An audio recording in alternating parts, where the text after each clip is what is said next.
You're watching the 420 Pace Network, found at 420radio.ca and paceradio.net. Stay tuned. We'll be back after this toke. Are you looking for non-stop, continuous cannabis and psychedelic programming? If you are, then turn your browsers to 420radio.ca or paceradio.net, where you will find the 420 Pace re-rolled Saturday. Everything gets started at 8 a.m. Eastern Saturday morning. Hi, I'm Timmy. And I'm Mary Jane. He's the newbie. She's the doobie, and this is the show where we toke cannabis. Talk. From both sides. Is that even possible?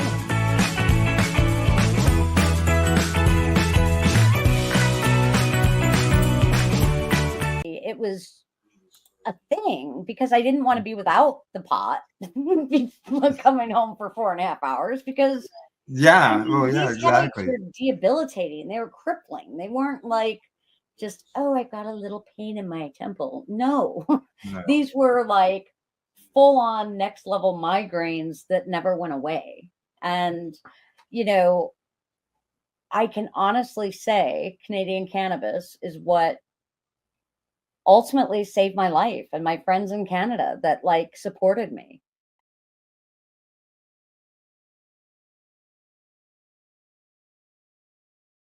You're listening to the Pace Radio Network here at paceradio.net. The views expressed by the individuals during this broadcast are their own opinions, and they may not be the same as those of their group or other organizations they may be involved with. All medical advice during our broadcast is not a medical opinion and should be checked with your medical physician.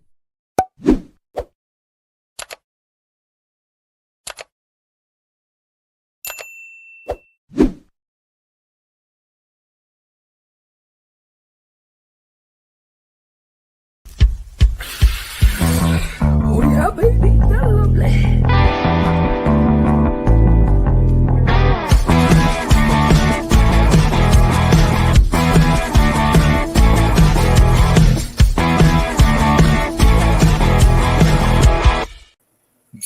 Good morning, it's November the 18th, and welcome to Psychedelics and Cannabis Educational News. We're live here at the network's YouTube channel, as well as paceradio.net. Good morning, Rev Cindy. How you doing? I am amazing. And how are you doing this morning, Al? I'm doing all right. I'm a little sore, but, you know, that's just life, you know? Life, age, fibromyalgia, arthritis. You know, Great all those things. You know. Just getting older. We have wonderful medicine for that, though. Correct. Exactly. Talking about medicine and stuff like that. Right off the bat, I'm going to mention some news, which is not something that we can show, but it's something that we can discuss. And that is the fact that our sponsor, Legacy 420, is for sale. Yeah. Tim, you're only 65, Tim. Come on, dude. Yeah, Tim posted Legacy without Barnhart. Like, it's just. Yeah, Tim posted that he's about to turn 65 in a few months, and he's going to put the place up for sale. So, Legacy 420 is for sale. I would suggest anybody who's interested to get a hold of Tim. It's what's missing. It's got a lab. It's got process facilities. It's got the retail outlet. You know, it's got grow space. Yep. 10,000 square foot building. Lots of parking. It's just it's going to need somebody with the same heart that's going to go in there to try and hold the same standards. And I hope that they find an appropriate person. And I hope that Tim is choosy on who he sells it to try and keep it going with the same love and vigor that it's going with now. Yeah, I always looked at what Tim did was history making, and I believe that by purchasing Legacy, there's a lot of history behind that and the way it all got started, because it got started in 2015, and I was around shortly after he got started. And Project Long Arm and the police, they came and visited him. He stood his ground. They came back. he stood his ground again, told them a bunch of stuff, and then from there, things just seemed to explode. Yep. More and more stores were opening in Saginaw, and then that's just started to spread into more places, even across the country. So now you guys have two of the most infamous or famous green miles in Canada.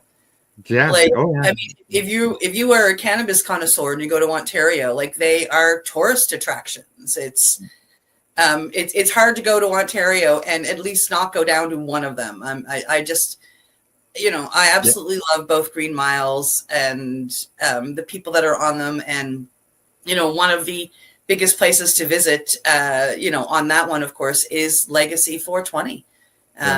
I was honored to have a tour that Cindy took us on. It's going to be hard to watch it go into somebody else's hands. yeah, yes, it will be. But congratulations to Tim on his decision to retire. And I hope you find an amazing person to take over from you, Tim. Yeah, you spend a lot of time building a business, and he's 65. Wants to retire and enjoy life without having to deal with the business. And or look over your shoulder. Correct. Because he is Legacy. So as much as he's stood his ground and he's planted his roots, there's always that are they coming? Are they coming? Yeah. As much as you try to dispel it, that's it's there. And So good luck, Tim, on selling the place. I'm sure I'll be talking to him at some point before then, and get updates and so on and so forth. So, all right, what do you say? We get into our regular news. Might as well. There we go. Okay, coming to us from Ganja Panor, Massachusetts issues safety guidelines for ground cannabis dust. Yes, regulators with the Massachusetts Cannabis Control Commission on Wednesday released new health and safety guidelines for the cannabis industry in an official bulletin, dubbing ground cannabis dust a hazardous material. The regulations come nearly 3 years after the death of Lorna McMurray, a 27-year-old cannabis worker who suffered a fatal asthma attack while working at a Trulieve cannabis processing facility in Massachusetts. Trulieve, a Florida-based company, later agreed to a $14,000 settlement with the Occupational Safety and Health Administration over McMurray's death. All licensees should be aware that ground cannabis dust is a hazardous chemical that OSHA has issued citations to licensees who have failed to evaluate and classify accordingly. Licensees should evaluate the workplace safety and health risks, including but not limited to skin and respiratory sensation by an allergen associated with ground cannabis dust generated during the processing of cannabis in their workplace. This is an excerpt from the bulletin. Additionally, the CCC noted that state law requires cannabis operators to follow written workplace safety and health standard operating procedures and take necessary steps to ensure safety for employees. All licensees, like any business, are required to comply with the Occupational Safety and Health Act of 1970 and are subject to the oversight from OSHA, the CCC says. Meanwhile, the CCC last month issued fines totaling $165,000 to two of the state's largest cannabis companies, Curaleaf and SN Wellness, for violations including improper pesticide use and failing to follow the state's seed-to-sale tracking program. Improper pesticide use. Yeah, that one gets me. And I can understand that this poor lady had an asthma attack because that's going to get in there. The dust is going to get in there and coat and make it hard to cough up. Right. Like, my heart goes out to her and her family. That's terrible to have happened. I mean, how do you stop the dust? I mean, you don't. I don't know how the setup would be, but also filtering. And if need be, employees may be required to wear dust masks. Yeah. And it's just because of all the dust in the air. She had a pretty a precondition. But unfortunately, yeah, she died, and that's not good, right? No. So, alrighty, on to the next story. Yeah, coming to us from KNKX, psilocybin bans were passed in almost all areas in Oregon, except for one. Ooh. The number of places or organs can seek therapy using psilocybin shrank substantially this election. Psilocybin bans passed in all but one of the 17 Oregon jurisdictions that floated the idea. The list: Lake Oswego, Warrenton, Seaside, Oregon City, Escacade, Hubbard, Emily, Sheridan, Mount Angel, Jefferson, Lebanon, Redmond, Sutherland, Rogue River, Brookings, and unincorporated Clackamas County. Nello rejected a measure that would have banned psilocybin-assisted business by 3 votes. Wow. When Oregon voters established the country's first state-regulated psilocybin program back in 2020, they included the ability for cities and counties to opt out. 2 years ago, 25 counties and 26 towns banned psilocybin in the 2022 election. It's really limiting an important mental health resource, says Jason Bergen, who's with the Psilocybin Assisted Therapy Association. Bergen is a former police officer who says psilocybin therapy has given him huge relief from his job-related PTSD. He thinks the bans don't make sense because people are not being forced into the psilocybin therapy, and he's worried that they make people who would benefit from psilocybin treatment travel long distances. I can see his point. He said, if you have PTSD and you go into the city, that's not exactly the environment that is conducive for you to be non-reactive. Having it more local is important because you could go in, have a session, and then go back home. Like Oswego, voters approved a ban on psilocybin-related businesses with 66% of the vote. Wow. Mayor Joe Buck said the city floated the ban because the state regulations dictating how far away psilocybin businesses must be from schools and daycare centers meant they were really, only a couple of possible locations in the town. Okay, now this is therapy locations, right? This is not psilocybin stores where people can just walk in. These are people that would have to go into probably some type of professional building or place that's set up to do this. Yep. So why the ban? I don't know. Like it's a medical thing. It's not a retail business. It's a lack of education is what it is. Time. I mean, like people are scared of it because they know nothing about it. Yeah. The regulations we have put in place were really tantamount to a ban, Buck said. So instead of putting these regulations in place, we thought it would be right to ask the voters, what do you want? Buck said he personally is a proponent of psilocybin treatment for people who have no other options. Psilocybin is being used to treat various issues from PTSD to addiction, depression, and anxiety. Yeah. It's kind of a shame when something like psilocybin becomes the boogeyman when its aim is to really improve those conditions, Buck said. But it's totally understandable why voters in our community and all those other communities decided they weren't quite sure about it because it's so unknown, lack of education, as we said. Buck hopes the U.S. Food and Drug Administration will continue studying psilocybin to get a better understanding of its benefits and issues. The new bans come at a time for Oregon's fledgling psilocybin therapy sector.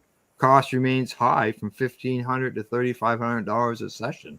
Jason Berg said the Psilocybin Assisted Therapy Association said supply and demand are out of balance. Yeah, absolutely.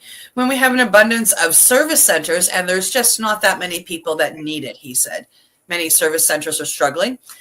He said, and a few have recently closed.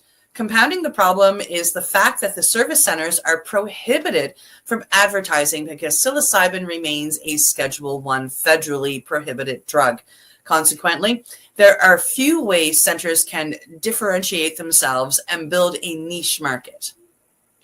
Counties that banned psilocybin in 2022 include Wallowa, Union, Umatilla, Morrow, Gillum, Sherman, Baker, Grant, Wheeler, Jefferson, Lynn, Clackamas, Warren, Bulk, Tillamook, Platso, Crook, Muller, Harney, Lake, Klamath, Douglas, Coos, Corey, and Josephine.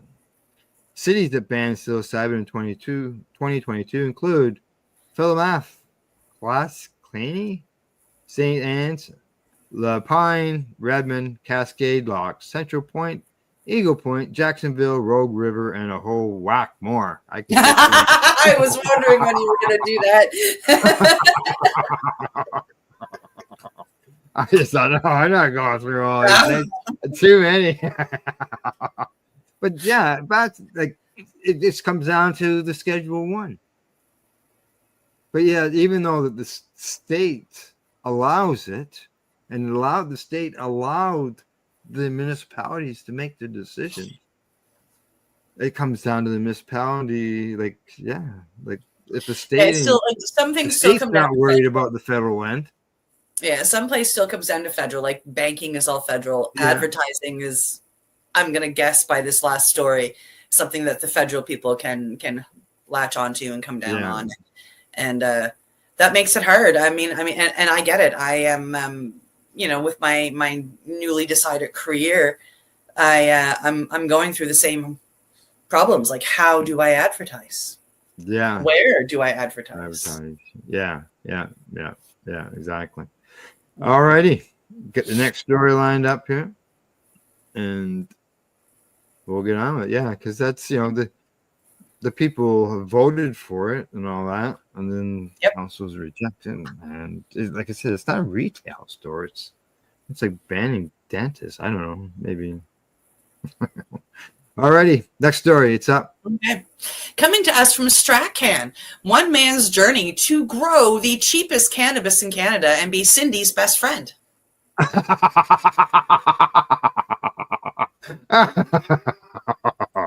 Sorry. Todd Berry has been working with Cindy and adjacent to cannabis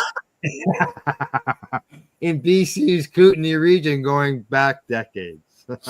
With legalization lumbered its way into Canada, like many in his walk of life, he decided to take a crack at getting a federal license to grow cannabis on an outdoor farm in the region. What began as a co-op with two different farms with plans for more has been pared down over the years through layers of regulations and business and interpersonal challenges into a one-person operation on a small farm about 1 hour north of Nelson, BC. Among the goats and the cows and the hay he feeds them, Todd Berry grows 4 acres of cannabis varieties at Cedar Bug Farms, and he's done there for several years. Now, after more than 5 years of trying, learning, and adapting, Berry says he hopes this will finally be his year to bring a crop fully to the market. Yeah, he says this year was all about trying to put the pieces together that worked. We had a lot of challenges in previous years, but I also learned a lot along the way. Now, one of these lessons was not to overbuild and to see how the plants respond to being left more to their own devices. In the first few years, the farms had multiple employees working all season long to plant, weed, tend, and harvest. This year, Berry has done most of the work on his own, and that has meant learning to let a lot go. Weeds are a big part of it. I learned to let a lot of the wild plants just grow, which created a more beneficial micro ecosystem that seemed to support itself rather than spending a lot of time and money weeding and mowing. This move alone meant he could handle on his own what would have been handled by a team of 10 in the first few years.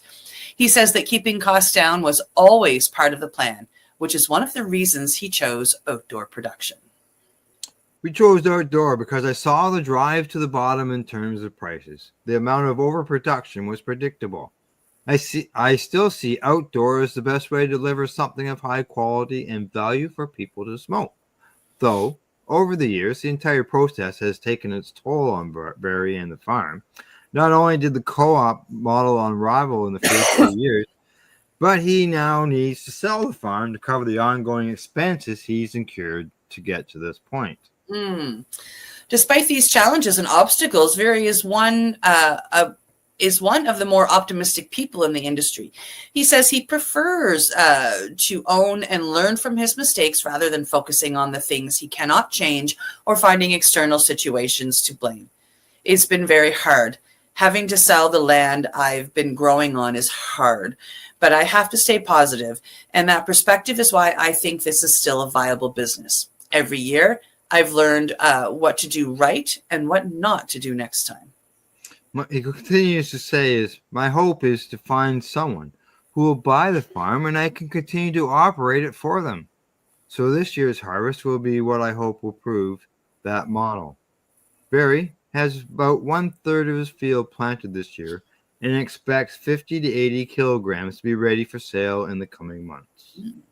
His dream has been to sell into the BC market as an outdoor BC grown product, but he's also exploring other options, including the export market. Finding a market for outdoor product in Canada can be difficult, he says, but he believes that growing at a lower cost than indoor and with a better terpene profile from the natural light will win over consumers who may be more accustomed to indoor product. BC has a long history of great outdoor cannabis, especially in the Kootenays, and we need a way to bring that to the legal market. There you go. Yes, yes. Yeah, the through my experience now with growing outdoor, because I grew indoor for years, how do the outdoors grower deal with the outdoor elements, like as far as stuff, just dirt, stuff like that falling on the plants, being blown on the plants from wind? Yep. I don't know, like this is all that, because I can't see gamma rays getting rid of that type of stuff, but who knows? We'll have to find out someday. Alrighty, next story is up. Okay, coming to us from Mugglehead Magazine. New York pot farmers take state authorities to court over adult use rollout measures. A group of cannabis farmers in New York are livid about the state's handling of the adult use market rollout and say it has left them destitute. They filed a lawsuit on Monday. In it, the 120 craft cultivators allege that the Office of Cannabis Management's negligence has resulted in drastic oversupply in the market. They claim that the state regulator was irresponsibly issued piles of cultivation and retail licenses and squashed their chances at fair competition. It's breaking these poor people who have invested their lives, life savings, their families' life savings. The coalition's legal representative, Dean Pilato, said, and they are dying. He feels that the regulators are just handing out licenses willy-nilly without consideration for the little guys. Some of these unfortunate cannabis growers have lost everything trying to stay afloat since the state opened up the market at the end of 2022. The oversupply fiasco has caused the price of cannabis goods to drop too, thereby making cultivations unfeasible economically. The lawsuit says the New York Cannabis Office has enabled certain licensed cultivators to unlawfully consolidate in order to increase their canopy allowances into a single larger growing operation, therefore avoiding the strict limits imposed on each individual license. This essentially refers to when companies or organizations in New York with mutual interests have found a loophole to dominate the market by holding the multiple licenses. This violates the state's two-tier system that is supposed to prevent operators from vertical integration and an unfair foothold in the supply chain. Only select medical suppliers are supposed to be permitted to be vertically integrated in the Empire State. what the OCM has done is created two classes of operators, Pilato said in an interview with WGRZ, an unlawful one that is taking advantage of the market and the people who are trying to follow the law that are getting left behind. And also, like, I mean, something else that they did here over the summer is a lot of the cultivators, because they were waiting to get into some of the like dispensaries that were supposed to open but never did. They ended up going to farmers markets. That's what the state did, is they created a farmer market for for those operators. Correct.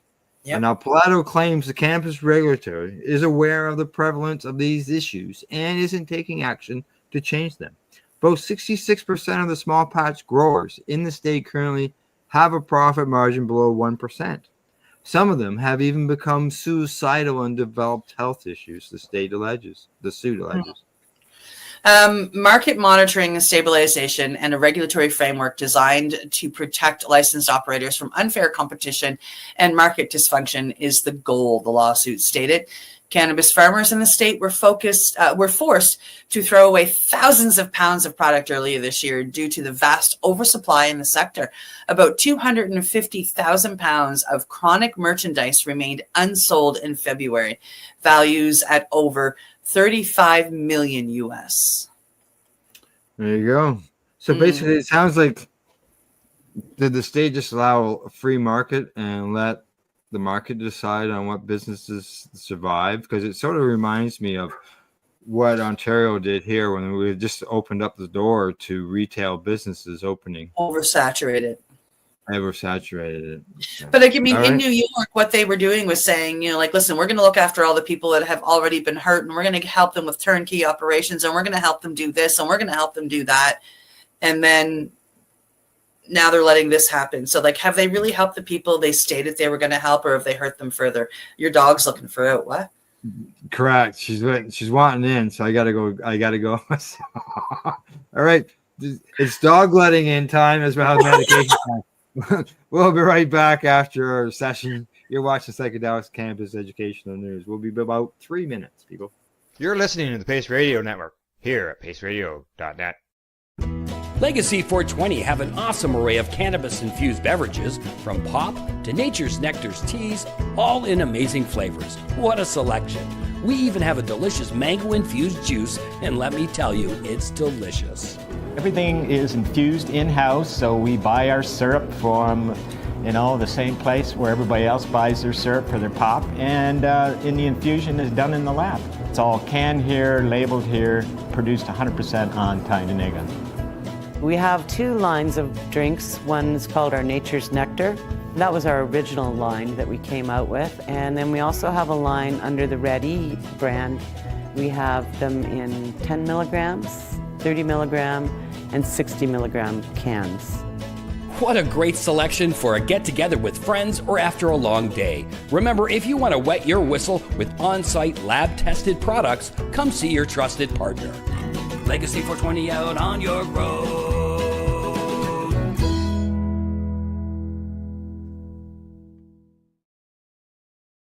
Camelford Lifestyle Shop. Open Monday to Friday from 10 till 7 p.m. or by chance. Check out our flags, our t-shirts, plus our hats, and look of that supply of rolling papers, plus much more. We've got bongs and your favorite herbal vaporizers. Look at all the incense we have, as well as for those who collect knives, check out these knives in our collection. And while you're here, stop in to see Shay at the piercing room, where you can get poked by Shay. Daily deals, check them out. Camelford Lifestyle Shop, 17 Bridge Street West, Camelford, Ontario.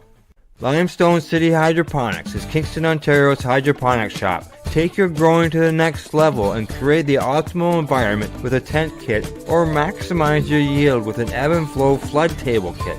Either way, Limestone City Hydroponics has more sizes and options to fit your needs. Are you looking for the power of the sun that adapts to your budget? Then look no further, as they have professional grow lighting. They have indoor grow systems that are easy and cost effective, with many options to fit your living space and lifestyle. Cultivate your growing potential. We have everything you need to succeed. And if you can't make it to the store, they offer local delivery to the greater Kingston area. Remember, when you're looking for experts to help you grow, then look no further than the locally owned Limestone City Hydroponics, 105 Sunderland Drive in Kingston, Ontario. Call them at 613-548-0420. Are you looking for non-stop, continuous cannabis and psychedelic programming? If you are, then turn your browsers to 420radio.ca or paceradio.net, where you will find the 420 Pace re-rolled Saturday. Everything gets started at 8 a.m. Eastern Saturday morning. You're listening to the Pace Radio Network here at paceradio.net. Hey, we're back from a medication session, and Cindy's still medicating. Oh, hey, kitty. It's our new host. Yes, and she doesn't scratch at the door wanting in or out during the broadcast. No. All righty, we shall get started. We got 4 more stories to cover. We're going to go to Quebec, a couple of them. That's why we're going to head off to Spain. So let's get started on them. And the first one is coming to us from StratCan. Law firm says that the SQDC broke provincial rules with rotating SKU pricing. Is that rules or laws? I think it's probably regulations. I don't know. A law firm in Quebec has modified an application for a class action suit against the Sûreté Québec de Cannabis relating to how the provincial cannabis retailer priced their products. On November the 15th, lawyers of Group SGF amended an application for authorization to include what they say is a claim that the SQDC admitted they sold rotating SKUs or SKUs at a lower price than regular SKUs, potentially violating provincial cannabis rules. Group A SGF first filed a class action suit against the SQDC earlier this year on behalf of the plaintiff, who is Gabrielle Bellinger, alleging the Provincial Cannabis Agency does not comply with the Consumer Protection Act, the CPA. In that case, Bellinger argues that the SQDC forces people to make blind purchases of cannabis products listed on their website. In a press release last May, the SQDC said it was taking the time to look into the issue properly, but noted that its initial comment was that it disagreed with the applicant's claims and intended to contest the application. Lawyers for Group SGF say they believe that the class action is now open to all cannabis consumers who purchase so-called non-rotating products from the SQDC, whether online or in store. Group SGF says they would have meant consumers paid a higher price for the same product than if it had been put in a product with a variety displayed as in rotation. Interesting. The lawyers for the plaintiff, Mr. Gabriel Boulanger, believe that all of this is in violation on the prohibition on providing a discount to the consumer on the price of cannabis as per Quebec's Cannabis Regulation Act. Yeah. This amendment may still require approval by the court, notes Bellinger's lawyer, who believe that at this stage, such a request should be granted. If not granted, they say they will file a new class action. The original class action includes anyone who has purchased cannabis in the dried flower and pre-rolled categories for which the strain displays on the SQDC website has been strain rotating since October 17th, 2018. That's a lot of sales to have to deal with. A media representative of SQDC tells StratCan that the agency will take the time to review those allegations. They say in an email, however, we remain confident that we comply fully with the law and that we respect our customers' interests. I know that. Yeah, there was a store I think out west that got fined because it was actually selling cannabis for less than what We did that story. Yeah. Yeah. So, now to read this, it just sort of seems similar. Anyways, okay. That makes me think that a lot of the people that are out there, either at the dispensary level or government, they're starting to realize that they're gouging, they're charging too much. Like this is starting to be brought to light, whether it's a dispensary selling under or the SQDC trying to make some extra money. Yeah. All right, here we go. Next story. It's up. Coming to us from MJ Biz Daily. Spain's government still dragging its feet on medical cannabis market. Come on. Spain's long-awaited and hard-fought legislation to launch a medical cannabis market in the country has been slammed by pharmacists, patient advocacy groups, and businesses.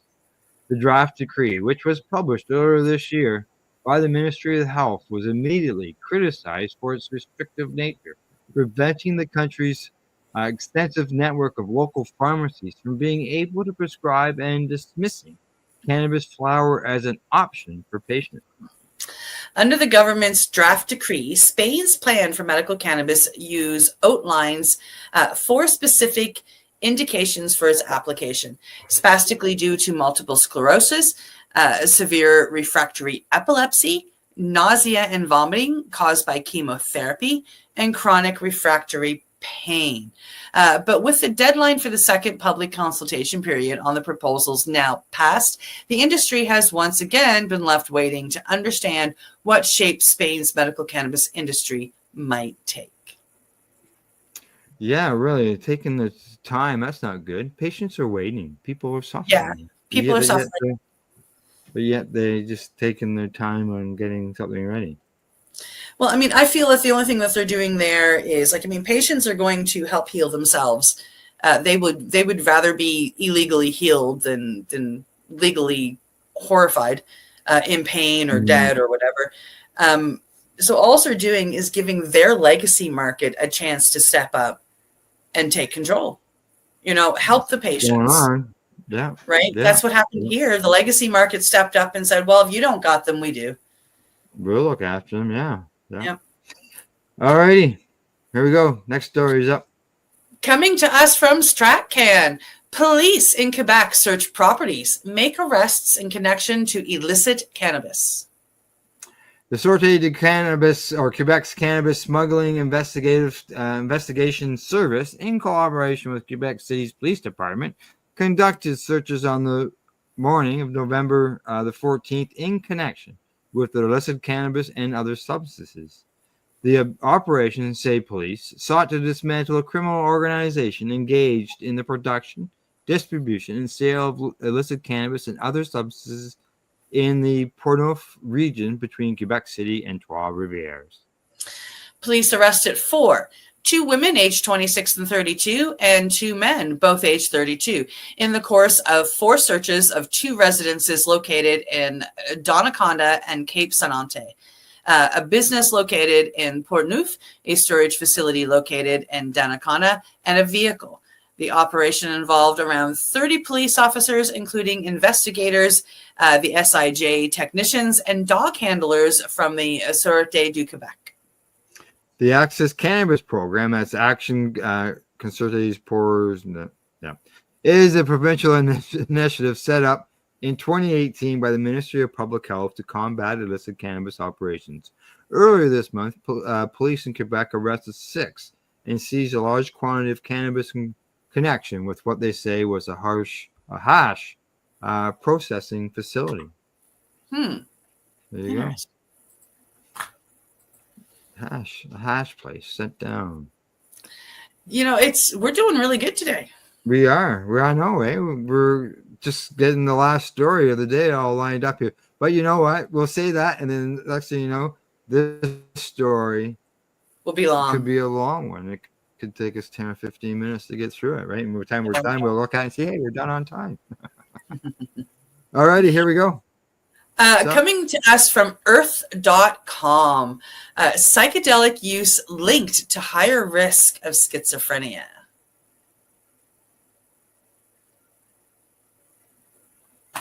Alrighty, psychedelic substances, once the mainstream of counterculture, are steadily blending into mainstream recreational and therapeutic activities across North America. But are they safe, they wonder? A recent in-depth study offers some sobering new insights. The investigation reveals a worrying association between the use of hallucinogens, a category that includes substances such as psilocybin, LSD, DMT, ayahuasca, and MDMA, and a heightened risk of developing schizophrenia. Yeah, the comprehensive study was conducted by researchers at the ICES, the Ottawa Hospital, and the Department of Family Medicine at the University of Ottawa, and Bruet Health Research Institute. Although the positive therapeutic potential of psychedelics has garnered significant enthusiasm lately, the research team cautions that usually such celebration outpaces the thorough understanding of the associated risks. Uh-oh. Just so you know, this website is messing me up. It keeps pop-ups. I hate pop-ups. Would you like me to continue? Yeah. Okay. Oh. Under psychedelic use. Yeah, I shut it down because it froze me up. Everything was jittery. But if you can read it off, go right ahead. Okay.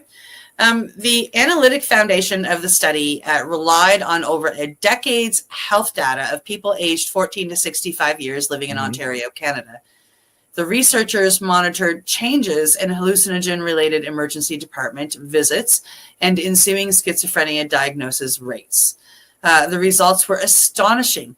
Relative to the general population, an individual with a hallucinogen-related visit to the emergency department had a staggering 21-fold increase in the likelihood of developing schizophrenia. Even after factoring in, co-occurring substance use and mental health disorders, the risk remained 3.5 times higher. And that's why in the field, when we're working as facilitators, one of the first things I was taught was how to screen somebody to make sure that they are both mentally and physically ready to take this medicine. It's a very important step. Before we'll go through more of the story, and just so you know, I can carry on my part. I just can't share it. That's the problem. As soon as I share it, it starts acting up. But we were talking about this before the show, and like I said to you, boy, I'm surprised that you picked this story because of the fact that to me it sounded a lot of what we were hearing about cannabis when people started talking about the benefits of cannabis and that, for health and all. The concern was, schizophrenia. And, it was all over the news. And I thought, oh, no, here we go again. But from your education. Yeah, from my education, I mean, I'm not sure if everything that they have listed there, like I don't think that LSD and psilocybin really should be on that list. We've done enough research on those. Like, I mean, Paul Stamets himself has what these people would consider overdosed a gajillion times, and the man is brilliant. So, but we have to be careful with a lot of the bigger, stronger entheogens. It can trigger something that is already in the brain. I don't believe it can cause, but if you are susceptible to having psychopathic tendencies or schizophrenic tendencies, it would be very cautioned to go in on some of the medicines I've learned. I would be insisting on doing a lot of pre-work and working with your therapist to prepare somebody. And there's even some mental disorders or injuries that are very strongly warned against. Like bipolar is one that we really shouldn't serve somebody who has bipolar tendencies. If somebody's already leading in schizophrenia, we really shouldn't serve them. their brain is already, showing detachments and dissociation, and we don't want to push that further. And that's something that can happen with some of these medicines. Going through an ego death is your brain literally going offline. It's like turning off the computer and unplugging it and doing a hard reboot. That's what you're doing to your brain. And not every brain can handle going through that. Yeah, just like every computer can't either. So. Yeah. All right. We'll continue on with the story. They say that data spanning from 2008 to 2021 also revealed another concerning trend. While the annual rates of emergency department visits associated with hallucinogen use were stable between 2008 and 2012, they saw a sudden 86% spike in the period from 2013 to 2021. Within the 3 years of the ED visit involving hallucinogens, 4% of the individuals were diagnosed with schizophrenia. Yeah, in comparison, the diagnosed rate for the general population was a meager 0.15% within the same time frame, a difference that equates to an alarming 21 times higher risk for the former group. When stacked against the risks associated with alcohol and cannabis use, hallucinogens still didn't fare very well. Individuals with emergency department visits due to psychedelic use were at 4.7 and 1.5 times higher risk of schizophrenia, respectively, compared to alcohol and cannabis. Despite the study's potentially alarming findings, the study's authors emphasize that their findings do not establish a causal link between hallucinogen use and schizophrenia, and that more information is needed about risks associated with different types and use of patterns of hallucinogens. That part never reaches the headline. That the study authors emphasize the findings do not establish a causal link. No, and it's not everybody. And in my time learning psychedelic facilitation and learning to work with the medicine, I've had a number of mentors and teachers over my time, and really with all of these people that are practicing good practices, it might have happened, a half a dozen times, but that's still too many times. You know what I mean? And a lot of these people, especially for the medicine I studied, it's such a new medicine that, a lot of this stuff is being found out as time goes on over the last 50 years. Well, these people could be people who are predispositioned with. Well, yeah. And as we research the people that have been hurt, that's what it comes out to be. Some of them have bipolar, or they have schizophrenia. It just hasn't become active yet, and things like that. And so you really have to be careful in screening your people with the very strong entheogens, such as iboga and peyote and ayahuasca and 5-MeO DMT are the four that come to my mind. You have to be extremely careful. Yeah. Well, there's as this person here mentions, while there is an enormous enthusiasm for psychedelic-assisted therapy as a new mental health treatment, we need to remember how early and limited the data remains for both the benefits and the risks. Yeah, and this highlights the urgency for more studies and improved public health measures to better comprehend and mitigate these risks. In clinical trials of psychedelic-assisted psychotherapy, experts integrate safeguards like excluding individuals with a personal or family history of schizophrenia, yes, and very close monitoring. Yeah. However, the authors warn about the potential risk of hallucinogen use outside of these controlled settings. The study also highlights the need to identify those at higher risks of developing serious adverse events from hallucinogens, facilitating safe recruitment practices in future trials. Yeah. And really that's what it is making sure you spend time on discovery and intake and going over everything with your participant and preparing them properly, letting them know what can potentially happen, so they go in completely informed and they're making a complete informed decision to take this medicine. The implications of this study are very critical, both to public health and to policy development. As psychedelics become more accepted for therapeutic and recreational use, understanding the associated risks becomes increasingly crucial. Initiatives for public health education should include specific education on the dangers of hallucinogen use, particularly in cases where there is known issues to mental health disorder. Yeah. I've closed off the story. Sorry, but okay. The it's good to know all the risks, and if somebody has a condition that's could lead to a negative experience, then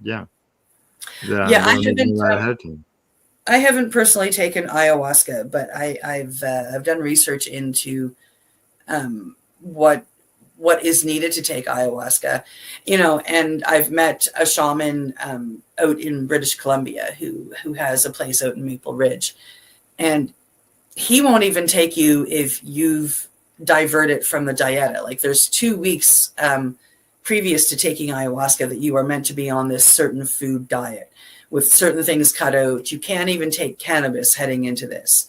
Oh, okay. And if you have, they deny you right there. They want no contraindications. You have to be healing. You have to have a certain mental health decree, and they don't let you in if you don't.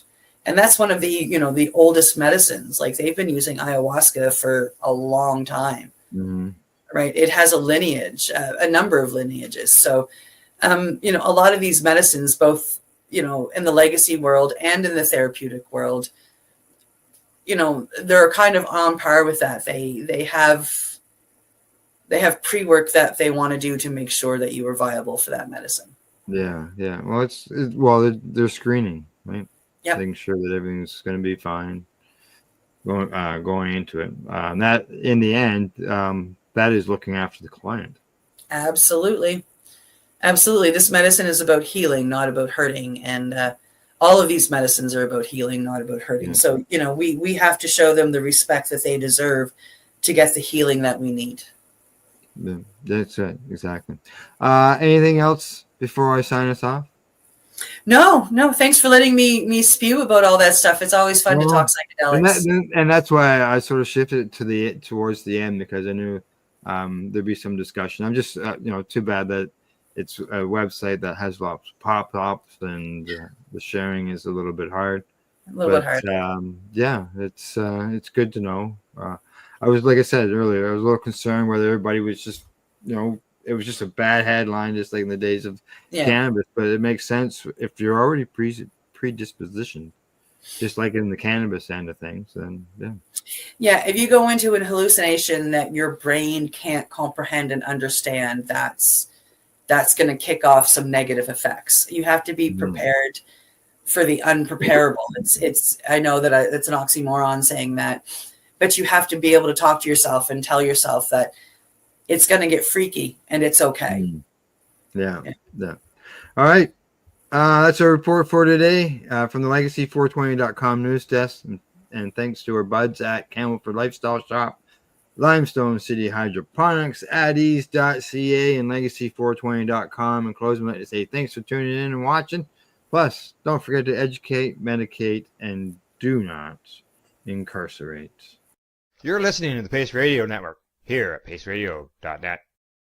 The opinions of the individuals during this broadcast are their own, and may not be the opinions of their group or other organizations they may be involved with. All medical advice during our broadcast is not a medical opinion and should be checked with your medical physician. When you have a pain that's reached its peak, Legacy for 20 is so unique. If organic cannabis is what you seek, here's your trusted partners 7 days a week. Suppository salves, vapes and drops, topicals, edibles, infused pop. Just when life seems like it ain't easy, at Legacy 420 enjoy a pop freezy. Lab tested products make them the GOAT. Legacy 420 out on your road. Legacy 420 in Tyndonega Mohawk territory. Indigenous organic cannabis at its finest. Enjoy the buzz of legalization with Campbellford Lifestyle Shop. From lights to plant nutrients, books, consumption accessories, and more, we've got all your basics to grow or consume cannabis. Visit our info center or take a look at our piercing services and body jewelry, now available in-store through Campbellford Lifestyle Shop, 17 Bridge Street West, Campbellford. Limestone City Hydroponics is Kingston, Ontario's hydroponics shop. Take your growing to the next level and create the optimal environment with a tent kit, or maximize your yield with an ebb and flow flood table kit. Either way, Limestone City Hydroponics has more sizes and options to fit your needs. Are you looking for the power of the sun that adapts to your budget? Then look no further, as they have professional grow lighting. They have indoor grow systems that are easy and cost effective, with many options to fit your living space and lifestyle. Cultivate your growing potential. We have everything you need to succeed. And if you can't make it to the store, they offer local delivery to the greater Kingston area. Remember, when you're looking for experts to help you grow, then look no further than the locally owned Limestone City Hydroponics, 105 Sunderland Drive in Kingston, Ontario. Call them at 613-548-0420. We are people advocating cannabis education here at paceradio.net.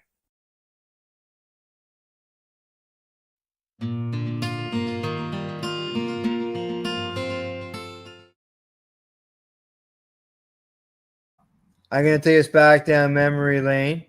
Okay. Okay. I've got a spot here all lined up. Who do I see there? Whoops. There we go. Can you see that? You are handing out. You're actually. Oh my God! Yes. We're in the grindhouse. I didn't see me there, Al. I was looking at the picture on the screen, and I'm trying to think. Okay, who is that? Who? Oh, sorry. I recognize that bald head anywhere.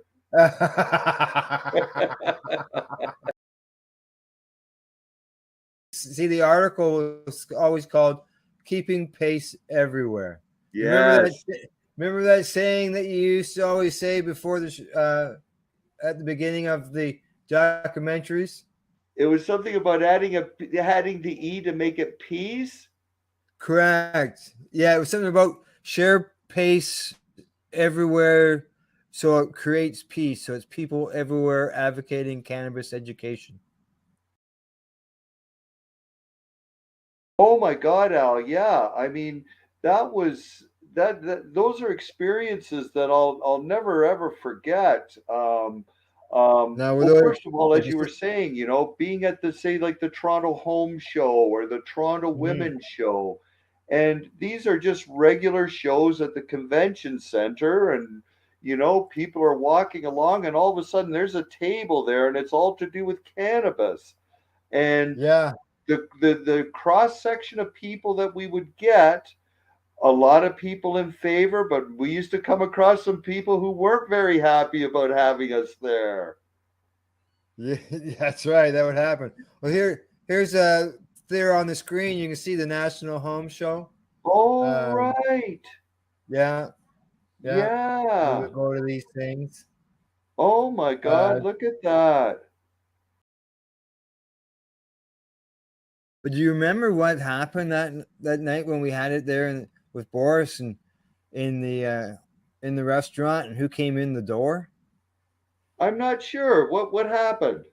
You remember that we were all up on the up at the front by the front window on the stage. On the stage, and the cops came in, and they stood there at the doorway, inside the doorway, just staring at everybody. I forgot about that. Yeah, and then people were saying when they were leaving that they were getting their picture taken from across the street. Really? Isn't that interesting? Oh my God, I'd forgotten about that, Al. And then, not only that, the Belleville Intelligencer got involved in it as well, and it became part of the editorial. What was the Belleville police force doing? That's right. Bothering law-abiding citizens who were discussing politics that the government is asking for input on. I forgot all about that. You're absolutely right. And is that a grow-up game right beside it? Yeah, that's the grow-up game right beside it, man.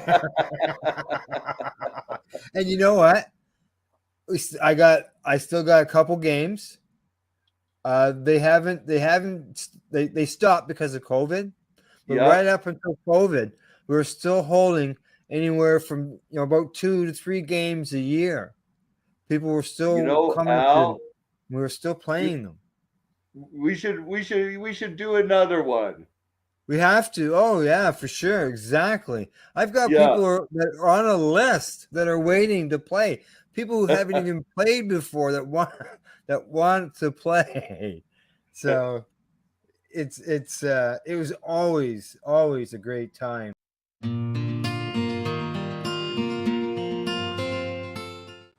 This, guys, is a BT bottle with a little straw on the end of it, okay? Back in the day, we used to have glass bottles, soda pop in glass bottles, okay? Soft drinks. And this was built for the old school hash. This is the hash that your uncles and your grandparents would get.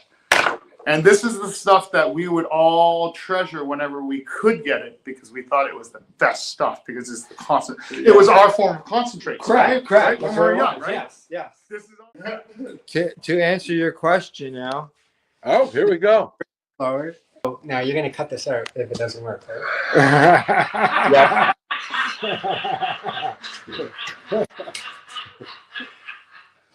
You just cut it out now. These are the 4 or 3 tools I use to form and shape the happens.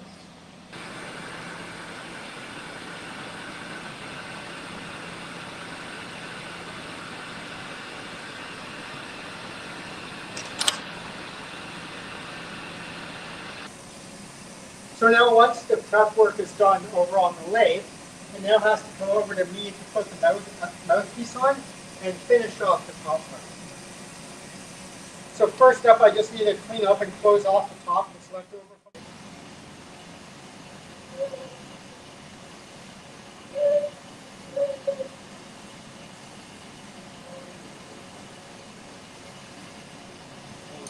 First thing I'll do is I will heat up the corner and I'll push in the Maria, which is the circular lump that acts as a stopper. Right? Whereas I'm kind of like, I'm 49 years old, I don't have time to be an artist. You know, but each one is individual, though. There's only one of each. So it does make it art. Oh, stop it. Okay.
You're listening to the Pace Radio Network here at paceradio.net.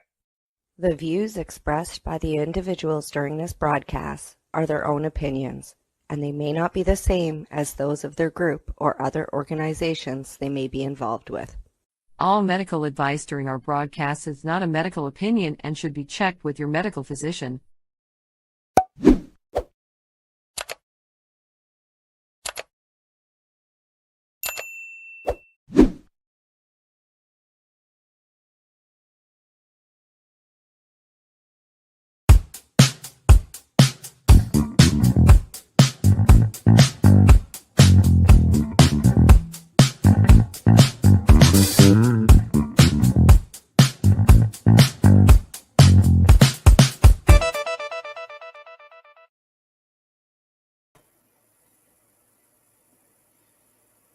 Oh, I think we lost Steve. Cindy, Okay, we're so live today on Tuesday, November 19th, 2024 on paceradio.net and streaming everywhere. What you got there? I have my water bottle from Tandava. Tandava Retreats. Thought I'd show it off. Yeah. Show off. Show off. You've got one. Look, oh geez, we got nice, yucky, rainy weather. Actually, it's not raining. It stopped just for the podcast. Just for the podcast. It's coming back, though. I looked at your weather. Yeah, thanks. Sorry. It's always sunny in here. Did you like that? It's beautiful. I love your little Vanna White thing. How you doing, Steve, besides crappy weather? Doing okay. Life is going pretty good. Things are moving along, faster than I was really anticipating, and I don't mind that at all. After the Spirit Plant Medicine Conference, things have been rolling right along, and oh, look at that beautiful little moonlight with a mushroom growing on it for the mushy moment. Oh. All right. How are you? Yeah, things are getting busy for you. Even down here on the East Coast, I have I've got to get a package out tomorrow to a local dispensary that's interested in your products, which makes me really excited. It'll be nice to have a place to send somebody when I'm not available. Oh, well, you can just go over here. Yeah, it'll be nice when the mail strike's over and we can actually get stuff going faster. That'd be nice too. Yep. I'm out of gummies. I have like 3 left. I think we can air fly some out there and get them to you by early tomorrow. Oh yeah, for $483. Because the couriers are jacking their prices because of the postal strike right now. Well, I have to say I went to mail 3 packages away, and it cost me double to send them by courier than what it was to send them by post. Yep. Now, yep. I get why they're doing it. You do it around this time of year. People want packages to go. Usually you get a bit of support, but I got a feeling they're going to get a whole lot of not so much support this round. People are already kind of grumpy out there. So, don't make them grumpier by not getting the mail through or checks through or, presents through. Like, come on. Yes, I am just doing the share thing. Then I'm just going to sit here and watch you. No, don't do that. You keep talking. Because I'm just trying to get the podcast. Yeah, some of the things went funky, and the auto fire up on some of the sites isn't really working. That seems to happen every time there's like a software upgrade in this one or a software upgrade here, and then it's we got to iron out some of those glitches. It's not doing this anymore. It's kind of going. So yeah, I get it shared out to our room on Mushy Moment, your macrodosing room, and to our guest's homepage, so his family and friends can watch as well. Hey, I should do that so my family and friends can watch too. And everybody watching. They should be watching anyway. They should be at the Mushy Moment one just watching. Hey, if any of my friends are watching, comment. It's going to be silent. I notice that we get viewers, but nobody we don't get comments. Sometimes we get comments once it gets up on Signal. Signal? No. What's that called? WhatsApp? Well, no, it goes out on YouTube and where else? Spotify. So once it gets out on Spotify, there's Helen. Hi, Helen. There we go. Now I feel human. Now you feel human. Hey, you got today's guest, didn't you? I did. I did. Today's guest, this is kind of a special one for me. As you all know, I spent 9 months doing this pretty intense course for psychedelic facilitation, specifically in the 5-MeO DMT realm. It was an intense 9 months that I spent with 15. I was, there were 16 of us all together, 15 other students and 4 instructors, and we all worked our butts off. We ended with a 2-week tour in Mexico where we all sat with either Bufo or 5-MeO 8 times in the run of 12 days. Did a lot of healing together, did a lot of work together, endured a lot of education together, and then we all graduated together at the end. It was pretty amazing. And the gentleman we have on today is one of my classmates. Can I introduce him? I'd really like that, yes. All right. Hey, everybody. I love doing that. Hey, everybody. Put your hands together and please welcome. This is awesome because people will actually clap and you can't hear it, but it's pretty cool. Please welcome, and I'm going to try and nail this one. Ready? Dr. Jacobo Villarreal. Huh? You got some practice. I was pretty close. You got it all right. Thank you. Welcome to the podcast. Thank you for having me here. Hello, Cindy. Hello, Hi, Steve. I am honored. I am very happy to be here with you and with everyone who's watching. Welcome and thanks for joining us in this podcast. As Cindy says, she has been a very supportive in this training we have. These 9 months we've been doing the training, and we had the time to develop a very beautiful, very enriching and nutritious relationship. So I'm very glad to have her in my life, and I hope I will have her a very long time. You will. Yeah, of course. I'll second that opinion. Thank you, Steve.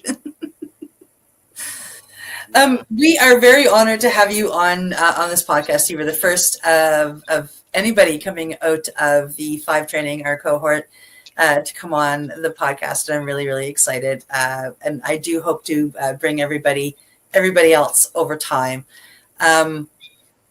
Jacobo, I told you ahead of going live that we like to ask a specific first question we ask of everybody.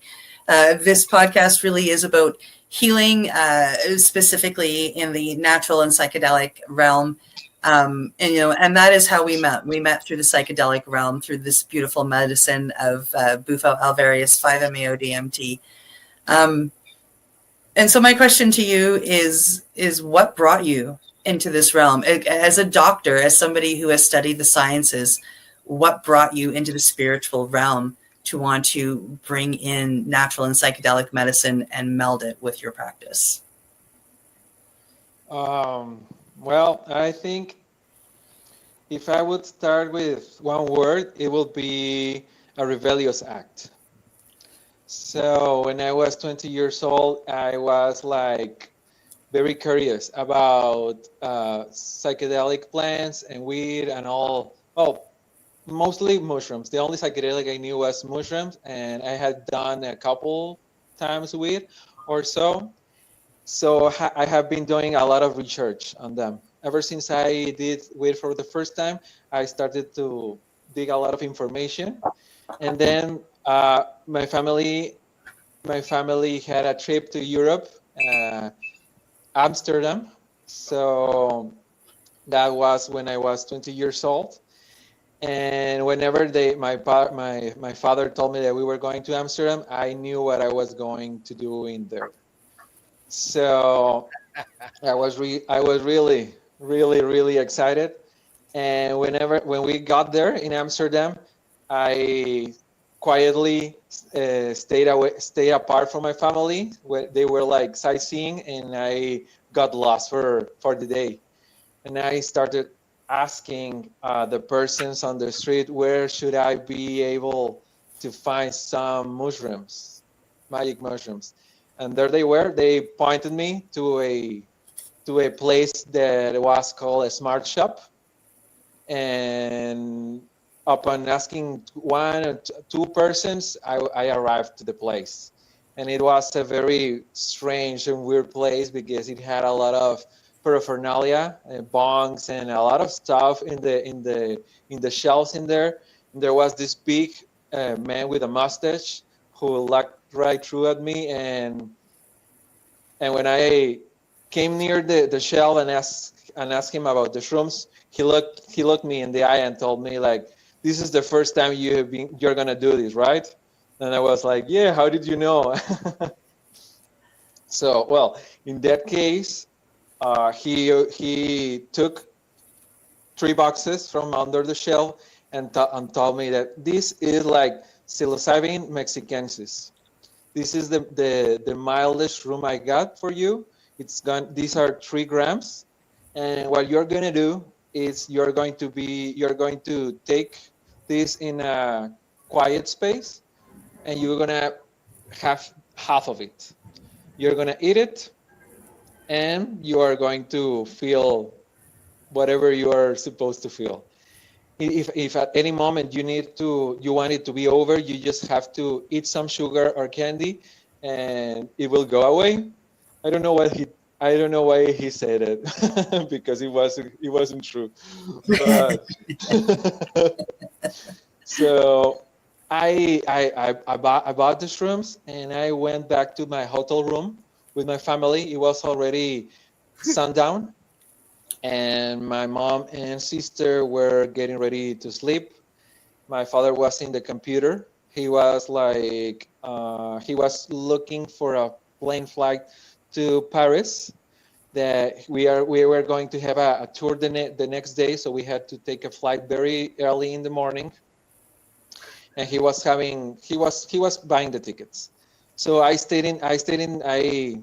got on the bed, and I took my notebook. I took the recorder. I was supposedly going to record myself for this, and then I took the half of the mushrooms, and I take them.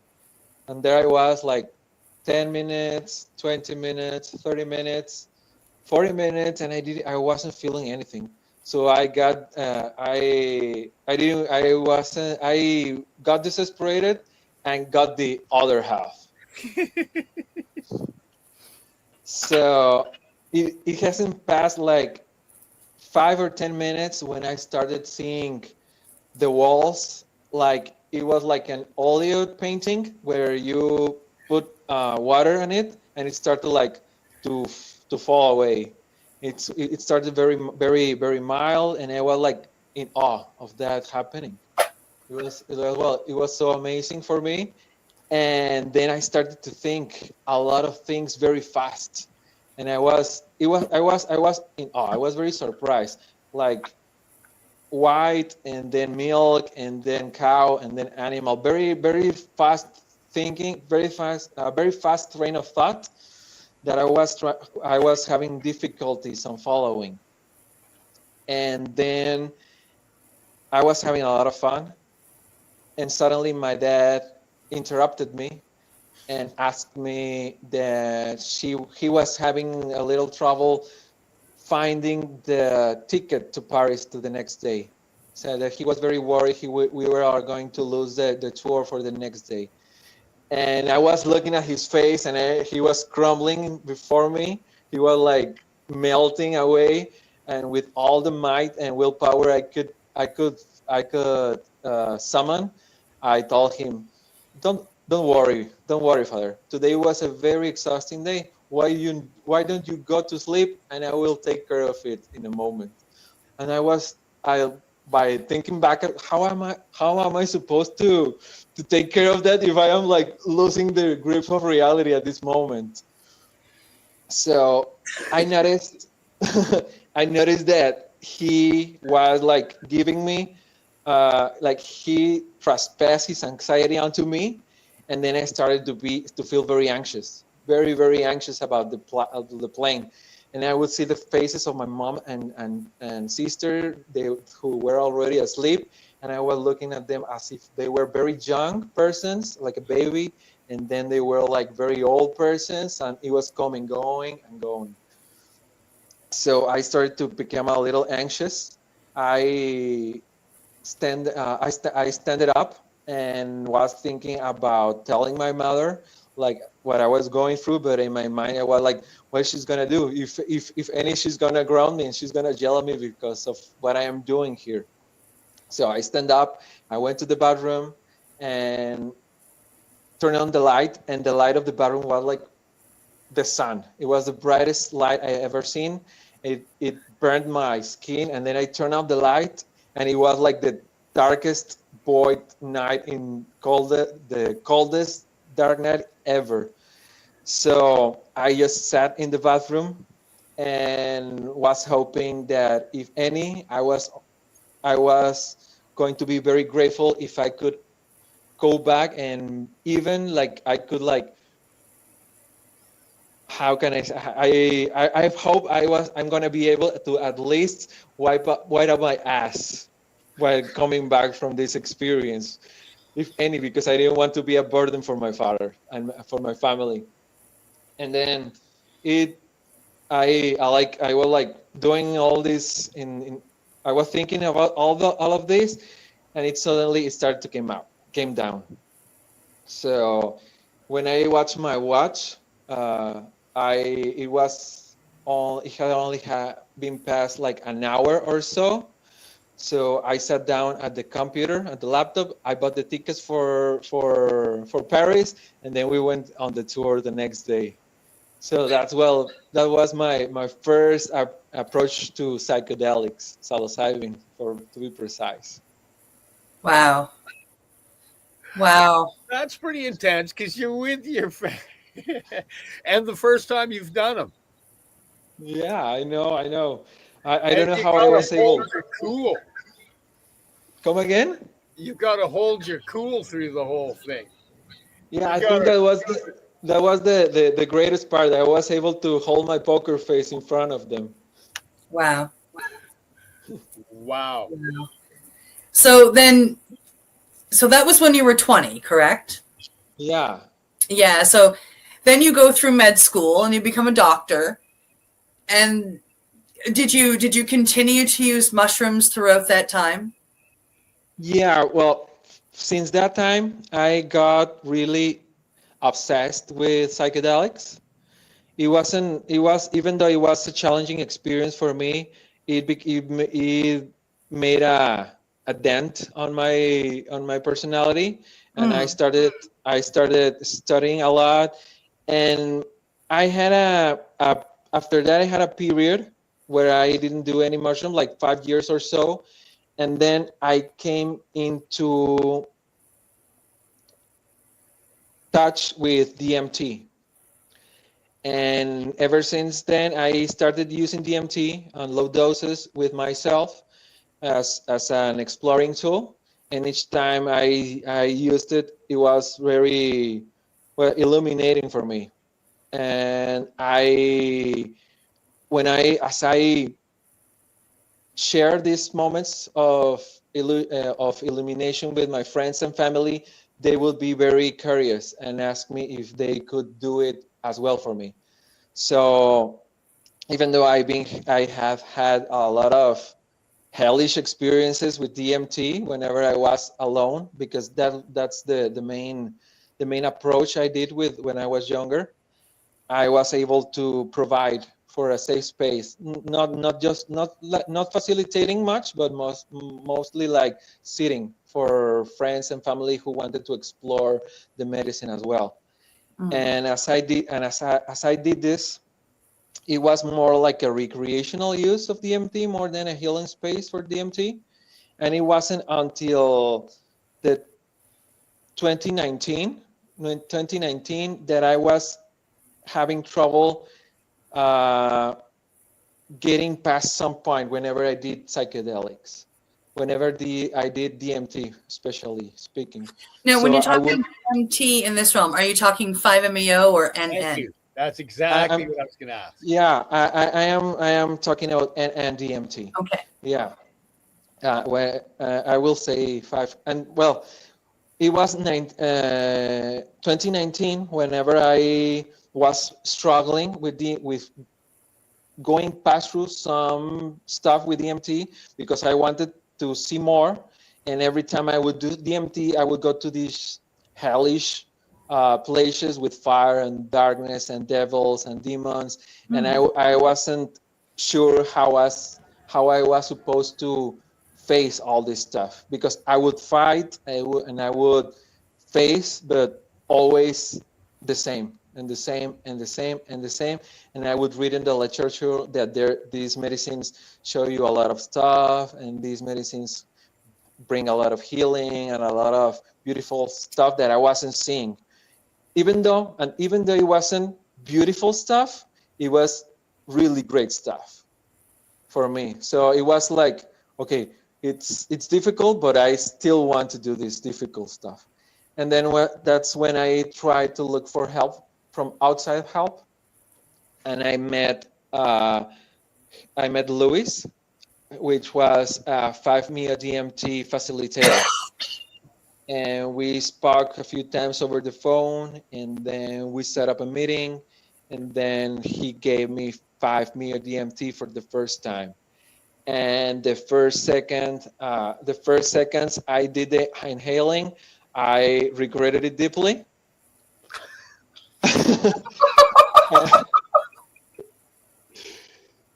And the thing with that, it was like I was facing madness. Madness, and I was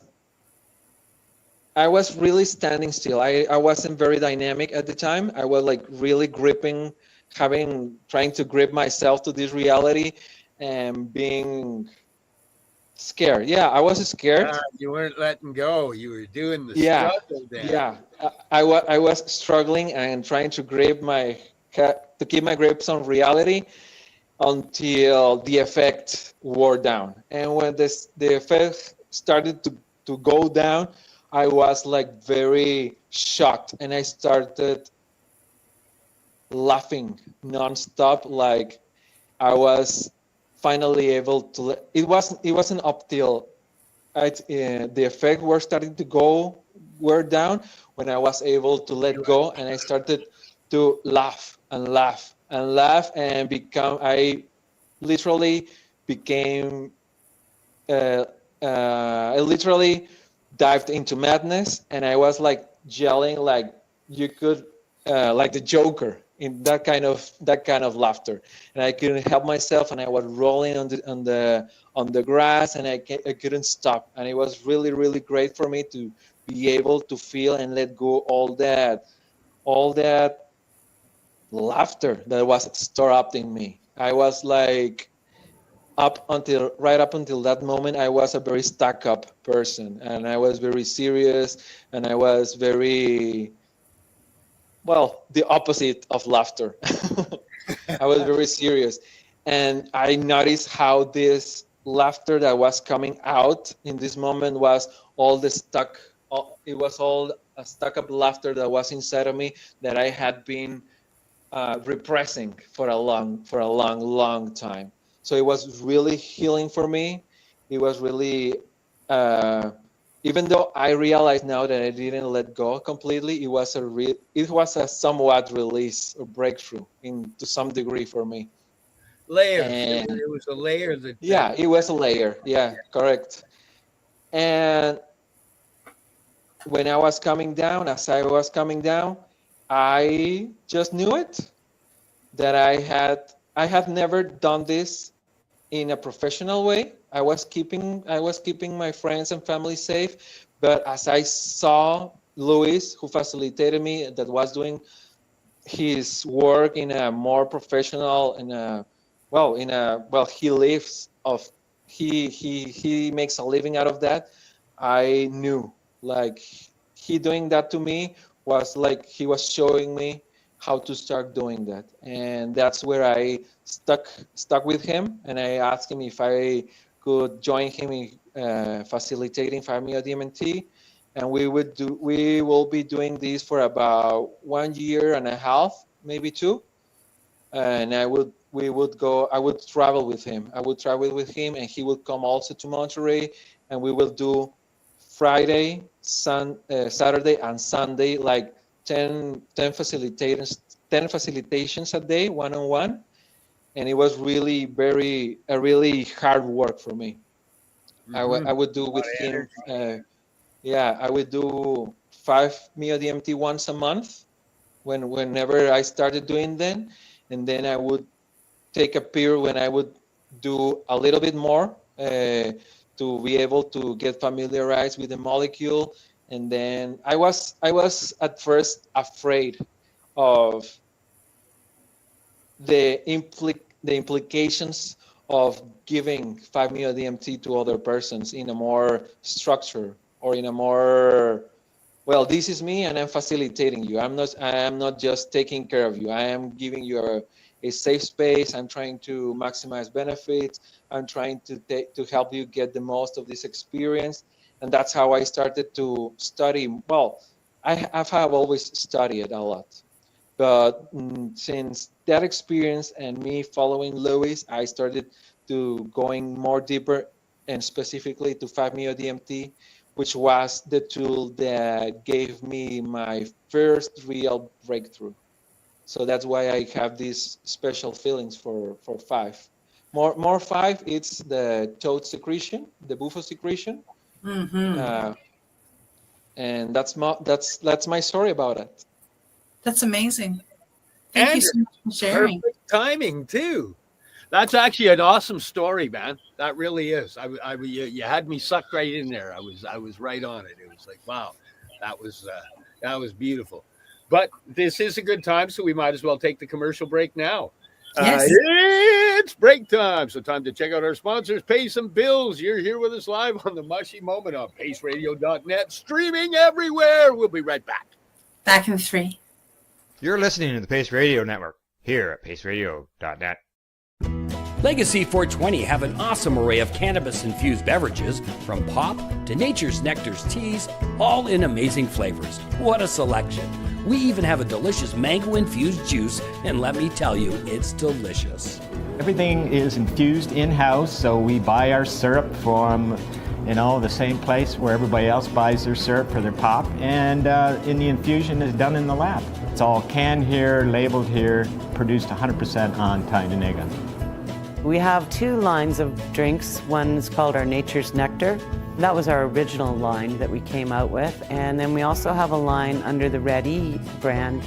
We have them in 10 milligrams, 30 milligram, and 60 milligram cans. What a great selection for a get-together with friends or after a long day. Remember, if you want to wet your whistle with on-site lab-tested products, come see your trusted partner. Legacy 420 out on your road.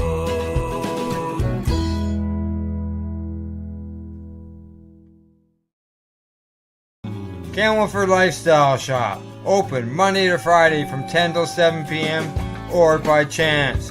Check out our flags, our t-shirts, plus our hats, and look of that supply of rolling papers, plus much more. We've got bongs and your favorite herbal vaporizers. Look at all the incense we have, as well as for those who collect knives, check out these knives in our collection. And while you're here, stop in to see Shay at the piercing room, where you can get poked by Shay. Daily deals, check them out. Camelford Lifestyle Shop, 17 Bridge Street West, Camelford, Ontario.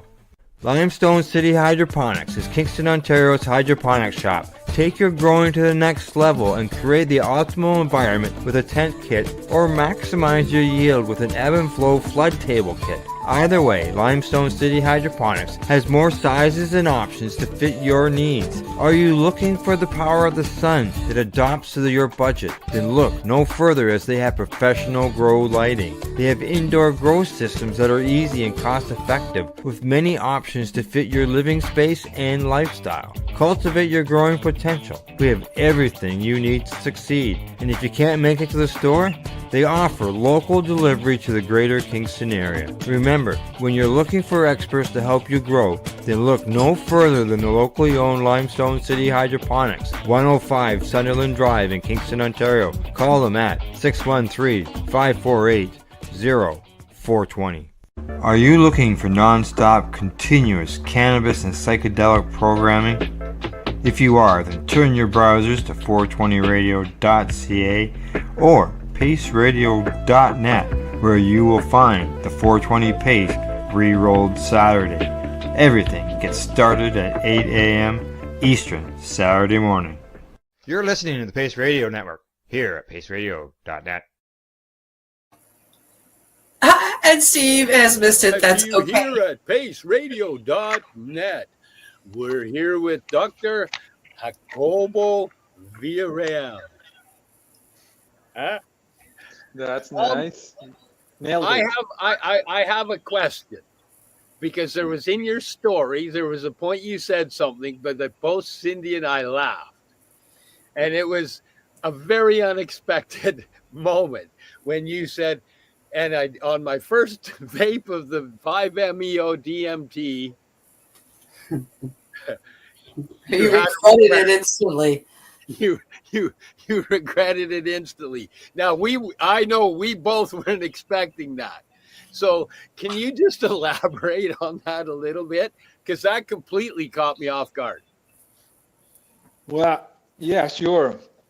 Well, now thinking back at the moment, it was a really intense experience. It wasn't like anything I've ever experienced before, even though I had done NN-DMT and I have done a very high dose of NN-DMT. I think it was mainly because I was with someone I didn't know, maybe. And I think it also had to do with the thing that I wasn't expecting a very big difference between NN and 5-MeO DMT. So I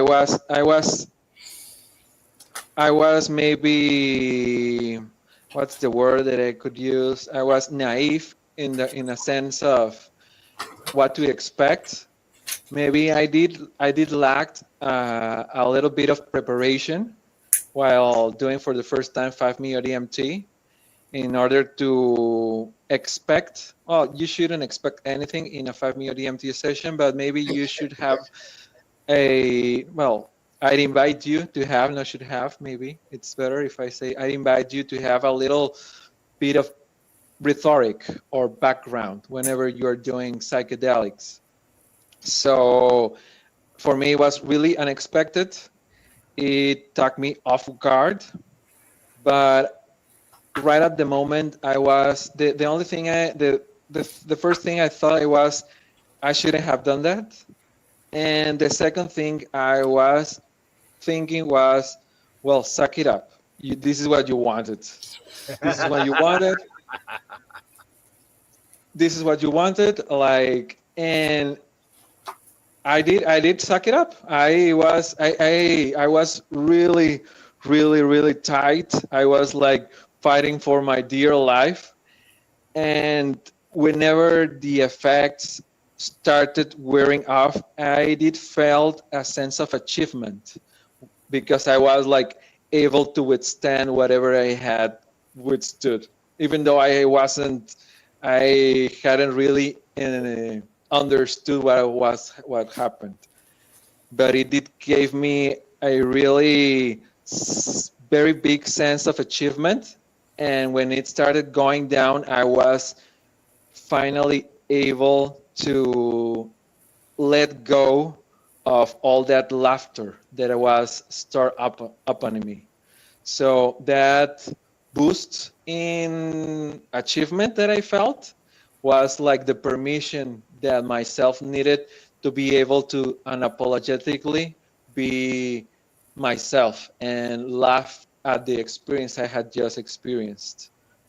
I don't know if that makes sense to you. Yeah, that's 100%. That's beautiful. Yeah. Wow. 100%. Beautiful words, Jacobo. Yeah, thank you. I think it was a very great experience for me. It's Yeah. nice to be heard by all of you guys. Thank you very much for this opportunity. Now, in that first experience, you had somebody that was there with you. Were they facilitating in an aspect of ceremonial or clinical or just safe space? It was a shamanistic approach. The Louis, whose new name is Ahok Shin. It's I would call him a neo shaman, though he doesn't call himself like that. He was raised, well, he's not raised, he was taught in a shamanistic way by the Seris in the Comcac Nation in Hermosillo. He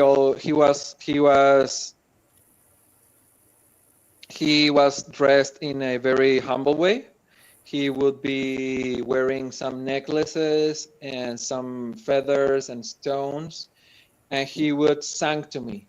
He would sing to me very out loud and with the maracas. With maracas. Oh, yeah, so he's doing some of the Comcac chants and whatnot. Yeah. That's how he was doing that. It was a very profound way that I took as my own. Whenever I do ceremonies, I would also do the chanting with my maracas.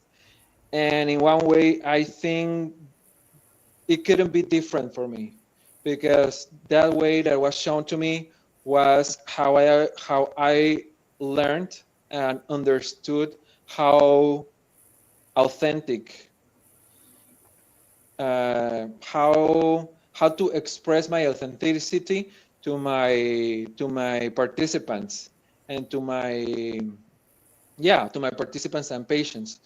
There was one time when we were in Tandava retreat that with Cindy that brought me a lot of understanding of myself. That was right after I did the ceremony. And two of our colleagues were like very impressed in the way I did the ceremony, chanting very out loud with the maracas. And they were asking me if they were sensing that I was that there was a lot of ego in me. There was a lot of ego in me while I was facilitating, and at the moment I didn't really understood what was happening, because I was so excited and so happy that their words came very loving to me. And I was able, now that I thought, I don't think, I answered them. I told them that it was possible that there was a lot of my ego going in there, because I was feeling very happy and very excited about it. But it was also for me the only way I could show them how to behave, not to behave, but how to be in the space ceremony. Like for me, every facilitation session, it's a party. I try to make a very loud and very strong party, and with music to everyone I facilitate, because that's how I learned to be my authentic self. So in order for me to let people be their authentic selves, I have to be authentic myself. So that's how I embrace that method that was taught to me and passed to me.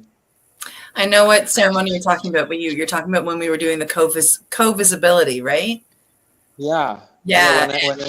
You were, I have to tell you, Steve, Jacobo was chanting to his participant, and they had a connection that was just so beautiful. And Jacobo would chant, and he would get loud, and he would get, as he said, very party-like with it.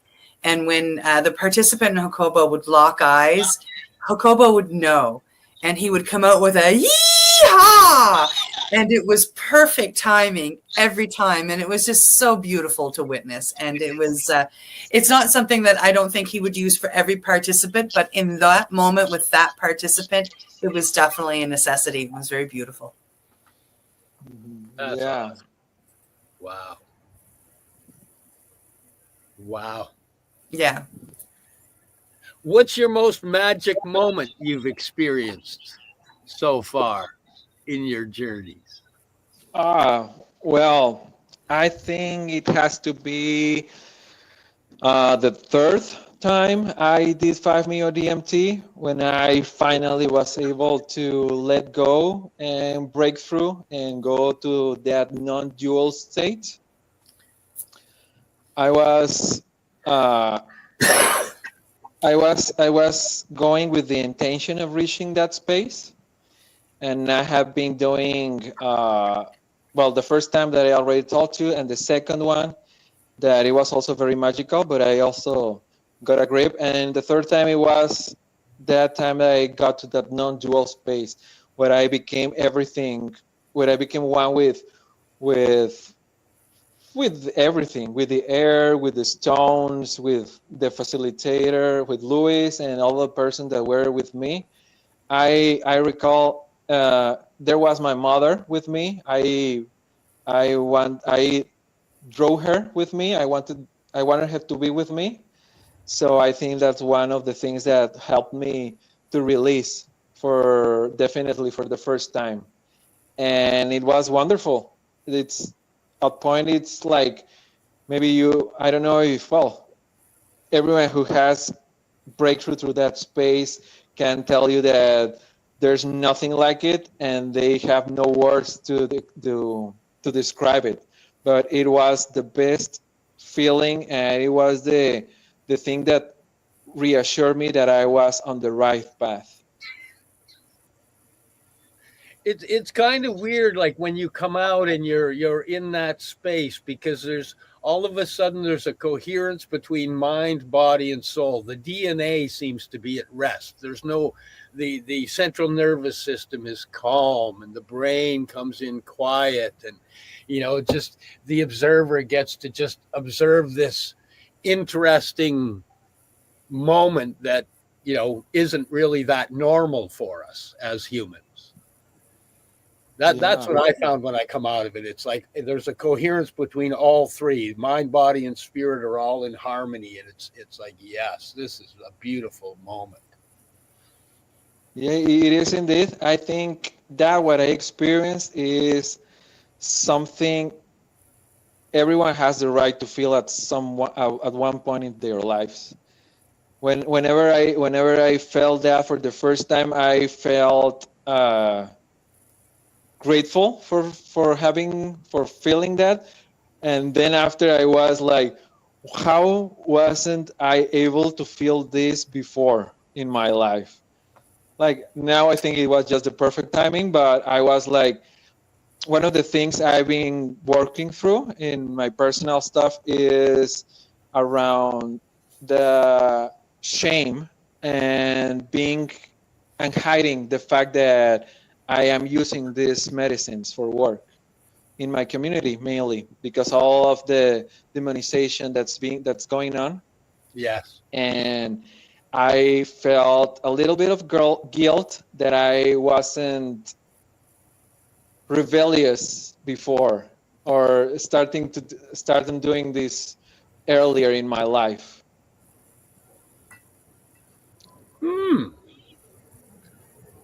That's interesting. Yeah.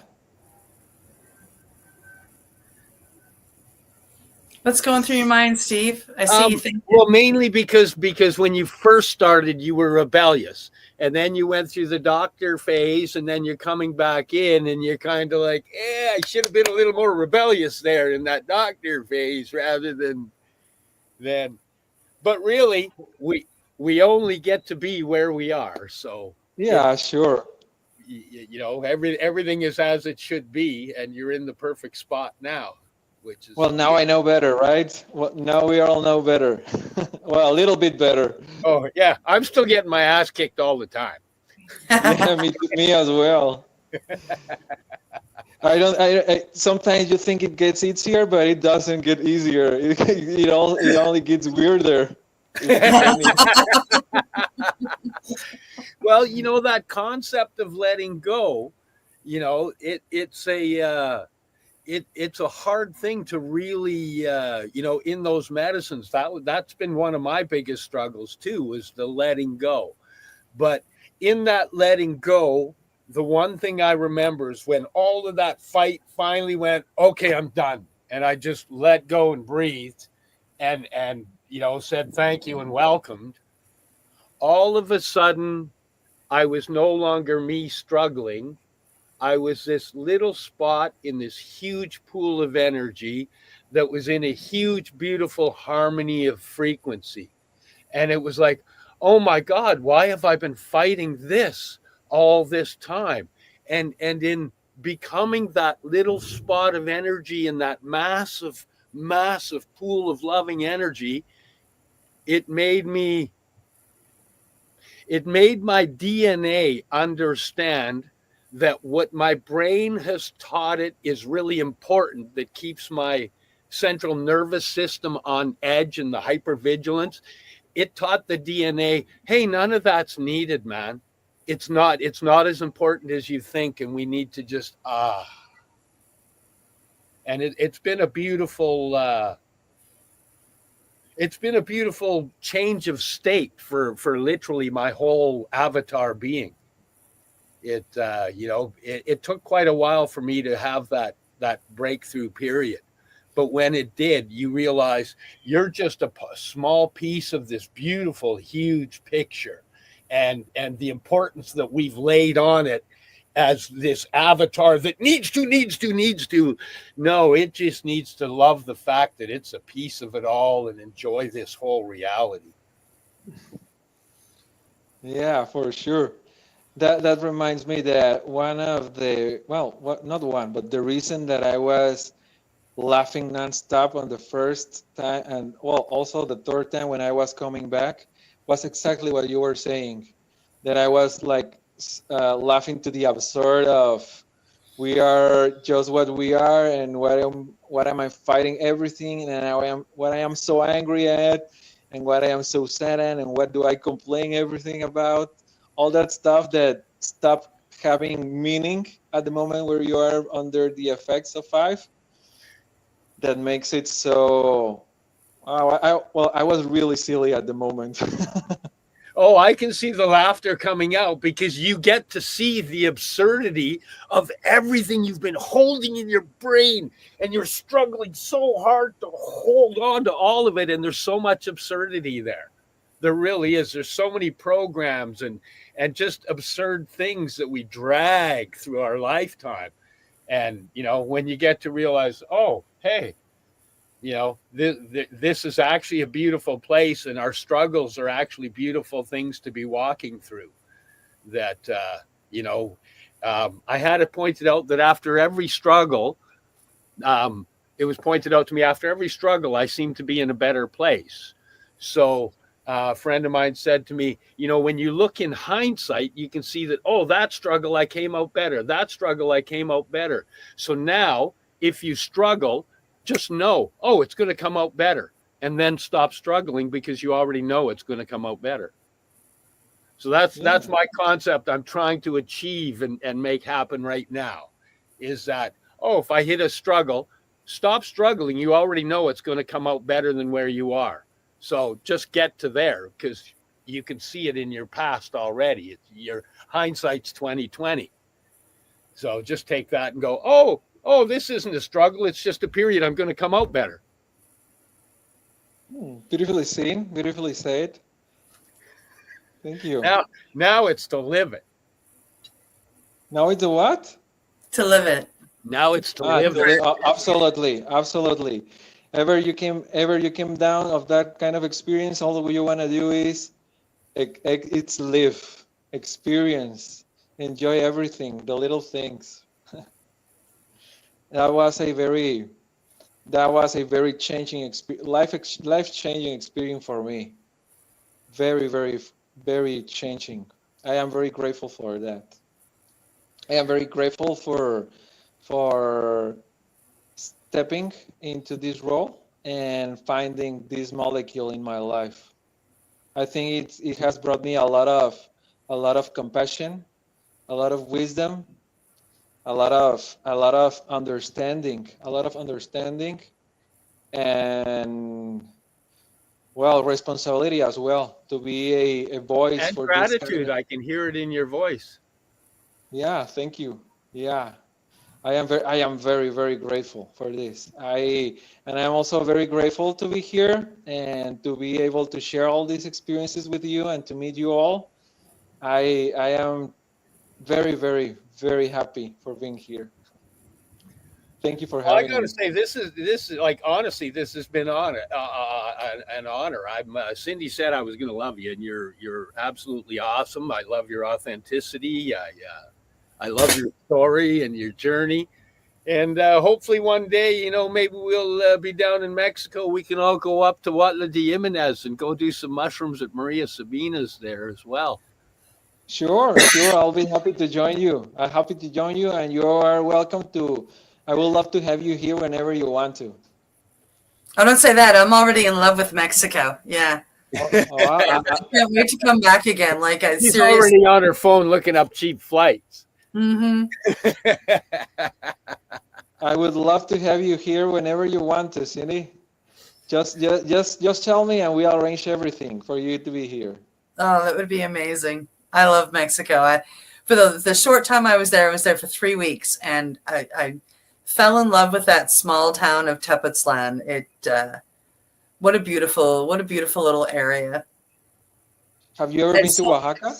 No, like that was my first travel outside of Canada or the US, right? Like that's it. It was my first time out, and what a trip it was for me. And your country, I mean, that little town and the bit of driving I did between Mexico City and Tepoztlan, I mean, absolutely beautiful. I don't think I met an angry Mexican person while I was there. Everybody was in a good mood. Everybody was happy. The town was pretty much the time we were there was in a celebration of some sort for one of us, for a saint or Independence Day or the new female president being sworn in. We were there for 2 saints' birthdays, but everybody was so kind and so friendly. And you're walking around town, and everybody's like, in the morning you're just walking around, Buenos dias, and they're like, because obviously I'm a tourist, right? And so everybody's just so sweet and so kind and so caring and so helpful, and they try so hard. And if they don't speak English and I don't speak Spanish, we eventually would figure everything out and we'd laugh about it. And I just got to tell you, I fell in love with Mexico while I was there. I can't wait to go back. Yeah, it does sure has a very magical way of being. Very magical time. Mexico. Woo. I spent time in Oaxaca. I had a great time there. Yeah. Yeah. I hiked all the way up to that little theater area up top with the statue of Benito Juarez, and I got me smoking a joint underneath them. And I hiked out to El Tule, the big tree. I went to the famous mole place, had some nice mole there. Wonderful. It's a terrenal paradise in Oaxaca.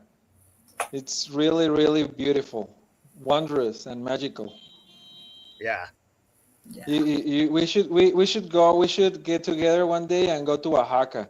I plan to retire myself in Oaxaca when I'm older. Nice. Yeah, it's pretty sweet there. I did a bit of tripping around there. I really quite enjoyed it.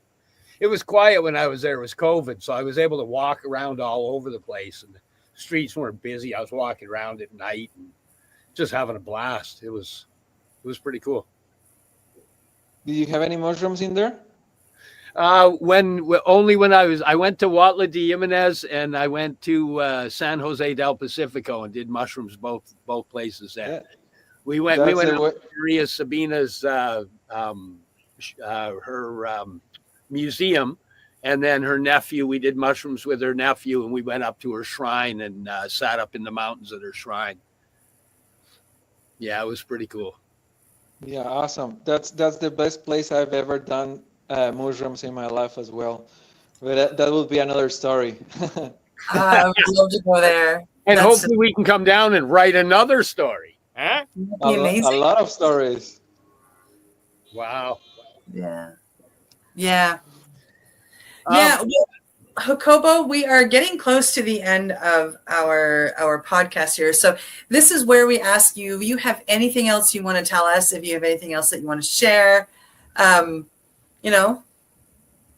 last words? Should we share these things? Well, yeah, if you want to reach out and say hi, this is where you can find him. If you're down in Mexico. What? Come again? I said, if people are looking for you, this is where they can find you to say hello. Sure. Yeah. Dr. Jacobo Villarreal, Facebook. Well, I just want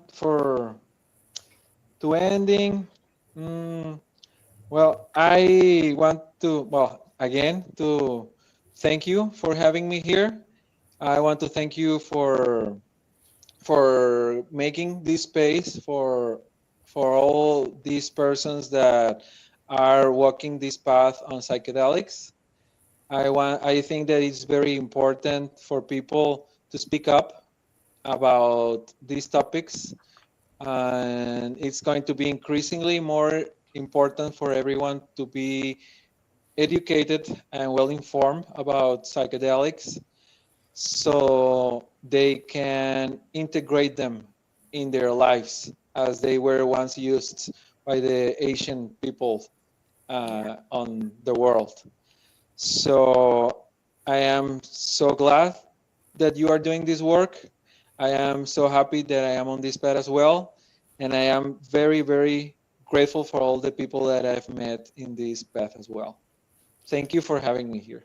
Thank you for being here. Thank you for being here. Yeah, stick around after the podcast, Jacobo. We will, once we play the ending and we will bring you back in for a little chat before we all go our separate ways. All right, I'll be here. Yeah, so don't go.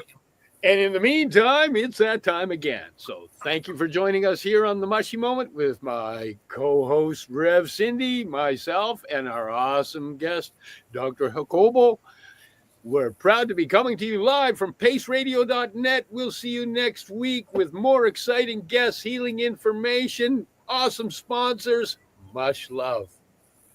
Bye-bye. You're listening to the Pace Radio Network here at paceradio.net. The opinions of the individuals during this broadcast are their own, and may not be the opinions of their group or other organizations they may be involved with. All medical advice during our broadcast is not a medical opinion and should be checked with your medical physician.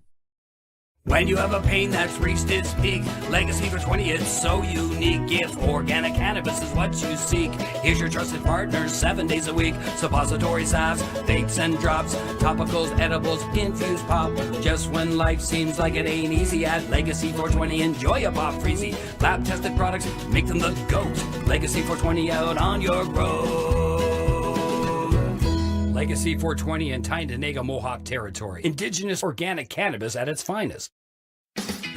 Enjoy the buzz of legalization with Campbellford Lifestyle Shop. From lights to plant nutrients, books, consumption accessories, and more, we've got all your basics to grow or consume cannabis. Visit our info center or take a look at our piercing services and body jewelry, now available in-store through Campbellford Lifestyle Shop, 17 Bridge Street West, Campbellford. Limestone City Hydroponics is Kingston, Ontario's hydroponics shop. Take your growing to the next level and create the optimal environment with a tent kit, or maximize your yield with an ebb and flow flood table kit. Either way, Limestone City Hydroponics has more sizes and options to fit your needs. Are you looking for the power of the sun that adapts to your budget? Then look no further, as they have professional grow lighting. They have indoor grow systems that are easy and cost effective, with many options to fit your living space and lifestyle. Cultivate your growing potential. We have everything you need to succeed. And if you can't make it to the store, they offer local delivery to the greater Kingston area. Remember, when you're looking for experts to help you grow, then look no further than the locally owned Limestone City Hydroponics, 105 Sunderland Drive in Kingston, Ontario. Call them at 613-548-0420. We are people advocating cannabis education here at paceradio.net.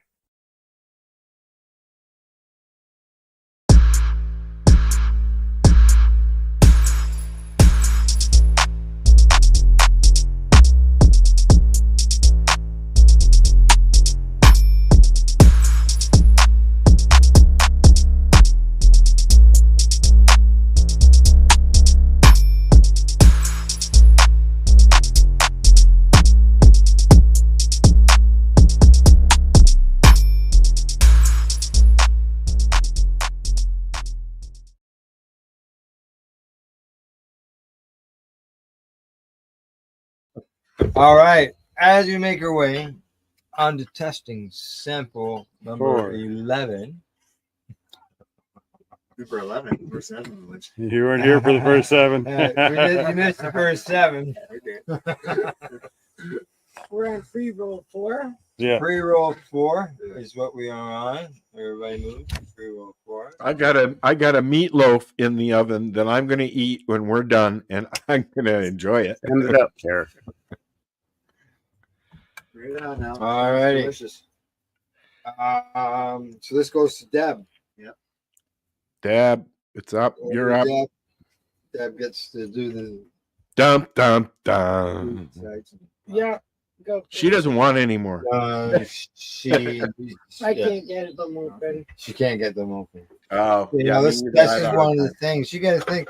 Can't get with pop. I arthritis, did worse than that. Having Then I to cried open because I couldn't open the freaking I've had to use a pair of pliers to open some of these things out. and, like, you know, I'm not saying it's the Karma Cup tubes. This is all the tubes.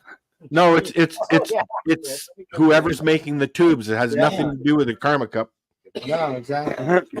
Like some of them Or have any a other little, cup. little edge where you can get your thumb underneath there and pop it out, right? But they are like locked shut with unless you squeeze them. They're grandparent proof. Well, Well, you do something. one is and one's old enough to be. The dishes. It's transparent paper. Yeah. I don't know how you could tell. How did it? It's Yeah. not brown. Yeah, this is. Yeah, I didn't do the pre-rolls Brown last year, ones. but as I said, I- a little Yeah. while ago, I'm I can't pretty smoke happy on with them, they the just make me cough. papers, which is a big thing. Lights, any As far of as that I'm kind of. concerned. Yeah. The last one No, had I a can do long free paper. flowing Well, filter. I can't really suck that hard anymore to get something from one of those. You got the scissors? Like those long ones I used to do. Oh, I sorry. can't we haven't All right. get nowhere. Can't Okay. get them lit. Yeah, you don't have any pre-rolls, Todd. But there's only the one. I wonder if Sarah's looking at adding to the pre-roll category by including infused pre-rolls, having that as a separate kit. They do sell them, don't they? Yeah. There's all kinds of Yeah, infused Shatterizer has the 8-ball Kush, which is infused and has Keith on it. Whatever they put on the inside of them. I think they might have a couple of the other ones as well. Yeah. I've seen them. I bought them at the store with the Kif on the outside and Kif on the inside. Yep. Yeah. And then I saw that on the OCC. What is it? OCS website. Sorry, Right. I've had a few, and I'm not driving. I've seen that they have a type of moon rock. Winner so Well, far. I miss the old moon rocks. Fingers. I I hope it's what I don't want to like. forget this one. Okay, yeah. Everything. Get excited now. everything is all right. He's fooling, isn't he? Just you have to find out.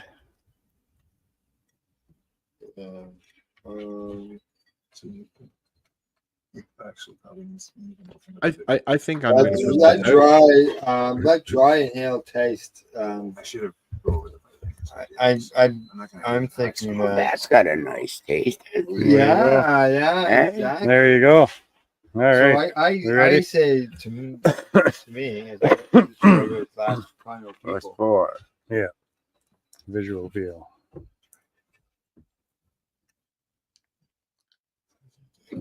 Excuse me. No. What do you think, Sam? Again, everybody got quiet again. Well, Leave me alone. Yeah. Try to use our brain. Filling out paperwork online. Like, there was no way I was going to print these off and then fill them, have them do it. So I had to input everything. It was very much. Okay, late time. yeah, light time. Light her up. Yeah, spark her up. Now, are you Get finding Bob's that? car, get Bob's car to it. Are you guys finding that the joints are going out? No. Turkey. No, they're No? burning. Okay, good. Yeah, they're burning all the way through. I think there was one that had a little funky beginning. A little. Well, that's just because you didn't clip the end. They're not on 5 yet, eh? I don't like that wick because sometimes it will go a little funny. Right? How you making out, Mama? Jesus, that got a nice smell to it, eh?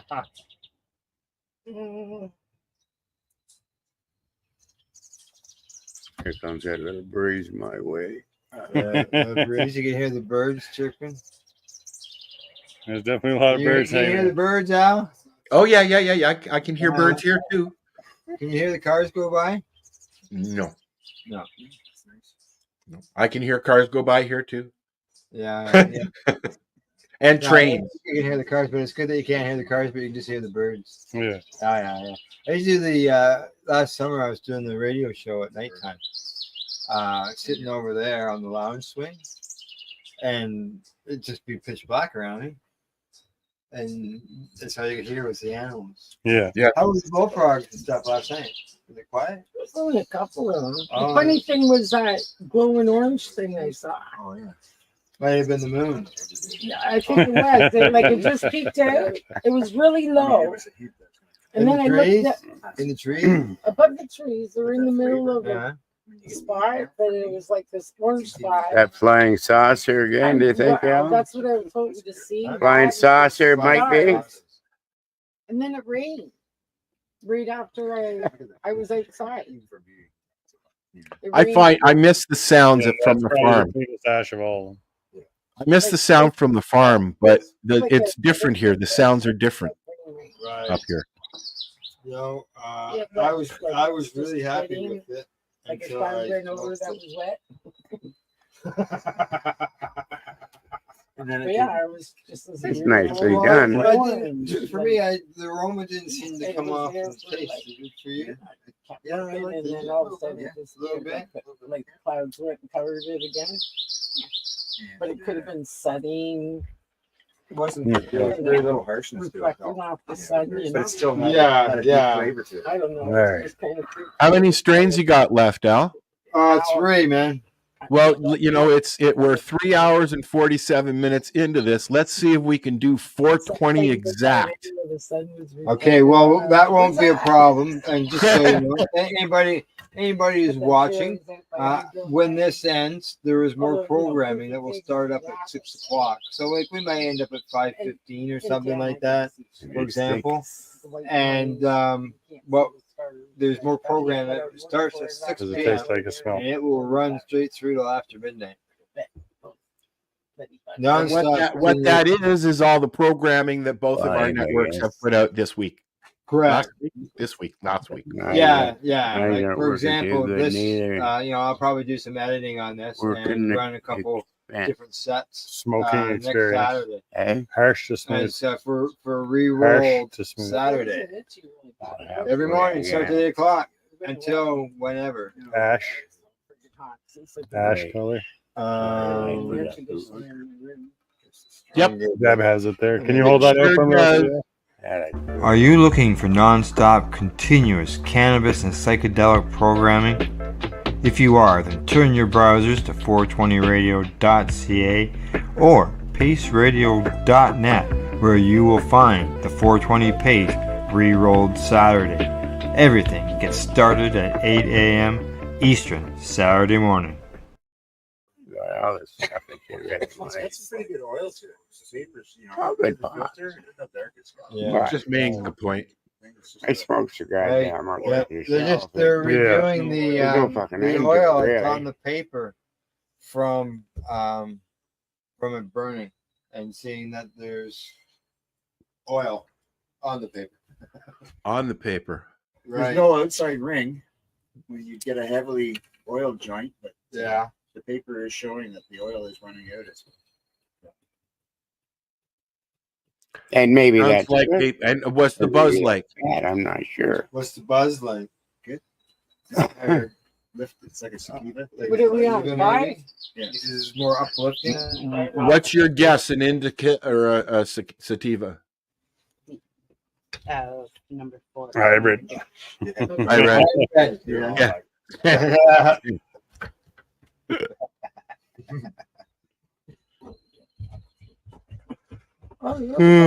Coming to you. I'm okay, thanks. You're okay? I'll pass it on to the next generation here. That's it on. We should have done a telethon, buddy. Could have raised some money. Yeah. I've got an infused cookie here. I'm going to taste. It's going to be touchy.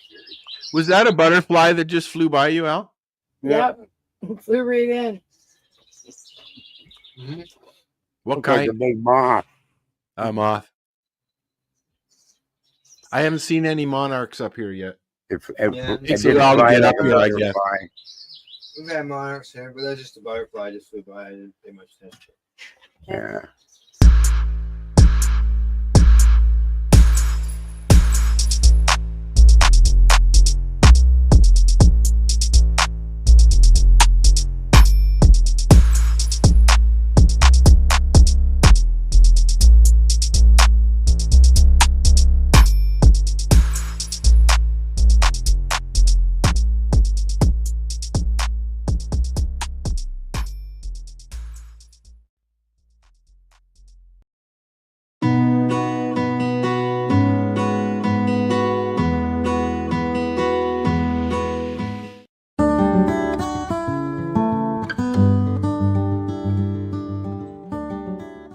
JJ. Hi. Got a minute? All right. I've got JJ O'Brien with me. So what do you think? I think it's great so far. I've just been making my rounds through the vendors, and I'm only about halfway through. So, but it's been very interesting. It's a great crowd here. It's very busy. So I'm just slowly making my way through. Yeah. I saw you up on stage during the seminar there. Yes, I was very proud to be representing Education and speaking on the Sovereign and Inherent Rights panel with my colleague, Jose Bourgeois, who's absolutely amazing, and with Kathy and Sturgis. It was a great panel, and I was very honored to be a part of it. Yeah, good. Now, I guess you're spending the rest of the day walking around. Are you in any more panels? No more panels today, but I'm going to walk around some more, and then I'll be seeing everybody in the consumption lounge later, and hopefully hitting it at the after party.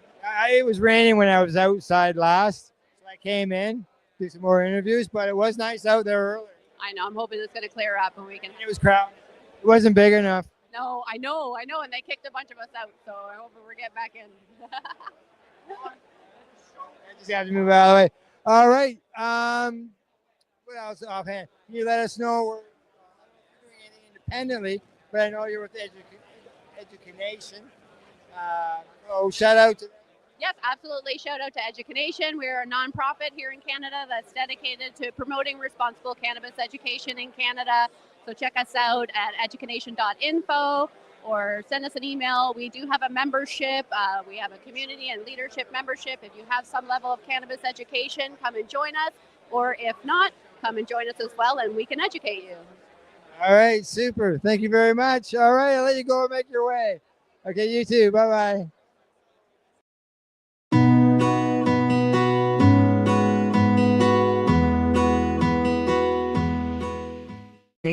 They may be involved with. All medical advice during our broadcast is not a medical opinion and should be checked with your medical physician.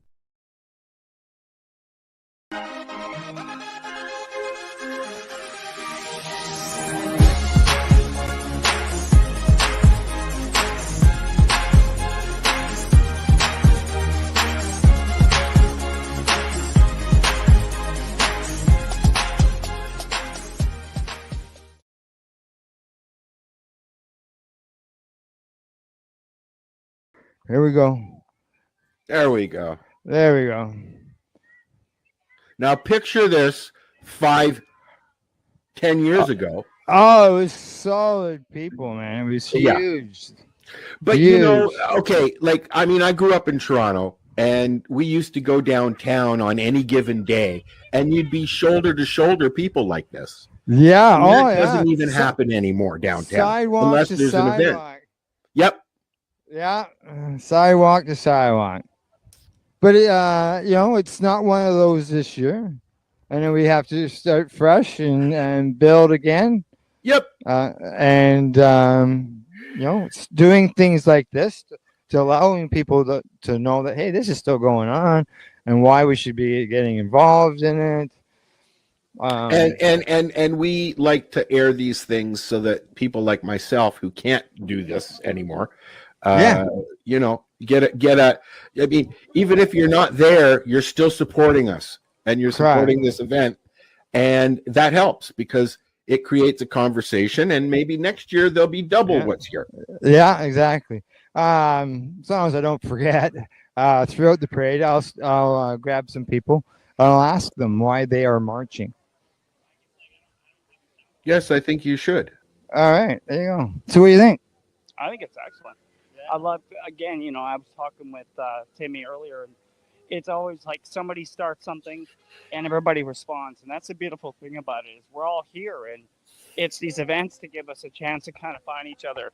So this is my first march. I've been involved in plenty of events, but my first march. So really, you know, yeah, like, so it's really exciting to be part of, like, you know, the movement and has, excuse me, in that sense.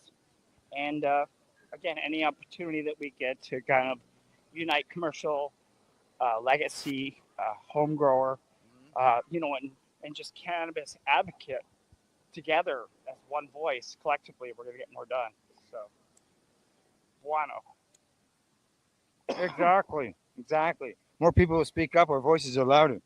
Yeah, that's it. I like, you know, like, I think it was Dalai Lama said, if you think you're too small to make a difference, sleep in a tent with a mosquito. So, kind of. Not lots of times. Like, you know, so if you don't believe, like, you know, anybody who's done that can definitely agree how a small thing can make a big difference. And You should let everybody know who you're talking to. so, pardon me? Should let everybody know who's talking. Oh, I'm D the Bug Guy. I'm just I'm a Canadian grower. I'm medically licensed. I'm also CanCell certified. So I love exploring the different aspects of the industry, as well as being part of the moving change. You know, we have a good system in the sense that it's better than not having one. Yeah. But there's still work to be done. That's right. Sure is. So basically, you march for access, and I march for everybody. I march for those that can't be here today. I march for those that have been incarcerated for this plant, that still feel silenced, that don't have the access. But like I said, otherwise, just we're here to support the plant, and the people that are here are trying to make a difference. A lot of familiar faces, and a lot of new faces. So, oh yeah. So, like I said, me being one of them with the march, but you know, there's events surrounding it. We come together. It's a round table. Next time is better. Yeah. You know, so it's all about execution, and like I said before, you build it and they come. Yeah, that's right. Exactly. All right. Well, thank you for the words. Anytime, man. You know, I'll see you throughout the day, bro. Yeah, that's right. That's right. We will. I'm gonna see if I can grab Scott here. Who? Hey, buddy. How you doing? Dad, how are you doing these days? Can I ask you a question? Sure. The answer is 8. It's always 8. It's always 8. Not for this question, though. Why do you march? I march because we still have a message to send around the world. We've legalized it. We've made it work for the best. I think, you know, it's not perfect, but we've made it. And we were talking earlier, a few of us, about the old expo days and treating yourself and how far we've come. And yet the world still is trying to catch up, I think. And, you know, back in those days, we were out advocating for cannabis law reform, and we're still, you know, asking for cannabis law reform because there's always, like you said, it's not perfect. There's always changes that could be made. Lots of changes that can be made. From the fact that they're talking about decriminalizing hard drugs right now, I think that's a good conversation to be having, and I think it's the right time. Also, I want to say something. I have a very nasty injury I recently suffered, and I have really come to realize as we should maybe we should move along, eh? That some of the damn packaging. Did you get it? Some of the damn packaging in these containers and stuff that we're buying nowadays. Oh, brutal. I have suffered greatly trying to get into these. Oh, big time. Oh, I know. Putting my foot down. I'm tired of it, and I know a lot of people are. Yeah, like I anything that I've had to open, majority of the time I've had to use scissors in order to get into them. It's very difficult to do right now. So, and I'm not complaining, not at all. I'm not saying that. Yeah. I'm saying that this is a simple injury in a lot of people's lives to what they've suffered. And if I'm having that much difficulty trying to get into my medicine, I can't imagine what it must be for a lot of people. Oh, yes, because especially so many people go to the stores for medicinal purposes. And I think that's I'm going to say too, because a lot of there's been a lot of increase in the older category of people going in, right? So they're having to deal with these packages. And yes, from seniors to disabled people, even to people that are new to it, they're befuddled by some of these packagings. And I just look at them and just have to roll my eyes and go, yeah. Yeah. Organization. Yeah, correct. Well, we caught up to the parade again there, Al. All right, Scott, thanks. We'll be talking, man. I will look forward to That's right. Bye. How are you? Can I ask you a question, just so you know? I'm Al, my producer, and we're live on 420radio.ca and paceradio.net. So basically, my basic question is pretty simple. Why do you march? I've been doing it for years, and we still need to recognize it globally, so I march. There you go. Exactly. I want to travel and be able to smoke weed in other countries. Yeah, exactly. Good answer. Thank you. Right. So we need lounges. We need lounges where they can host events. Yes, we do. We're missing so many of them now. It's really sad. So why do you march, Ashley? Oh, because this needs to be legal everywhere, and we need to change the face of legality too. We definitely need lounges. Exactly. We used to have a lot of them in Toronto. Not Yeah. Now there's Exactly. like 4. We'll get there. As I said to people earlier, when cannabis was illegal, we were marching for cannabis law reform, and we're still doing that today. To this day, 100%. We still need to up all of our legal limits to allow for medical patients to actually get some form of relief. Why should someone get arrested with 32 grams or a ticket for 32 grams when you can go places and buy substances with greater quantity? Right? Yeah. Ridiculous. Absolutely ridiculous. All right. Thanks, Ashley. No problem. Thank you. Website. SofaKingGoodBakery.com. Okay. Thank you.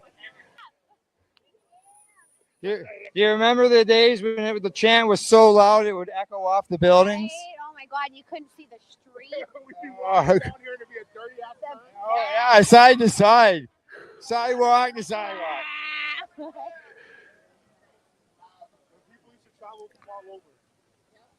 Yeah. Oh, yeah.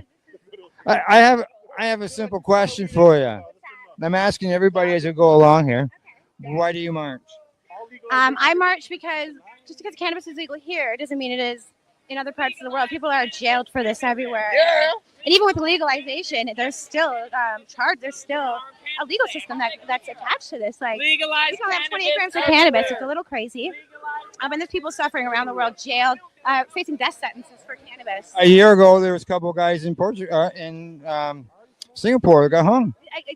That exactly. I think so this there's is why we somebody do else this. waiting to be Our hung as crowd's well. a bit smaller than it has been in other years, but the message is still the same, and it will still be the same until cannabis is legalized and it's legal and accepted. Exactly. Stigma needs to be removed as well, right? So Exactly. we're working on that. I mean, we're 5 years here legalization, and it's still, stigma's still attached to it. Exactly. So it's not going to be a quick fix, but we keep this up and we keep normalizing it. It's like 90 years of prohibition. That ain't going away. Exactly. And we think it's just because now we have stores everywhere. It's just going to be, oh, hoity-toity and fun and it's not. People still have bad are still, brainwashed. The reefer madness, that generation is still around. So, Yeah, exactly. And their kids. So we just need to change the way cannabis is viewed. And again, not just here globally. This is a global march. This isn't just in Toronto. This is just Toronto's section of this global march. Yeah, exactly. So we just need to, keep fighting the good fight. Yeah, exactly. There's a big one going on in New York right now too. Al says there's one going on in New York right now. I love it. Well, it is global, right, guys? That's right, global. All right. Oh, we got a poll there. All right, thanks, Amy. Take a poll. Put some rap music on. I'll stop and ask Church a question. I'm asking everybody the same question. Okay. All right. Okay. Why do you march? I march to spread awareness and to show my experience along with having a good time and hanging out with some friends.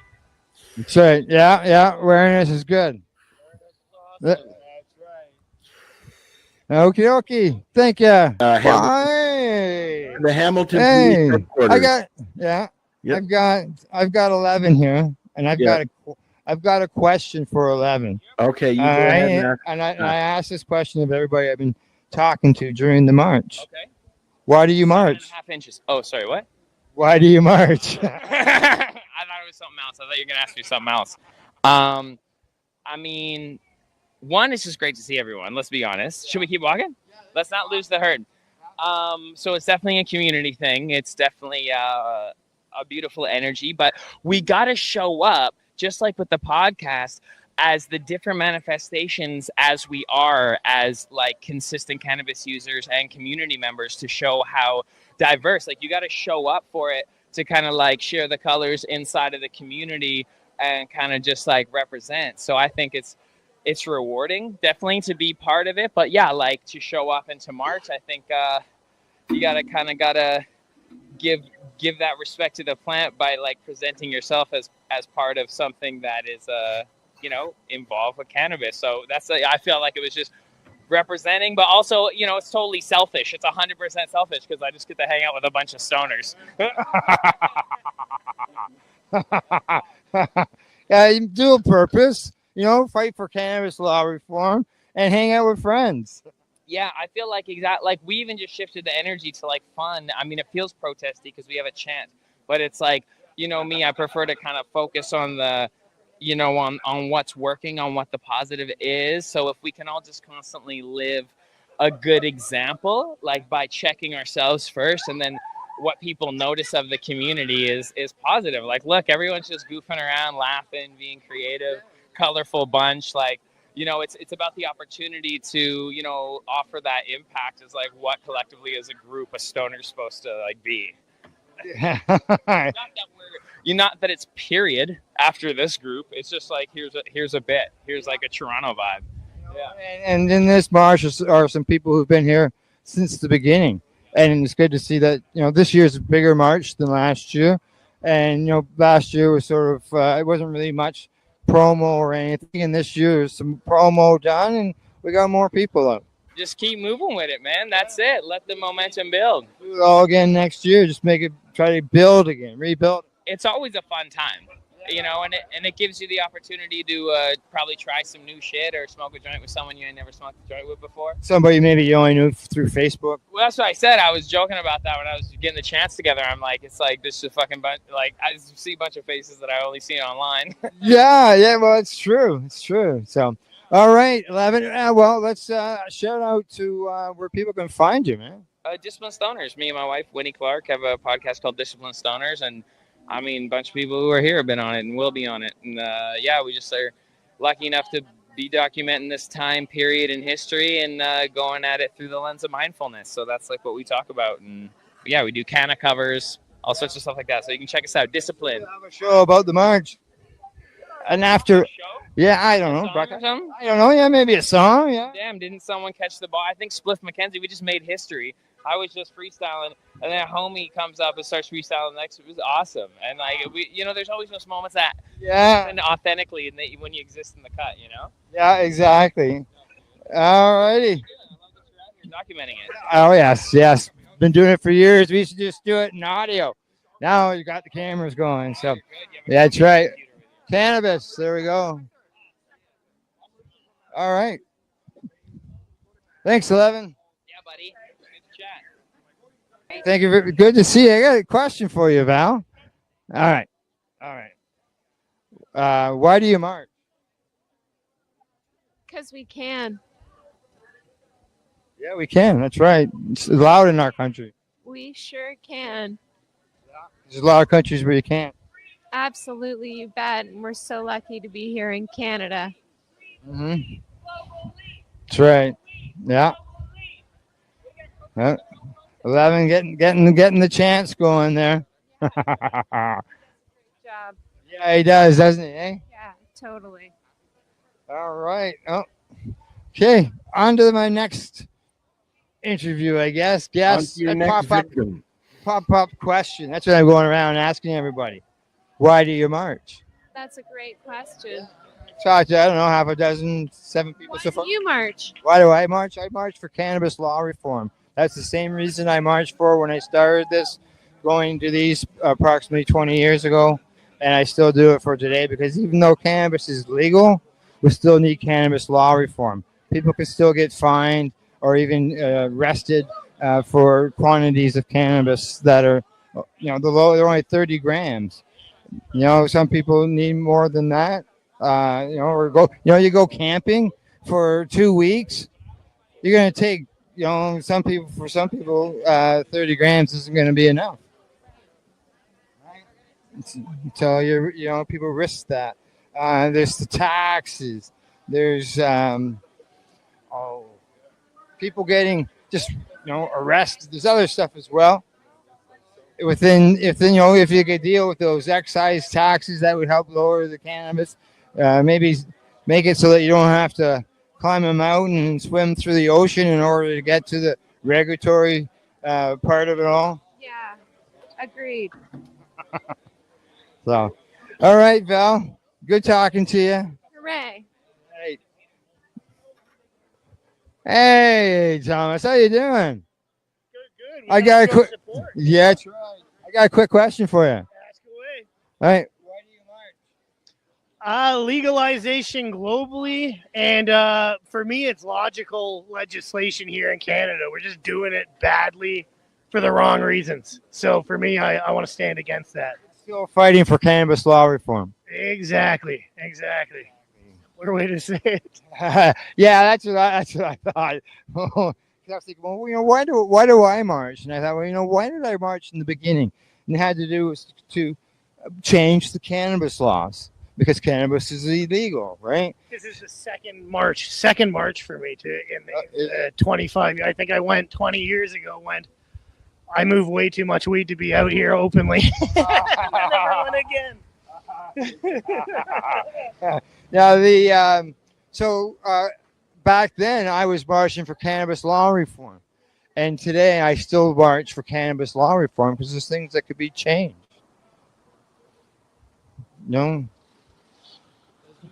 The regulatory end of things, as well as I look at it as, taxes would obviously make it better. I think I adjust that. Patients can have tax-free medicine. Why not a location where a patient can actually go into and get their medicine and talk to somebody who's, Well, I would just take the boot off the neck of the industry. It's stifling innovation. Nobody can move. It's a stranglehold in favor of monopolizing for corporate interests that do not care about the average Canadian, doesn't care about the medical patient, doesn't care about the recreational user. Let's smarten up. Yeah, exactly. And some countries use us as an example of way to do things, and we're still fighting in order to make change. Yeah, well, one punch at a time, right? That's right. Exactly. All right, Thomas. Thank you. All right, keep marching. We will. I think the newbie is burning up the tires on the little Nugs cart here. Last time I checked, I don't even know if the baby's still in there. Oh, really? It's been a long time since I've Well, looked. you got it tied in there pretty good, though, with the string and all. It's pretty secure, but ever since he's become mobile, he climbs out every once in a while. So, yeah, how big is Toronto? I'm sure we'll find him later. So I have a question for you. As you said, you're the newbie. Why do you march? To have the conversation, or to encourage having the conversation. I think my biggest thing is I do not like the fact that any conversation is cut down because people are uncomfortable or they only want one side to be told. And I think that the conversation regarding cannabis isn't fully being told or fully allowed to be told. And I think that's both the positives and the negatives. I'm not even advocate that it's, the miracle. I don't think anything is the one and all thing, but people have to at least be willing to do the studies on it, have the conversations. What is it actually doing? Where does it help? Who can it help?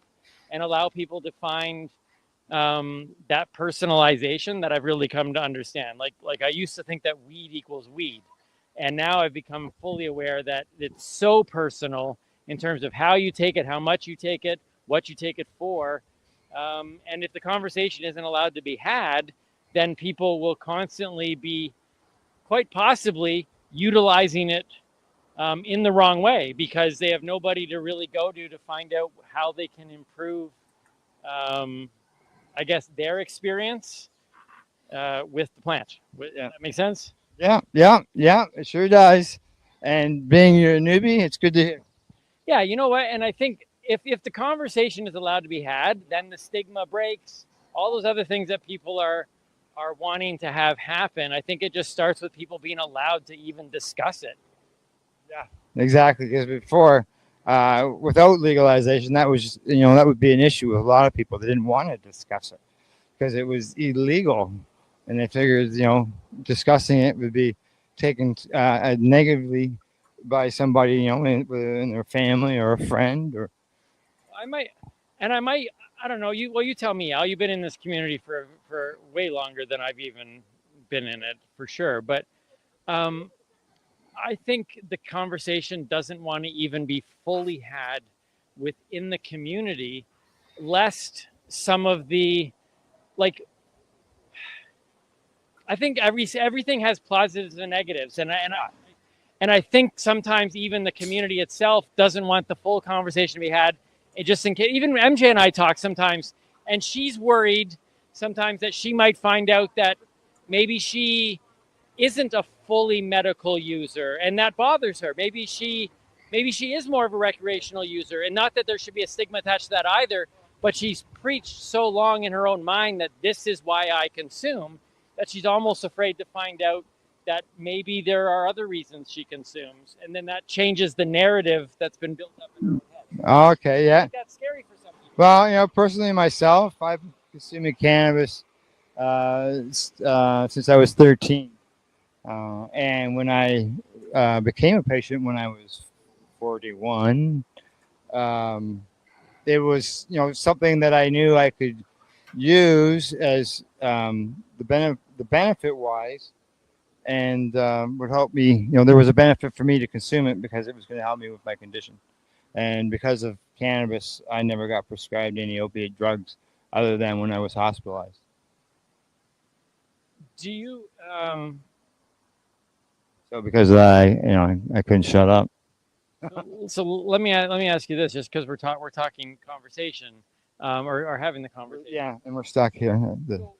One of the things that, in regards to opening the conversation, and I'd love to have your opinion on this, is MJ and I talk a lot about the consuming it through the burning consumption, through smoking it, and the health benefits that can come from cannabis, but also, there's also the negative side of, that form of consumption can certainly do damage to lungs.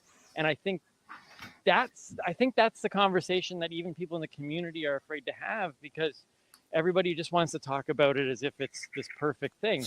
How do you feel about that concept of that form of consumption?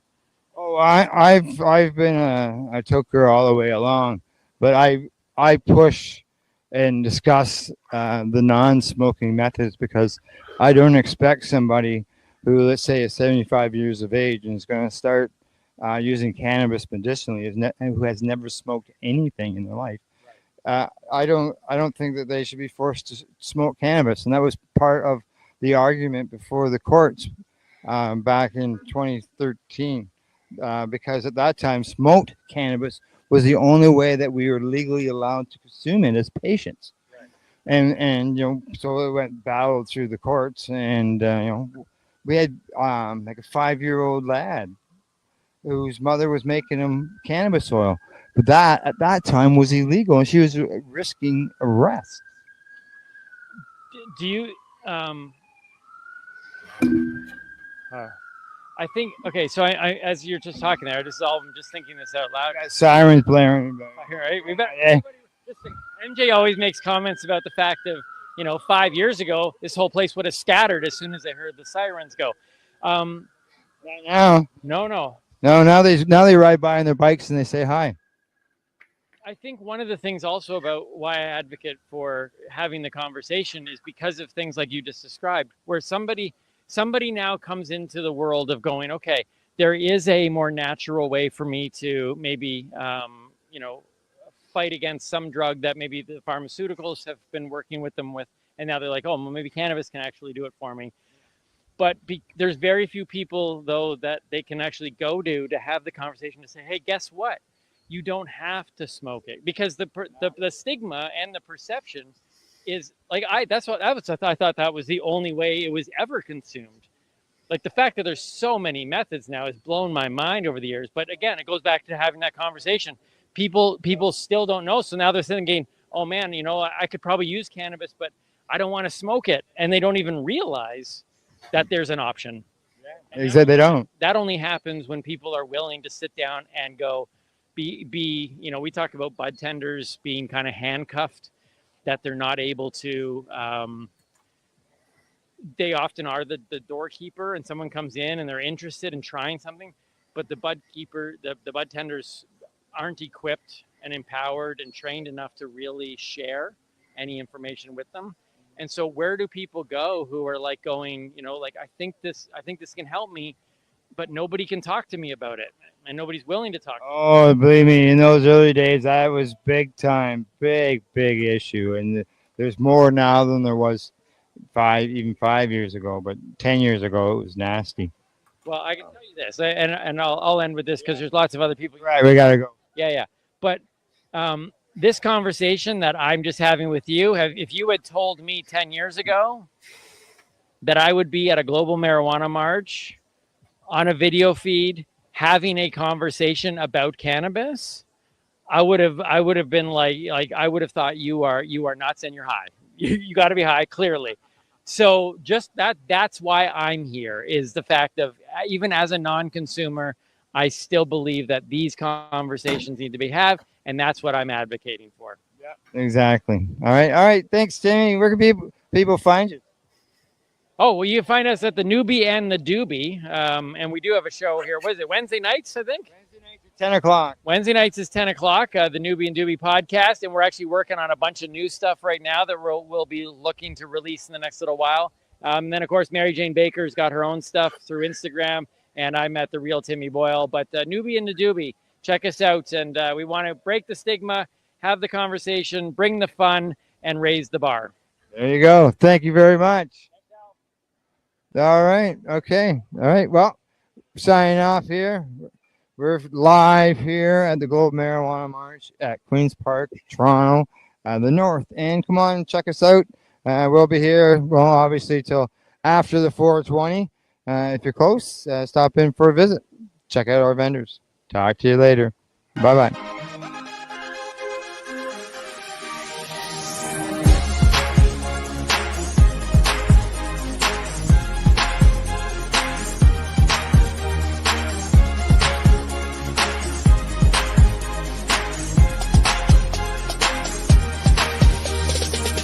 opinions of the individuals during this broadcast are their own, and may not be the opinions of their group or other organizations they may be involved with.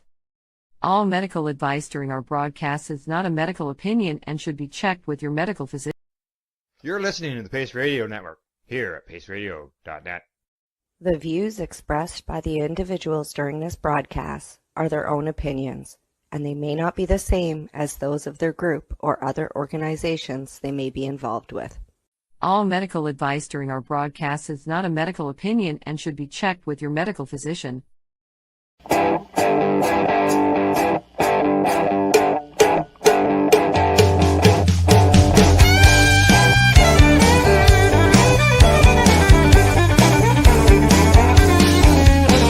I woke up this morning with a crack in my head. 12 grams of loggers later. Good evening, everyone, and welcome to the Pace Radio Show. We're live at paceradio.net, but we're also live on YouTube and Facebook as well. Good evening, Tamara. How you doing? I'm doing. How are you all? Not too bad. Tired. But, It's Wednesday, so Wednesday night I did the late shift and then the morning shift, and so Wednesdays is not mine. But I do, like I said, I could work straight nights, but I do this to myself so I can do this show. Like that's why I work Wednesday day shift, right? So I do it for a reason, and the tired is worth it. Yeah. Well, you'll work Tuesday night and then get up for Wednesday morning, but you get off from Wednesday night till Thursday night. I don't work now till 3:00 tomorrow afternoon. Yeah. It gives me a long kind of turnover too. But I specifically asked for Wednesday day shift so I could make sure, because they had switched my days off for a while because we had another lady working for us. And then when they started me working 6 days a week, they asked me which day I wanted off, which I didn't care. And at one point I had Wednesday the whole day off to do the show, right? And then she wanted Wednesdays so that they could change me to Saturday. So they had a day during the week that they could go do business appointments and doctor's appointments, right? So I work day shifts so that they can actually have a day that they can actually go and they can leave. They can get at all till 3:00. So they have like that whole day to actually go and do their appointments and stuff that they need to get done, because my one boss is diabetic, right? So he has regular blood tests and stuff done too. So everybody needs time to do that. Well, like I said, it works better for them because and then her mom is in her 90s and she lives with them too, and sometimes they got to take grandma to the doctor, so they're they'd have to do so. And it worked out well for me because, like I said, then I've got Wednesday night free to do the show. That's right. Exactly. Yeah, the you can see the dewdrop over my shoulder here. Yes. You can see I got a little water line in there. I had it out on the weekend. Had a nice sunny, nice day out for a walk. Took it with me. Enjoyed it out in the country. And then when I got home the other day, Gail had me this container. Right. And it's big enough that I can put some alcohol in here, okay, right. And put my apple or my dewdrop inside here and soak it overnight. Right. Pull it out in the morning and it's clean. Right. Clean I know. I think that's a great idea because, like I said, I never thought of that. But there's so many other like pipes and bongs and stuff over the years that were really hard to clean. If you would have had, I would have thought like a coffee can or whatever, right? Never thought of that. That's a great idea. Yeah, I've got a vapor bond, a Roar vapor bond, a TY Roar vapor bond. Actually, that can be a problem. It has spots in it that's hard to get at to clean. Yep. And something like that, the base of it would fit in there. This might be just big enough for me to put that in there. Right. So that bottom part of where it's the problem will. Because it'll have that spot where the pipe or the stem comes out of the bong, right? And you can never get on that bottom piece, right? The only thing I ever found that actually works is salt nice. And you have to really it, but then again, you're risking chipping or hurting, because the ice be hard. But yeah, Yeah, that's yeah, because like, you can put, some people use ISO, or sponsors, Limestone City Hydroponics. They actually carry high proof alcohol for patients to use to clean. Yep, their items. Like I've got a container I clean my scissors in from harvesting. Yeah. I've been cleaning my pipes and stuff without this. Now I'll just throw it right in here. My grinders, like I'll tell you, I gotta clean the things like once a week.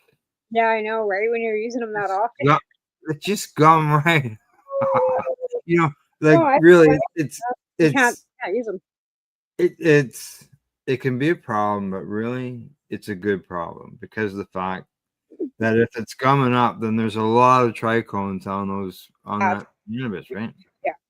Yep. If you got gummy scissors and gummy stuff, that means you got Yeah. some trichomes there. Oh, And the yeah, stickiness. like it leaks out the end of the joint. Yeah. Right. Yeah, that. That's the kind I've missed that because when you smoke legal weed, you don't get that. Like I'm looking at some of the papers and I'm going, like, is there even any resin on that? Like, it's white. Like, seriously, like. Oh, yeah, let me just see. Like I said, Oh, this is what you're getting out of the legal market. Like I remember back in the day, we're talking like early '90s when we were like getting ourselves in trouble with this really good skunk weed by and actually got himself busted selling that stuff, and it was a big conspiracy for the purpose of there was 13 of them they busted in that ring, and my husband was at the bottom level of it. My ex-husband, like we're talking like in the yes, there's nothing. he got busted. It was 89 and 90 he got busted, and he did 45 days for his first offense for selling cannabis. But they had a book. They came into our house, they busted our condo. They had a photo album this thick of pictures of it, and they had my car. They actually seized my Mustang because it was used for transporting. Right. Oh, okay. It was when I was young, like I was like 18, 19, right, when this was going on. But the cannabis we had was skunk. It was called skunk, and it was like the stinkiest, stickiest, and like you couldn't even get it through a joint. I'd smoke a joint, 2, 3, I'd be sleeping. Like it just knocked me right out. I didn't even. Oh, really? That it was an uplifting. Oh no, it was like indica. Like it was like couch lock. Okay. Oh, it was good. But I mean, like back then I was like lightweight, had barely started smoking cannabis, and I like 4 puffs and I'd be asleep on the couch. So I didn't smoke. But the stink, holy, it was stinky. It's stinky. Yeah. The I got some more questions to ask you, but just so you know, I've got some stuff here tonight to go over, like we normally do.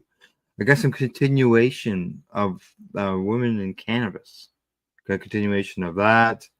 Why they're buying so much and talking about the growing of cannabis for the women. We're gonna get into taxes. You love talking about cannabis taxes, so we're gonna get into that tonight as well. And let's see what else. Some trials. Oh, some driving stuff. Yeah, there's some medical information.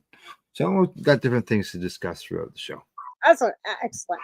Well, like I said, we always end up finding, there's so much, like there isn't as much news as there used to be since legalization. That's for sure. Yeah, and stuff that does come up. It's sharing education, sharing knowledge, sharing stuff that's just came out in the news, whatever, right? Yeah. So. And unfortunately, the states didn't get some of the outcomes that they wanted, and even the states that had referendums on cannabis didn't get the outcomes. Yeah, exactly. And there's still some challenges going on with some of them too. Right, but here's the thing too with the barriers. Like they had 57%, and it had to be at 60. Yeah, so that was Florida. Correct. That was the Florida. Right, and that just seems to me to be kind of ridiculous. Like 50-50, like it should be like at a 51 or 52. 50% plus one, right? Right. Exactly. That's the majority. But then you got it at this level of 60%, and it's like 3% below that. They don't even budge. And I'm thinking that's just, isn't that round up? Oh, yeah. Well, yeah, that's the way they set it up, right? Like it people just say it was set up to fail because that's exactly it was that high, right? For failure, right? And they would know through their own internal surveying about what the percentage of support is within the states, just through polling, right? Well, I foresee a lot of And if private. they know that it's only like 52%, and they set a standard at 60, Yeah. then that makes it, a better chance that it's going to fail, right? Well, I foresee the pot laws in the states becoming reinforceable. I see them really cracking down on cannabis in the states in the next. I really do, especially after watching a program on Ecuador. Was it Ecuador? And how their prison system is set up. Oh, okay, right. How they've got how their president decided that he was going to go under a state of emergency and clean out the gangs. They have MS-13 basically locked down in a private Right. jail that they built. It's 8 football fields long. Each cell has 80 inmates in it. They are stacked on top of each other with no mats, no blankets. They have one toilet. They have a pit that they put water in for them to wash with. There's zero human rights allowed. They're allowed out of that cell for 30 minutes a day to exercise in the hallway. They don't ever get to see it Yay. day. And this is how Matt Gaetz, who thinks that's a great solution for the United States. So Mm. I don't see it being Yeah. good. And that means that they're going to crack Hopefully they down, won't have to worry about him. right? Like cracking down on cannabis too. Like that's going to be I'm seeing a mix, is what I'm seeing in the future down there, because they have talked about letting the states decide. So I see an uneven way that the laws will be applied across the whole country, where some states will be 100% in favor of it, and some states will be against it. People will be charged for simple possession of cannabis. Some of them may receive long jail sentences, or longer than what is really I can't was think trying of to a word explain to put in there. to some of my friends in the US that people up here at one point in time with mandatory jail sentencing, people with cannabis offenses would get charged for a longer sentencing than somebody who had sexually assaulted somebody. And they were Well, under yeah. That's what it was. Yeah, correct. It was. It was. Yeah, it And was. again, Yeah. and again, like they find that appalling, but because their sexual Yeah. assault rate, they get like 25 to life down in the States for that kind of stuff, right? Oh, Up okay. here, yeah, like that's even though they think women are shit, they still charge, because it's it's different sentencing. Like they get That's, a little harsher on them. It's a felony down there. Where well, it here it's seems a to slap be, on the damn wrist. I don't want to get into that part, but it seems to be pretty popular in a certain spot right now. So Yeah. Anyways, that's yeah. So give us a bit of a update to what's going on with the CSP. Well, we made it out this weekend, by the lick of my ass, because we've got stuff stuck in the mail. And yeah, so with that being said, I hustled up and made some candy and did my thing, and we made it out there. We've serviced 60 people again. So we're Really? about In one location. one location, One and location. that's one of 4 in town. I haven't been to the other locations Well, because yeah. We had talked last week that Right. it's going to be hard for you to go to all the locations, and you're looking at maybe just going to the one. and now this one, because of where it's located, is kind of like you come off the top one of the industrial roads, right? Mhm. And then you have to go in kind of through through our open field, right? And the road, Oh, okay. like, let's put it this way, the hot chocolate was all over the front seat of my car. And I had So you're off-roading it. the guy's just like, so it's like, and never mind, and then it's down and up and whatever. Like But hot yeah, chocolate. Hope your seats are vinyl, not it cloth. was just on the floor. It was just on the floor, not my seats. Just Oh, okay. and I have a mat, so it's Floor really mat, hopefully. yeah, floor mat was there. Hot chocolate just make a big stain, man. It hit the floor mat, thankfully, and that was it. But I mean, Yeah. I'm going in there and I'm trying to drive and hold on to the coffee can, like the Yeah. coffee pot itself, because it was moving around inside the milk crate. And I'm like, oh. Anyways, I Yeah. got it without too big of a deal. Yeah. Love that. They love the hot chocolate, but Good. it's going to be an issue with the winter because we got snow today, and they don't plow that road. So I'm Snow. not sure I'm going to be able to get in there this weekend. Oh, but so did you had enough snow that your roads were plowed? We've had 5 inches of snow today already, and it's 5 inches. It started this morning, and it's just been coming down. Oh, like not kidding you. So it's not like I gotta go now find my goddamn snow shovel because We have a couple over the next 2 weeks. We have a couple faint chances of some flurries showing up. Sunday. There is one day. There's one day it says 1 to 3 centimeters, Yeah, well, that's what ours said. and it's only like 40% or something. So that's Yeah. it's a maybe. Yeah. Well, like I said, they told us So until mid-November. It's okay, mid-November. so you got to deal with this supply issue also, obviously, with the mails going in. Thankfully. Can people use courier? Well, they can, but again, it's way more expensive, right? More Like expensive, I heard it's $86 to send an envelope through Perlator now because now, of course, the mail strike. So now they've raised their prices because they're now. Oh yeah, supply and demand, yeah. So Amazon you can get because they've never shipped through Canada Post, right? They've always shipped through third-party couriers. So your Amazon stuff is fine to get, but anybody shipping out of like anywhere else, if you go through Perlator or FedEx, DHL, UPS, whatever they are, yeah, you're going to pay 60, 70, $80. Like I paid $50 for a big, huge 25 kilogram box to come from Nova Scotia, right? Through Canada Post. It was only $50 is all I had to pay for that box, right? Which of course came out of our donation money. But again, Canadian Lumber sent me that out, and thankfully it made it before this mail strike too, but it came Canada Post too. But it was $50. That box per liter probably would have cost me $200. Oh. Well, 25 kilograms. It was 45 pounds. The post office, depending on what you're moving around, you got those, like if Oh they. yeah, this wasn't in a prepackaged box. I guess these papers they come in like a square box type thing. Oh, they sent me. Here, I'll show you. They sent me a box with. You box. It's not a little box, folks. She said box. It was a little box. It had 4 of these inside of it. Holy! Are stuffed full of papers. You got 4 of those. 4 of these, and they're all the different kinds. So they sent me 2 boxes of the woods, right? And then they also sent me a box of the greens, and then they also sent me a box of. Oh, where is it? They're called the hippies. The hippies. They have another one that I don't just. You're using the hippies. That's why you can't find them. No, the hippies are probably out there. They're right here. Hey, puppy. That's the box that I opened for the weekend, like to take out was the hippies. So these are the hippies. Okay. So And are they thin or? Yeah, they're all right. All right, good stuff. I just opened a pack tonight. So this isn't stuff for me, right? So I don't really utilize much of it. But I did grab 1 pack of the hippies just to check them out. But yeah, they're nice and thin.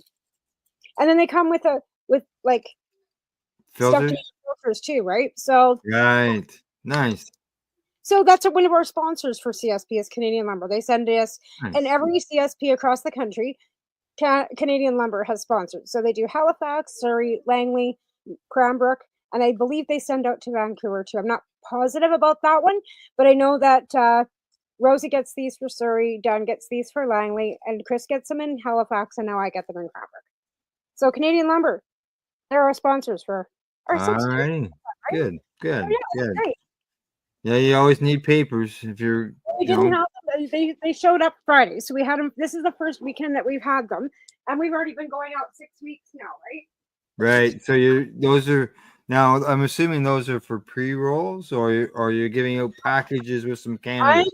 I give them out a pack of papers this weekend. We gave them a pack of papers. Before I was just kind of utilizing all the papers I had from every event that before. I had like a whole bunch of papers from the TY and like I've got a container of those.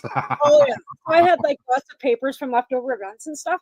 So what I did is I just kind of utilized those. And then at the first weekend I only gave them out because I had very little cannabis, right? I gave them each a gram and then 2 papers and oh, okay. because Rosie had sent me out a couple books when she sent me out her first sponsorship package, right? Mhm. So I did that with 2 papers and some like I just ripped everything apart. Now since we've had some more cannabis donated and stuff, they're getting now 2 grams of cannabis and a pack of papers they were given. If they still have papers, they'll tell me because they're pretty honest about that. I ask them, "Do you have papers?" If they say yes, they don't get any. If they say no, then I give them a book of papers, right? And then I Right. know that they've been back. Like I know who they are. They've been here every weekend, right? They've been the same Mhm. people, kind of thing. I haven't had. I've had a couple new ones in the this last couple weeks, but it's pretty the same people. So I know who's gotten papers and who hasn't, right?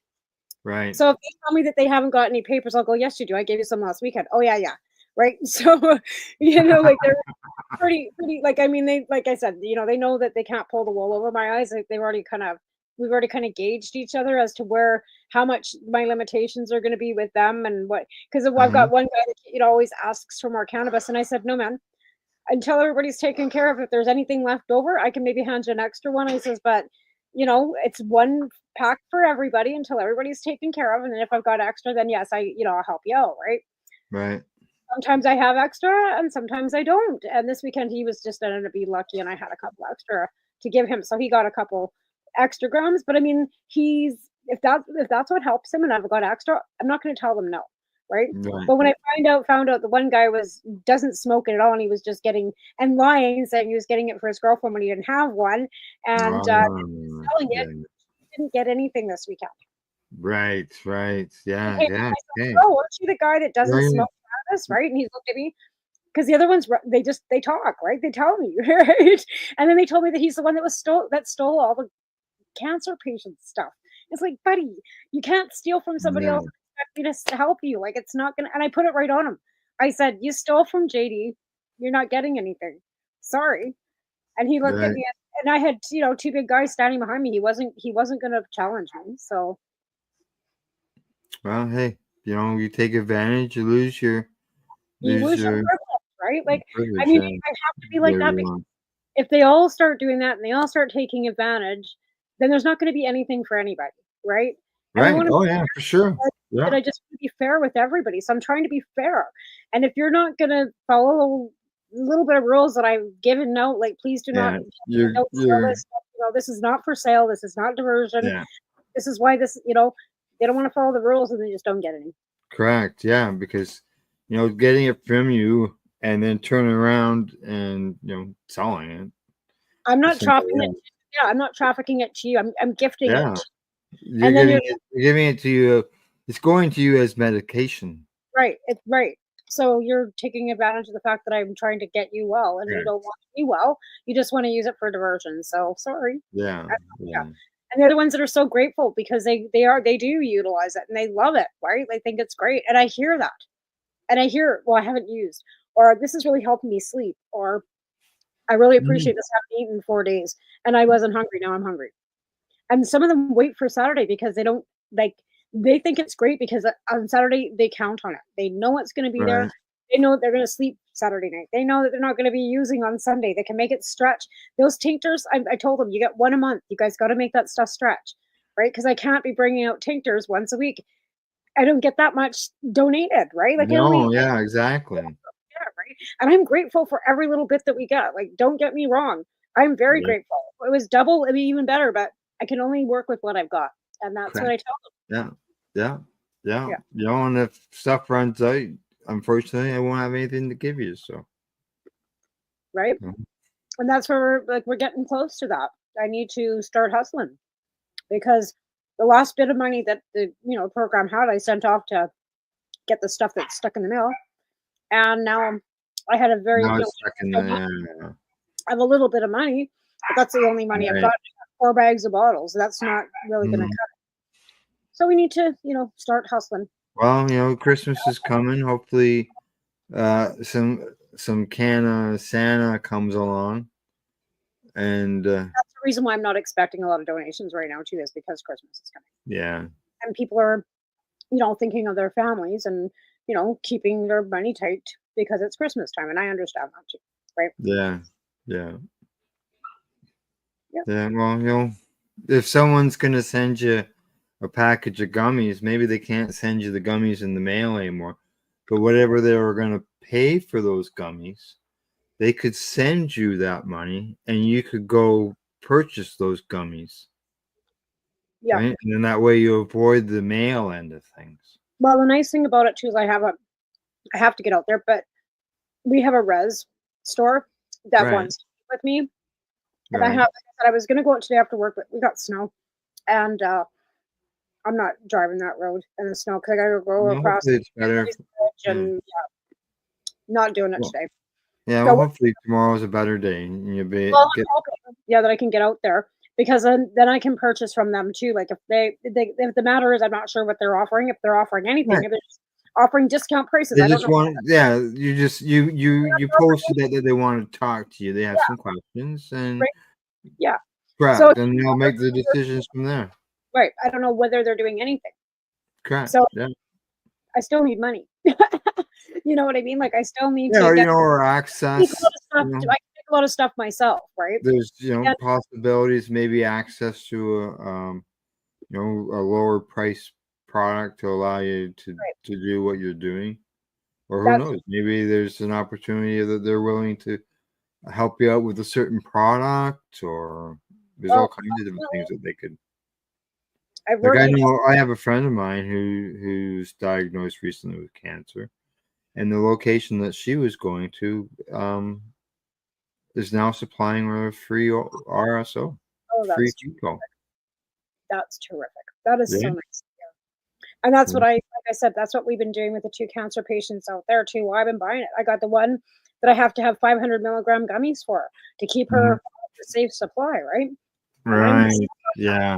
I had to make Yeah. gummies. 10 I milligrams don't I had do it. made candy this weekend at 500 milligrams. I used the last of the RSO that I had here, Yeah. except for 2 syringes, so I could give 1 each to the cancer patients. I plowed the rest out into that candy so I could make a high milligram candy for her. Because if I didn't Right. have her, she's going to start using again, maybe. And then she doesn't want to do Suboxone, doesn't want to do methadone, doesn't want to do the Acadia program. She wants to just use cannabis. And Use so far, cannabis. Hey, good. That's good. That's so good. well, there's no side effects coming. Like you go into Suboxone, then you have to wean yourself off that too. So you're weaning yourself off whatever to go on. Yeah. Yeah. You gotta Yeah. wean yourself off of that too, right? So Right. you're never really like Alvin's uncle lived on methadone for 30 years. You would have never known, right? Right. But he was a Yeah, and like I have a friend that she used cannabis to get her off the methadone. exactly. Well, Right? actually, I shared her story in the group. Yeah. Yeah. Yeah. So again, like that's the thing. Like there are so many different avenues to do this with, and if you choose not to use the pharma way, which is basically Suboxone or methadone, is using pharmaceuticals to come off, or you can do the natural way, which would be cannabis, Right. or whatever else that you think might help. There's like other plant matters too that can help with stress and alleviate nausea and that kind of thing too, right? I think cannabis is probably the most effective. Sleepy time tea and that kind of stuff helps too, but cannabis tea would be better. Mm-hmm. 20 years ago, I didn't have access to all that. When I was coming around and getting away from cocaine, I didn't have a lot of knowledge back then. Sure. I didn't know about the medical program. A lot of us didn't. Yeah, I wasn't involved in any of this. So, but smoking cannabis kept me away, right? Yeah. And I attune that to today. That if I didn't smoke cannabis, I'd probably drink like a fish, like I used to, and then end up at the end of the, when your inhibitions are down, you're blacked out, drunk, you're snorting coke. It was a thing, right? And then as soon as you're blacked out, you're snorting the coke, then you're sober again, going, "Holy fuck, what did I do?" Right? Like, and it's just like a. Right. So again, like, why even bother? I just come home, smoke a joint, never think about having a drink or anything Good. else, right? Yeah. Yeah. Yeah. That's good.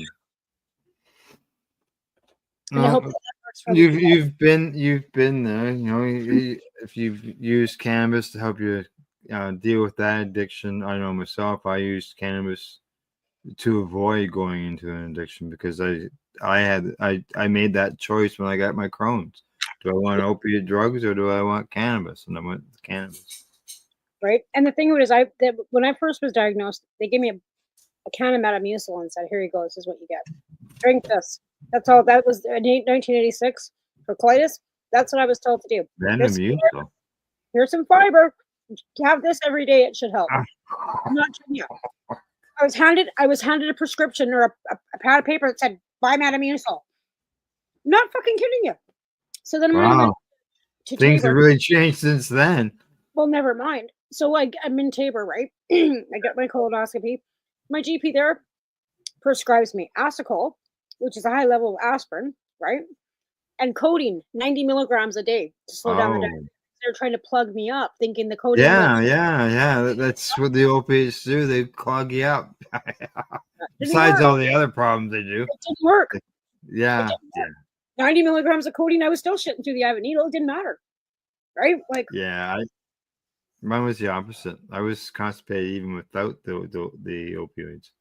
yeah, see, and that's not been an issue for me. They were trying to slow things down with all that. And that high level of aspirin was supposed to take down the inflammation in my colon. But I've also got lymphatic colitis, or microscopic, I guess they call it, which is like runs microscopically all through your small intestine and your colon. Where it's so ulcerative is where you get the ulcers, and they can actually remove parts. And then with mine, Yeah, they sew you back together again. you cannot do that. I Then was go told back. do that for you, so you never have any problems at all. You can have a colonostomy bag. Yeah, no thanks. No. All right, time for us to take a break. Already? Wow. Yeah. It's 8:31. We're 9. Depends on where you are. It's 6:30. 6:31 where you're at. So, all right, Tamara and I will back after the break. We got some things I want to discuss and continue that talk on with women of cannabis, and a couple stories here that I think people might find interesting. But other than that, you're watching the Pace Radio Show. We're live here at paceradio.net as well as Facebook and YouTube. You're listening to the Pace Radio Network here at paceradio.net. Limestone City Hydroponics is Kingston, Ontario's hydroponics shop. Take your growing to the next level and create the optimal environment with a tent kit, or maximize your yield with an ebb and flow flood table kit. Either way, Limestone City Hydroponics has more sizes and options to fit your needs. Are you looking for the power of the sun that adapts to your budget? Then look no further, as they have professional grow lighting. They have indoor grow systems that are easy and cost effective, with many options to fit your living space and lifestyle. Cultivate your growing potential. We have everything you need to succeed. And if you can't make it to the store, they offer local delivery to the greater Kingston area. Remember, when you're looking for experts to help you grow, then look no further than the locally owned Limestone City Hydroponics, 105 Sunderland Drive in Kingston, Ontario. Call them at 613-548-0420. Are you looking to get your medical cannabis grow license? Limestone City Hydroponics can help patients through the process of obtaining their license to grow medical cannabis. What's that? You don't have a doctor. If you meet the medical criteria, Limestone City Hydroponics has a nurse practitioner who can assess and provide medical cannabis prescriptions. What are you waiting for? Contact Limestone City Hydroponics at limestonecityhydroponics.ca or call them at 613-548-0420. What do you find at paceradio.net?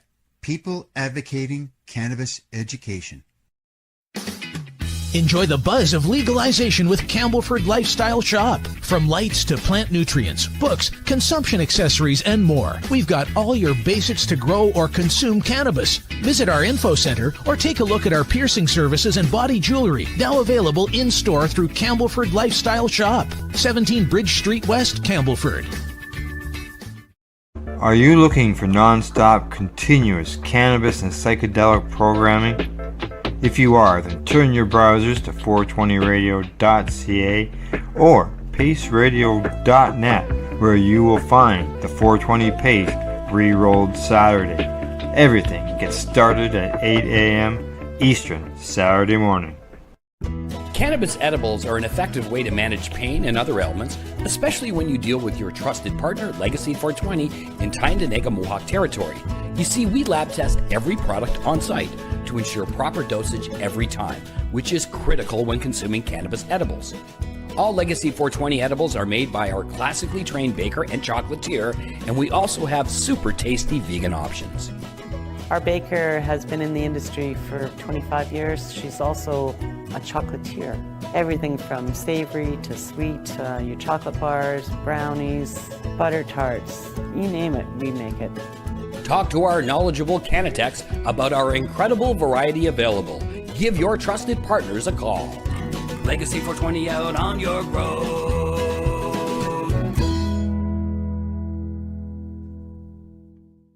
You're listening to the Pace Radio Network here at paceradio.net. Hey, we're back. We're live. How you doing? How you been? Rolling. Rolling. Oh, okay. All right. I got my vape pen. I haven't had even smoked a joint since I got home from work. Oh, I was too yeah? busy fighting with Talus. Oh, well, my vape cartridge battery died, so I had to bring Oh, it back up. All righty. There we go. Last week we talked about the woman in cannabis and their use and stuff. And this one article is a bit of an extension of that. They say that women aged 25 to 45, the fastest growing segment of cannabis users. And they say that they seek the solutions for stress relief, chronic pain management, mental health support, issues that significantly impact their quality of life. And they say that as more women become more informed of the benefits, they are getting involved in cannabis. Well, I told you why I smoke it. So I don't kill people. Oh, yes. On the list. for relaxing. I think that is on the list. Yeah. Right. So you don't kill people. No, like seriously, after you people all day and if you work at a job where you're dealing with people all day, you need to come home to something. Oh, I have a close friend. I had a close friend that ran a small store, like yourself. And she got tired of dealing directly with the public. Oh, yeah. And I was a hairdresser, right? She doesn't work there anymore. After a year and a half, well, I got into retail, I guess, almost 2 years ago now. We went at Top Crop or at the garden center there. So, yeah, I'm about done. After 2 years of it, I'm getting close. Okay, so they say the number one reason is pain relief for conditions like endometriosis. Endometriosis. There you go. Fibro and arthritis. I will say maybe osteo, my RA. It diverts it to. But I'm telling you, when you're in a flare and you feel like you got a broken bone, and that's the thing. Like, are you on a rotator or there's nothing? Like, sometimes not even the morphine helps. Like, I'm not kidding you. Well, there you go. Yeah. Like, even though I used it for my pain with my Crohn's disease, it doesn't kill it, eliminate the pain. It dulls the pain, but there are pains that it doesn't specifically help with as well. So. I know that it'll help, like when I'm like with my colitis too. I'd find that when I smoked it first thing in the morning, right? It would kind of like dull down the intenseness, right? And then it would kind of go away. And as a day, you kind of forget about the pain because you're busy doing things and smoking and doing whatever, right? But at night too, before bed, I'm smoking like 4 or 5 joints because I don't sleep very good. And I find that the legal cannabis I'm smoking ain't fucking helping me much, to be honest. We're gonna get into that, into the sleep end of things. Because number 2 on this list, these joints, there's no resin on this. Like back when I was growing cannabis, if this was my joint that I had grown myself, this would be black. This is legal cannabis, and there's no resin. What does that tell you? Yeah, I'm sorry. I roll doobies and they get dots on them. I know, right? Like that's just like unfair. Polka That's dots. not unfair. It's just I don't smoke any. I don't grow my own right now, so I'm right. But that's the reason why lots of patients do grow their own because even you get dignified access. That's not fucking dignified access. That's garbage. Okay. Now, here's another reason. Number 2. Anxiety. This might cover the I want to kill somebody the things. Anxiety, social pressures, responsibilities. They say that it creates anxiety. What else? They go. Okay, number 3 is. Children. Oh, they talked about 79% of participants experience reduced anxiety levels with CBD oil. Yep. Okay, yeah. Now, number 3, third reason why is improved sleep quality. I told you back in the day, 4 puffs. Oh, this stuff. No. No, eh? No. No, let's see. They say that a study from University of Colorado indicated that participants who used cannabis before bedtime reported better sleep quality compared to those who did not. Yeah. I will say yes. That's one of the main reasons why I use it to eat because I don't eat either. Like Right. Yeah, oh yeah. Sometimes it has created problems for me for overeating. right, and it's still like I said, the stuff I'm getting right now ain't doing shit from the stores. Like it's not like it, but again, it's not medicinal either, right? And they don't claim that it is. They claim that it's recreational and it's not the high THC and the medicine that we need. So maybe that's why it's not working for me because it's not medical. Okay, number 4, menstrual health support. They say that cannabis can help with muscle relaxing properties of cannabis, can alleviate cramps and other symptoms. Yeah. Yeah. Sure. Okay. Yeah. But again, doesn't totally, right? Diverts more. Right. Yeah. Dulls it. Yeah. Yeah. Okay. The appeal of natural remedies, so there's a shift towards holistic health approaches, which is true. Yeah. Yeah. I think more people are wanting to get away from pharma because they've heard, well, it's the side effects. Mhm. There's always like, nausea, diarrhea, but anything you take pharmaceutically, right, always has some adverse side effects. I don't like Yeah. hearing suicide, shorter life expectancy. Like these things are some of the stuff that you hear with even like the stuff that we have to take, right? Like the methotrexate, all that stuff. And these are supposed to be life quality changing drugs, but are they when you think about it? So cannabis, even like I said, for addiction too, like there's no side effects, right? You're not gonna get hooked on cannabis and then never, and have side effects where you're gonna, hurt. Right. Yeah. It'd be much easier to walk away from cannabis than it will from the other substances. Absolutely, like way easier. Yeah. But again, like I said, so many people are like I don't say brainwashed, but we're conditioned, I guess. We're conditioned to think the first thing to do is run to the pharmacy, right? We're conditioned to do that, right? Run for Tylenol. People just That's why I'm glad that I had this friend to call. Right. And back 20 some odd years ago that hey, I've got Crohn's disease. Is there any benefit for cannabis? Because I don't want I don't want to do the opiate end of things. And how hard is it back then? How hard it was to talk, real hard, right? To even have even consider it. Now it's a little more. Now it's way easier to talk to a doctor because of the legalization of it. 20 years ago, we never thought we'd see legalization to begin with. Yes, we had a medical program, but we also had and still do have the College of Physicians actively blocking, doctors. They're not happy with it. They're still not there. Like the doctors are still not there yet. Like they're trying to find harms.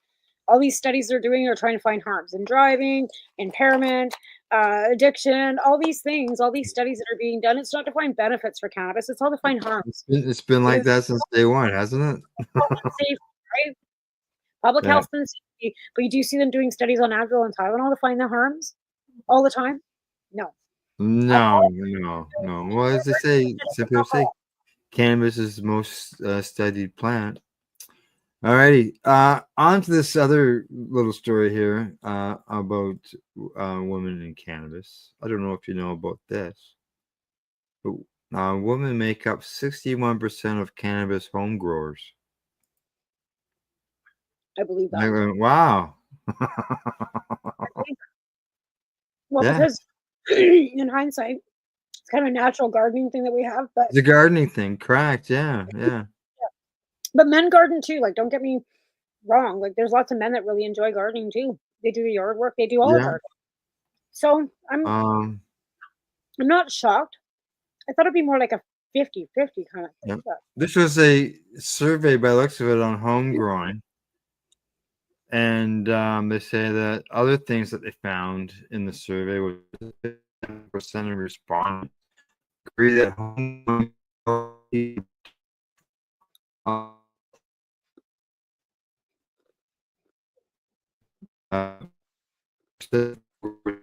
learning to cultivate gives them a sense of self-sufficiency and control.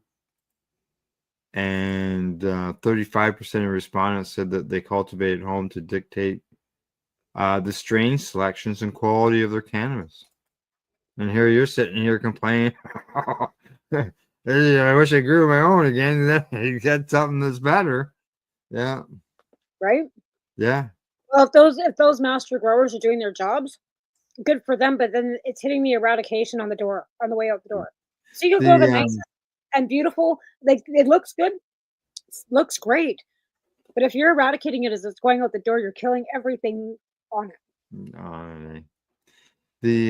I know when I first had my gardens and I was able to get some successful ones off, I felt that it was something, I accomplished something that was important to me because I was looking after my own health. But from being so sick to the point of, being bedridden and not knowing whether I'd be able to do anything again, Right. being able to grow cannabis and look after it and grow my own medicine was something that I looked at, something that was, double thumbs up, like Therapeutic too, right? It gave you something to get out of bed for. confidence. Yeah, yeah, exactly. Because I can, there's times where you can also struggle while you're growing, which can be Frustrating. can be very frustrating. And when you have medical conditions that can suffer from that because of the stress and other things that go along with growing. It's just not as simple as throwing a seed in the ground and throwing some water on it, right? No, I wish it was. But again, Yeah. most people have pretty good luck. But again, your first couple crops, it's getting used to growing, Yeah. curing. Because curing is a whole different thing. You can grow the most beautiful. Yeah. If you don't cure it properly, you ain't gonna get a good product. Yeah. Right? They say, yeah. They say that 41% of the home growers view growing cannabis as stress relieving activity that transforms it from a hobby into a form of self-care.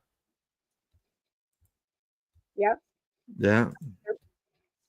That's absolutely true, because the fact of the matter is that you have to be in control no matter Yeah. what, right? So Now, it is empowerment. according to 44% of home growers, the biggest misconception is that the perception difficulty in growing cannabis.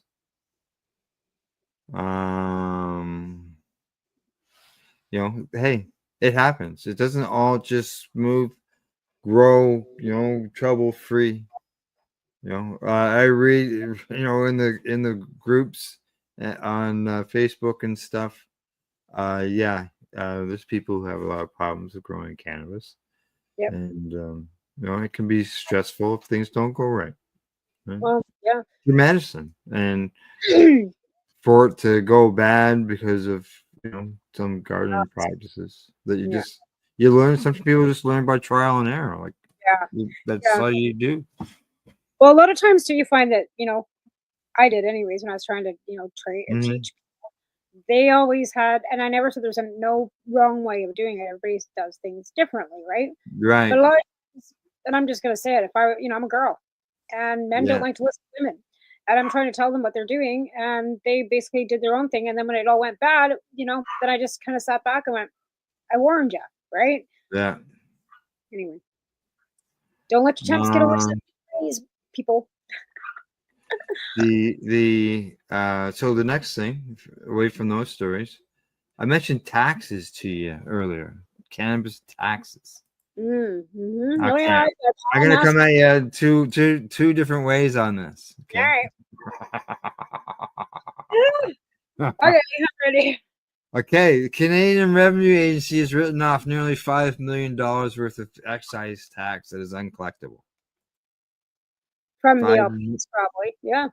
companies, I would say companies that have gone under, right? And of course they're gonna have, that's something that we knew was gonna happen because we knew that they over licensed, right? Like they over licensed. Yeah.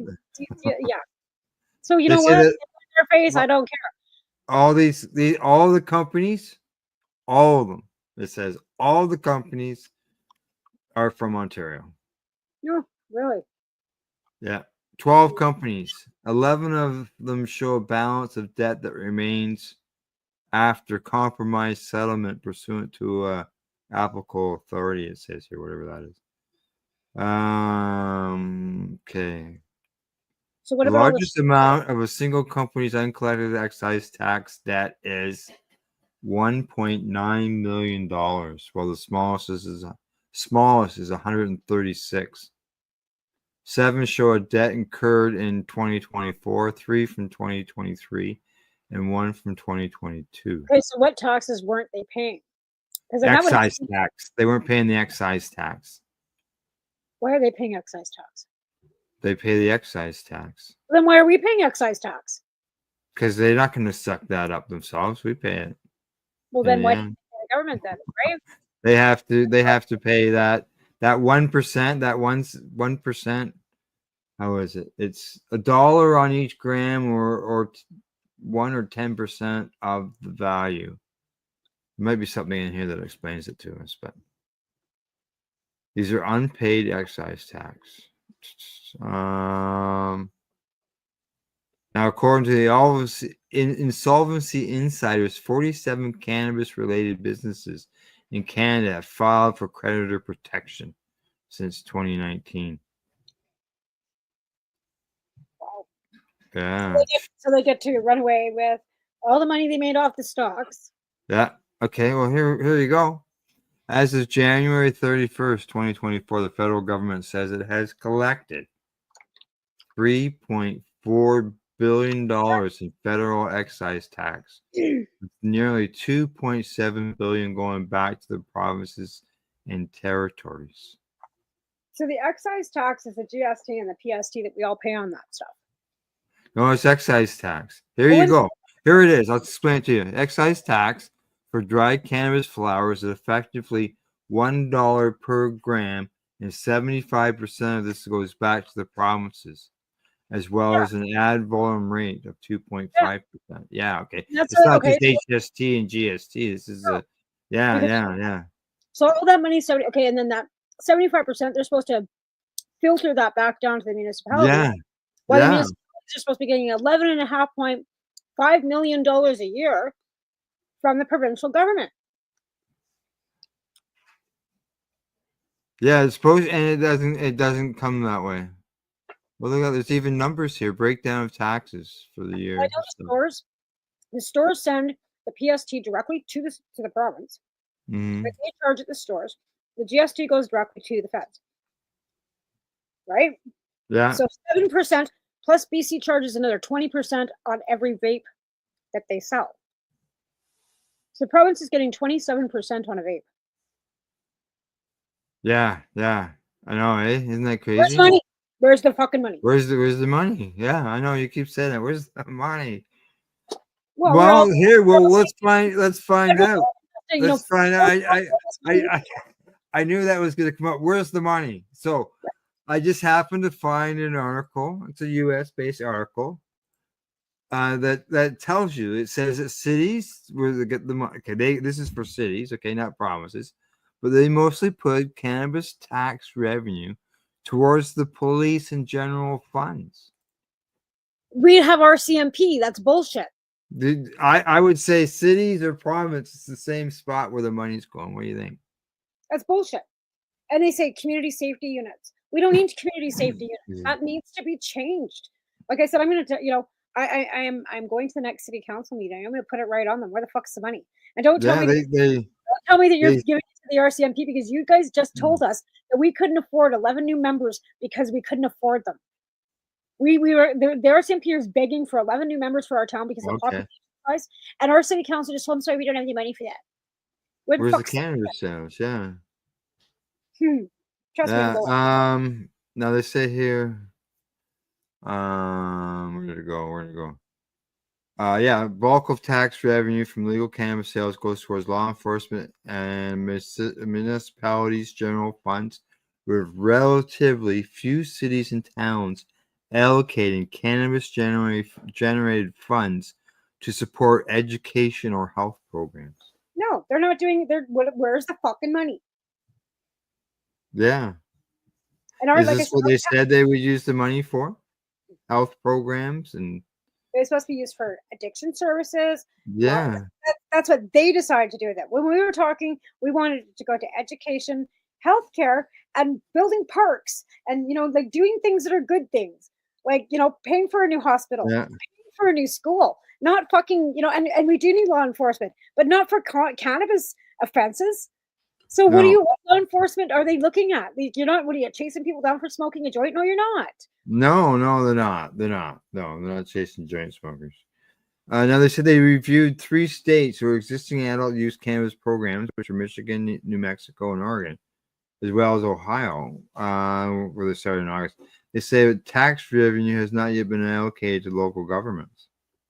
They reached out to 501 localities across 4 states and heard back from a third of them. So if they reviewed, they haven't received any money. So Yeah, they're well, probably screaming too. Where's the money? Money. But I know in Denver, when they first legalized cannabis, there was towns and stuff that weren't allocated anything, and then all of a sudden there was these other towns that were getting new schools and new roads and parks, and these other towns are going, oh, how come they're getting funds that we're not getting? And the state said, because you didn't opt into cannabis, and they did, and the tax money that municipality was, they were doing great things with it. I think it was Denver or Colorado City that was actually building parks and schools with the cannabis taxation revenue. Yeah. That's what it should be used for, to go back to the people, not to be. Well, now it says here, there has been some. They say here that there has been some money that has been put into funding parks and recreation, but I bet you that money limits or those levels are very low compared to what law they're great. enforcement. Yeah. And like I said, where's the money? $11.5 million is what the municipalities in every city are supposed to be going to the cities, right, from the provinces. After the feds don't get it. Like, the feds aren't getting the whole thing and then having to give it back to them. Okay, the feds keep the 25%. The 75% goes to the province. The province is supposed to send that back to the municipalities that are opted in on cannabis stores. Mhm. That's why we have 8 of them. Like, come on, where's the money? They say that 1% of it goes to support social equity licensees within the cannabis industry. Only 1%. Only 1% goes to K-12 education, or 1 to 2%. Sorry, 1 to 2%. Well, So again, but yeah, 27 to 30% goes to law enforcement, and 26 to 29% goes to general funds. That's slush fund. That's to help buy orange juice at lunchtime for the slush fund. community meeting. You know what? If it was going into the city general coffers and it was actually going to our roads and going to give, but if it's going to give the mayor a raise, nah. You know what I mean? Like, yeah. I just think it's bullshit. Like, where's the money? That's all. Like, you show me where you got your money and you show me where it went, and I'll be good with that. But yeah, you're gonna have to go to a meeting and ask them what's going on. I look for it'd be interesting to hear what they have to say. Well, I'm gonna start with emailing. Whether they, say, hey, thanks for inquiring about that, because we haven't received any money yet from the province. Who knows? Maybe that's what they'll say. If that's the case, then why haven't you? It's the same thing with the high school. They say it's the education minister. It's got to come down from the province. If our city council is lobbying the province to get that done, nothing's ever going to get done. The same in Mhm. Ontario. If your cities aren't lobbying the province to get things done, it's never going to happen then. You have to be proactive. You can't just sit there and think, oh, Yeah. they're going to automatically just, send his little fairy wand over there. He's already, made a deal with Elon Musk, for God's sakes. Like, who knows what he's going to do next? Oh, I see it's break time.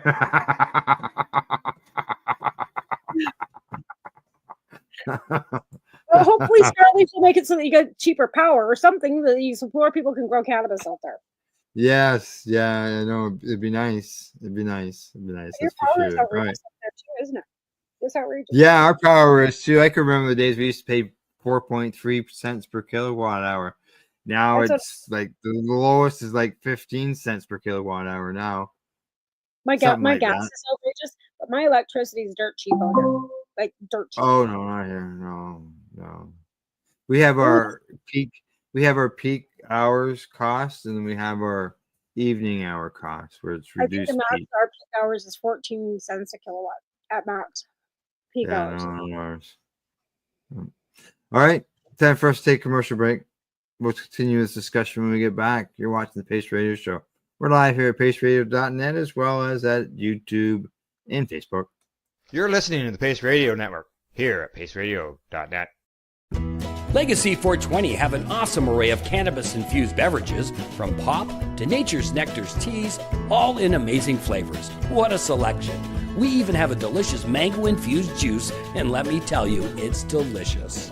Everything is infused in-house, so we buy our syrup from, the same place where everybody else buys their syrup for their pop, and the infusion is done in the lab. It's all canned here, labeled here, produced 100% on Tyndonega. We have two lines of drinks. One's called our Nature's Nectar. That was our original line that we came out with. And then we also have a line under the Red E brand. We have them in 10 milligrams, 30 milligram, and 60 milligram cans. What a great selection for a get-together with friends or after a long day. Remember, if you want to wet your whistle with on-site lab-tested products, come see your trusted partner. Legacy 420 out on your road.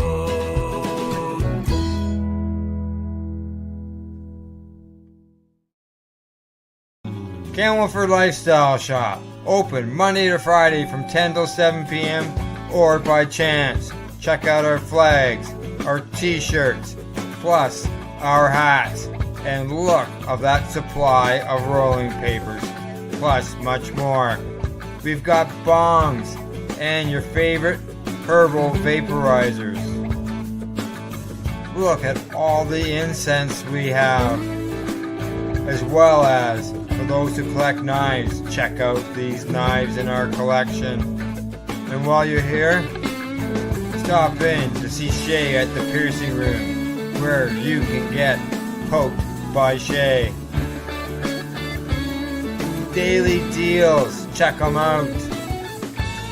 Camelford Lifestyle Shop, 17 Bridge Street West, Camelford, Ontario. Limestone City Hydroponics is Kingston, Ontario's hydroponics shop. Take your growing to the next level and create the optimal environment with a tent kit, or maximize your yield with an ebb and flow flood table kit. Either way, Limestone City Hydroponics has more sizes and options to fit your needs. Are you looking for the power of the sun that adapts to your budget? Then look no further, as they have professional grow lighting. They have indoor grow systems that are easy and cost effective, with many options to fit your living space and lifestyle. Cultivate your growing potential. We have everything you need to succeed. And if you can't make it to the store, they offer local delivery to the greater Kingston area. Remember, when you're looking for experts to help you grow, then look no further than the locally owned Limestone City Hydroponics, 105 Sunderland Drive in Kingston, Ontario. Call them at 613-548-0420. Are you looking for non-stop, continuous cannabis and psychedelic programming? If you are, then turn your browsers to 420radio.ca or paceradio.net, where you will find the 420 Pace re-rolled Saturday. Everything gets started at 8 a.m. Eastern Saturday morning. You're listening to the Pace Radio Network here at paceradio.net.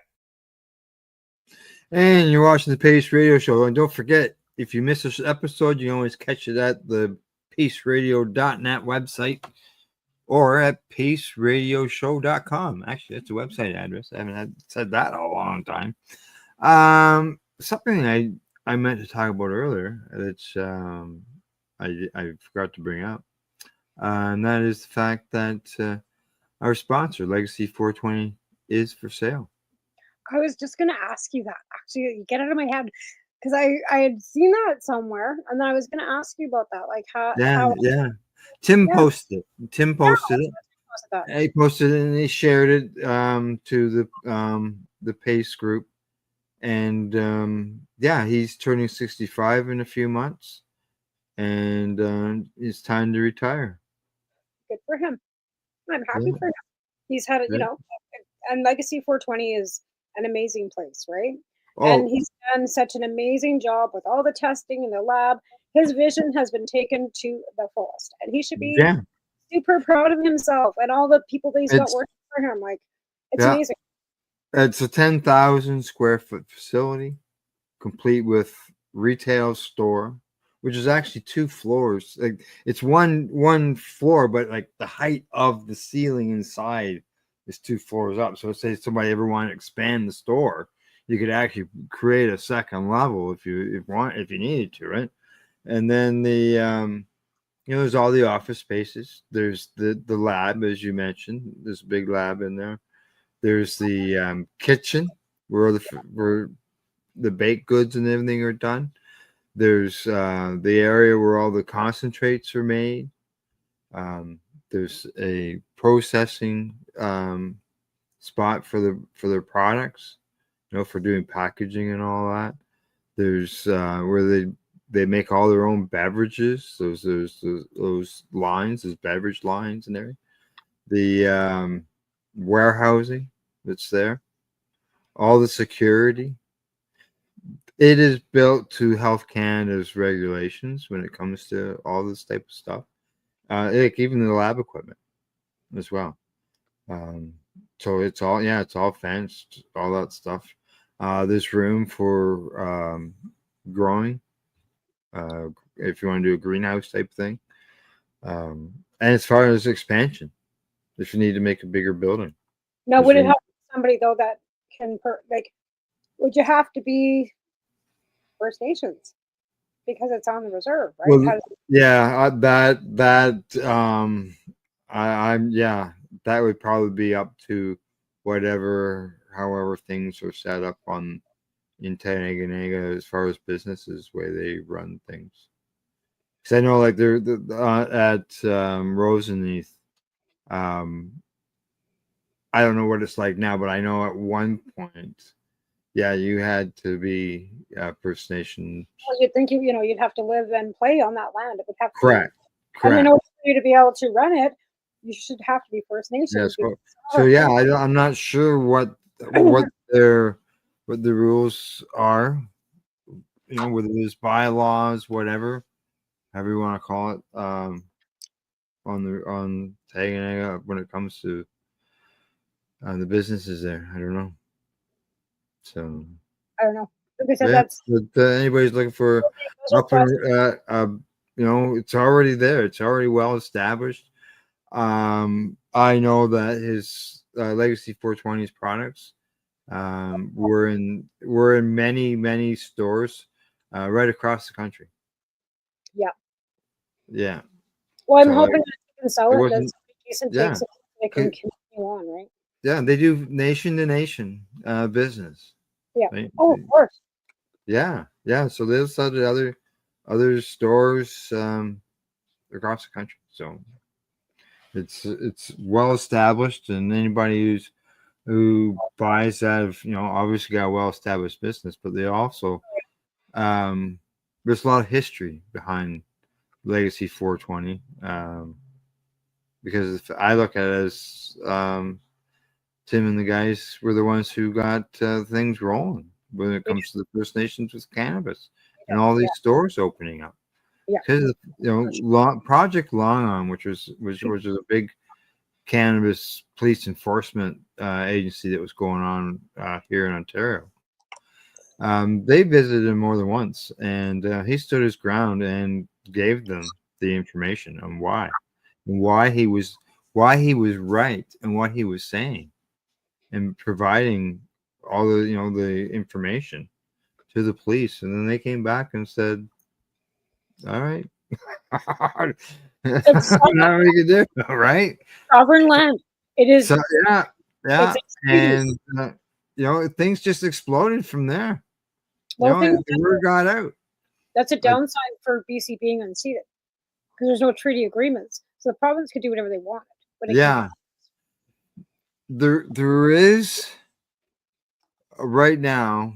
Ontario is bringing in, and I'll be reporting on it tomorrow on the news, on Pace News, that there is a law coming out in the province to go after advertisers of illegal businesses. And there is one reserve that is concerned that the law will be targeted towards First Nations. And within the article, it says that that's not what the law, according to the minister who's writing the law or proposing the law. He says that's not the intention of the law to go at the First Nations. Because I'm thinking, like, first thing I thought, oh, BC, New Brunswick, right, going after the First Nations, the province. And I was thinking, well, maybe that's what they're going to do here. But according to the minister, that's not what it's about. It's more about the to go after, they say, anyways, the online retailers is what it's supposed to be for. Marijuana, right? Mom. The legislation can't touch the server, right? So even if you're on GoDaddy using that as an online business, they have to go after the provider and not you personally, right? Yeah. Depends on whether I don't know how they're going to get around. Yeah, there's different laws on what they're allowed to give out and information that they don't, and so on and so forth. So. Yeah, I don't know how that. I mean, they've already cracked down on advertising as it is. Like, none of the magazines are out up here because we couldn't advertise anything, right? Because the black market, you don't advertise. But even the vaporizers and all that kind of stuff, there was no cannabis advertising. So even the LPs couldn't advertise and say Skunk Magazine. Hence why Skunk Magazine went to California, and 12 High Chicks went poof. We're gone, right? Yeah. The other magazines as well. Right. Well, this one didn't go because it wasn't allowed to advertise. It was gone well before legalization. Yeah, but no, we like TY, or not TY, but 12 High Chicks shut down. And Dennis actually moved it down to Washington because we couldn't advertise in Canada. And it was like a huge story. Right. And there was no way why that Asia was going to take on that. But now, I'm talking about down in the States. They are in the works of doing some rescheduling of cannabis, going from 1 to 3. The date got moved, and now I'm hearing that the date might be moved again. Is this in one state? No, this is for the federal rescheduling of cannabis. Biden and Harris started it. It won't be finished before the Trump administration comes in, because they've executive orders it. There's supposed to be a meeting that's scheduled for, I believe it's December the 2nd, but it looks like that's might be canceled because there's a problem with all the witnesses and stuff like that that were on the list. That it was just brutal. There wasn't really much in the way of any cannabis advocacy groups, maybe like 2 or 3, if that. And like Smart was more people like Smart, which is Sabbath there with his anti-cannabis thing. I don't think anybody was really too happy about the rescheduling. I think maybe that's why. No, well, yeah, exactly. So I don't know. Sunday here on the Pace Radio Network, we've run broadcasts from the Veterans Action Council. Right now, it's not running because I've caught up to them, and I'm allowing them to get some more videos created, and then I'll start running it some more. But the Veteran Action Council, they're actually in the news over this rescheduling, and because they weren't on that list or anything, and the lack of real good representation was missing on it. So they've put, they wrote the people and said, hey, what the hell's going on? We want to be involved in this, right? And they said, just trying to figure if it has what it has to review. Now they feel that they say that while the DEA devised a reasonable, inclusive stakeholder assortment of witnesses, VACSAD it still failed to fulfill its mandate to allow testimony from interested parties. And the veterans organization said that's evidenced by the fact that Mulrooney, whoever he is, has since delayed the formal hearings proceedings until early 2025. It's been moved again from early because the DEA provided insignificant information about their selected witnesses' position on rescheduling or why they should be considered interested parties. Now, the VAC's position, okay, is that cannabis should be reclassified as a Schedule 5 substance, not 3, 5, or descheduled altogether. And it says that moving it to a Schedule 3 is clearly a step forward, but it's inadequate. It's inadequate to address veterans' needs and continues to place unnecessary barriers to cannabis access within Veteran Affairs healthcare.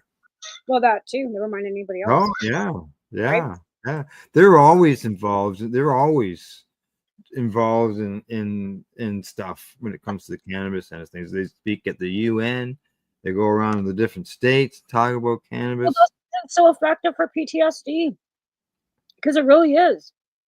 Well, I just happen to have a story right here. The headline says, FDA approves long-awaited clinical trial of smoked marijuana to treat PTSD in veterans. Yay!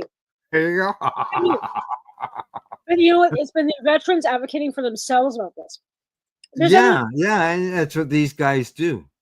They're always out there advocating for stuff. And the thing is, like, veterans have had to advocate for themselves a lot, right? Yeah. Because the government seems to about them a lot. Yeah, the initial hearing will take place on December the 2nd, but no testimony or evidence will be taken at the time. So what are they going to do? Figure out witnesses, maybe. Maybe the judge will say, "Hey, we're just going to make this." Yeah, let's just make it legal. You guys can't figure it out. We're just going to throw the law out completely. Yeah, I could definitely do that. Or, like I said, maybe Biden will go out with I have a thing in my little dream that Biden goes out in a big blaze of "go fuck you" and he legalizes cannabis and he lets out all the cannabis people and he does tells Trump that there's all kinds of dreams I have, but that's one of them. Yeah. Well, I don't think. Yeah. Okay, here we go. Smoking and things. Okay. It's being funded with tax revenue from legal cannabis sales in Michigan. There you go. Yeah. MAPS. That's Multidisciplinary Association for Psychedelic Studies.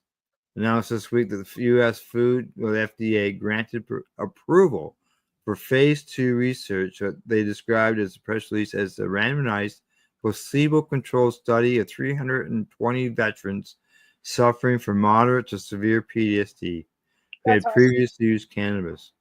That's so awesome. Yeah, the study is designed to investigate the inhalation of high THC dried cannabis flower versus placebo cannabis, with the daily dose of being self-titrated by participants. What's placebo cannabis? I was going to ask you that. What is that? Would that be the stuff that you used to see in High Times magazine years ago, where you could buy an ounce for like $10? Or would it be CBD? I don't know. Maybe it's grass. What would it be? What would placebo cannabis? It's smoked. I don't know. How do you? It's not as if it's a pill. I don't know. Like, what do you? Basil? I don't know. I don't know what a placebo cannabis would be. Okay. Okay. Let's see. I don't know if I smoked placebo cannabis, it would make me mad, and then my PTSD would probably go through the roof, and probably want to. Yeah, they want to study the real world use of inhaled cannabis to understand its potential benefits and risks in treating PTSD. It says it's been in the making for years. And it took 3 years of negotiations with the FDA. How many people have seen that video of that man with Parkinson's shaking and shaking? And then he sits Oh, down, smokes a joint, and then he's yeah. sitting still. Don't tell me that these doctors and researchers and all these politicians have not. Have I seen that video? So have they. What Oh, is and it's right in front of you. You watch him prove his right? life right there. Oh yeah. How old is that video? 20 years old? Give or take? Uh-huh. Like, come on. There is so much evidence. I don't know how much more evidence they really need. A placebo? Mhm. What the fuck is that? They're going to test 300 people to see what they already know that we've been telling them for the last 50 fucking years? Oh yeah. How many more tests do they need? That's my thing. How many more tests do we need? How much more research do they want? Mhm. I see Sue Sicily. She's involved in this study. She's a researcher and a psychiatrist from down in the U.S. She actually, she got fired or someplace from a place because of her studies, because she was finding benefits. Because the fact that She says cannabis the trial will help. The trial will help shed light on the scientific legitimacy of using smoked cannabis to treat PTSD. right? Pretty sure she put a study out that debunked their theory on cannabis, young minds, and schizophrenia. Mm-hmm. I have to look that up. But yeah, propaganda. Yeah, she says in her own practice, veteran patients have showed or shared how smoking cannabis helped them manage their PDS system.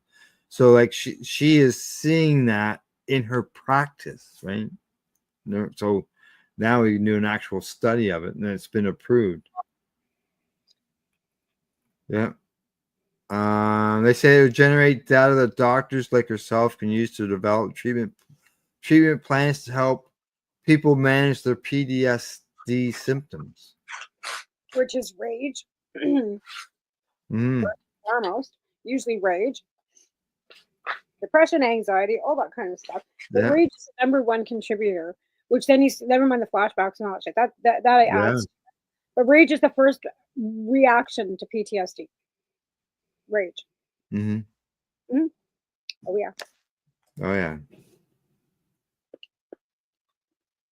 Oh, I know the noise. All of a sudden there was a noise I was listening to. All of a sudden disappeared. Shower. No, it was the fan in the bathroom. Couldn't. What got turned off? There's a ghost in the house. Just Gail. Hi, Gail. Yeah, they say that Michigan, they announced $13 million in funding for research back in 2021, part of a $20 million grant in total. So they're spending some money on us, on treatment, or studies here, Yeah. which is good. Yeah, that is good. Like I said, I'm all down for the studies, but it's just the fact of the matter is, how many more studies are they going to do? All right, well, here's one. Well, no, this is a poll. Sorry, this is a poll.